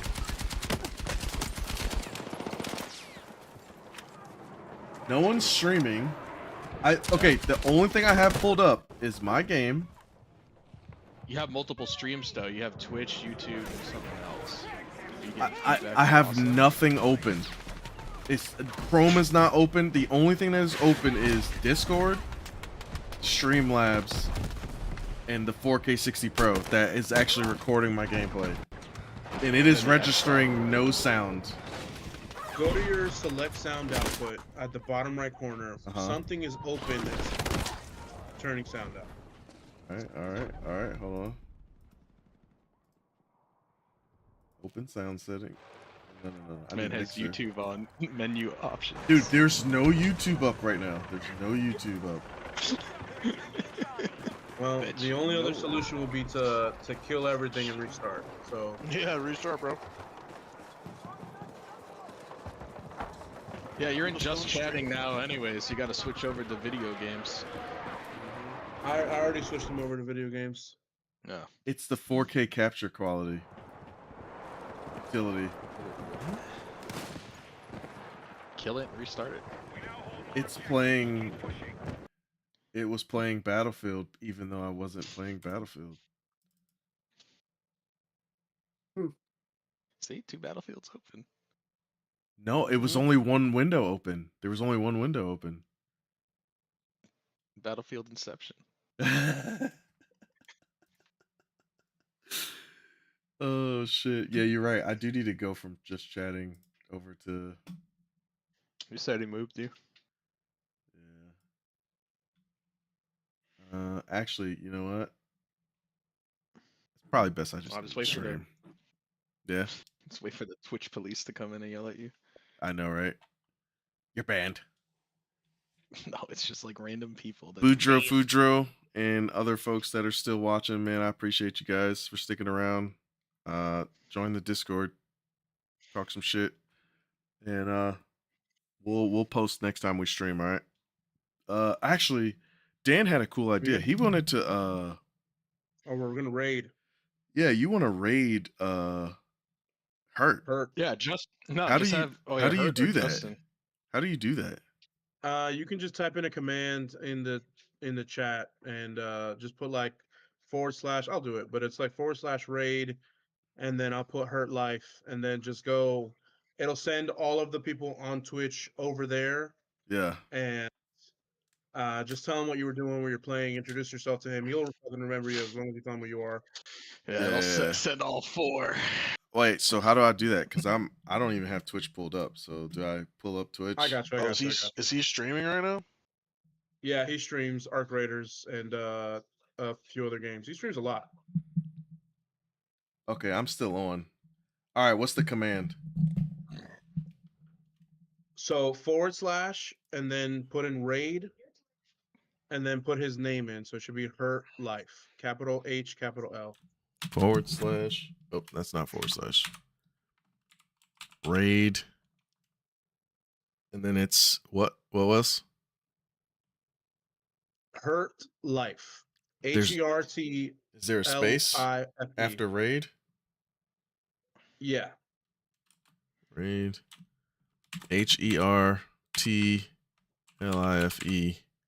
No numbers. No. All right, let's do it. Did that do Nope, anything? that's not /. Motherfucker. It's the one with the question mark. Raid. Make sure that L is capital. L has to be capital. Hurt. Yep. Life like that. Boom. You guys using any gaming chairs? All right, let's start this crap up. Yeah, whatever. And then you're gonna see a little thing that says like it's about to start raiding, and then Raid it's like now. a 10-second countdown to raid hurt. Yep, rated. I use a Harbor Freight adjustable stool when I game. Damn, brother. It's Daytona. It's Daytona. Use that Just to use it- game in? You're crazy. I use a white plastic lawn chair. There we go. Apparently, my brother-in-law wants a chair for his birthday. Dude, just give him the one that everyone regrets getting. Any gaming chair? Yeah, basically anything shaped like a car seat. It's terrible. Mm-hmm. I got this one on Amazon. I think it was like $60. It's just a really good office chair.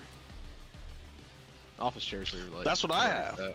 That's what Yeah, I this used to chair's have. awesome. Dude, I Alright. love this chair. pro tip: get like a $30 Herman Miller knockoff, but keep it in the box, and then go to a Holiday Inn Express, and all their office chairs are Herman Miller like $1,200 chairs, and just build yours and swap the boxes, and put it in there and walk away. Hell yeah. Actually, speaking of Herman Miller, they have a 20% off sale right now. That's actually a lot. It's crazy. James, tell him who you are. He said thank you for the raid. I just did. Oh shit.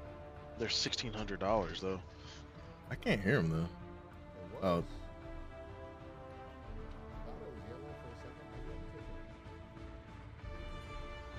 Oh, it's really quiet.